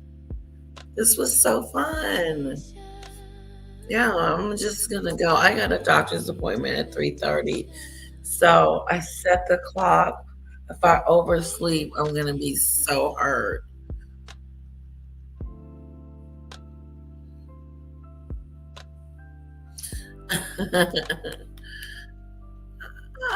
Okay, have a great one.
Lady Letitia.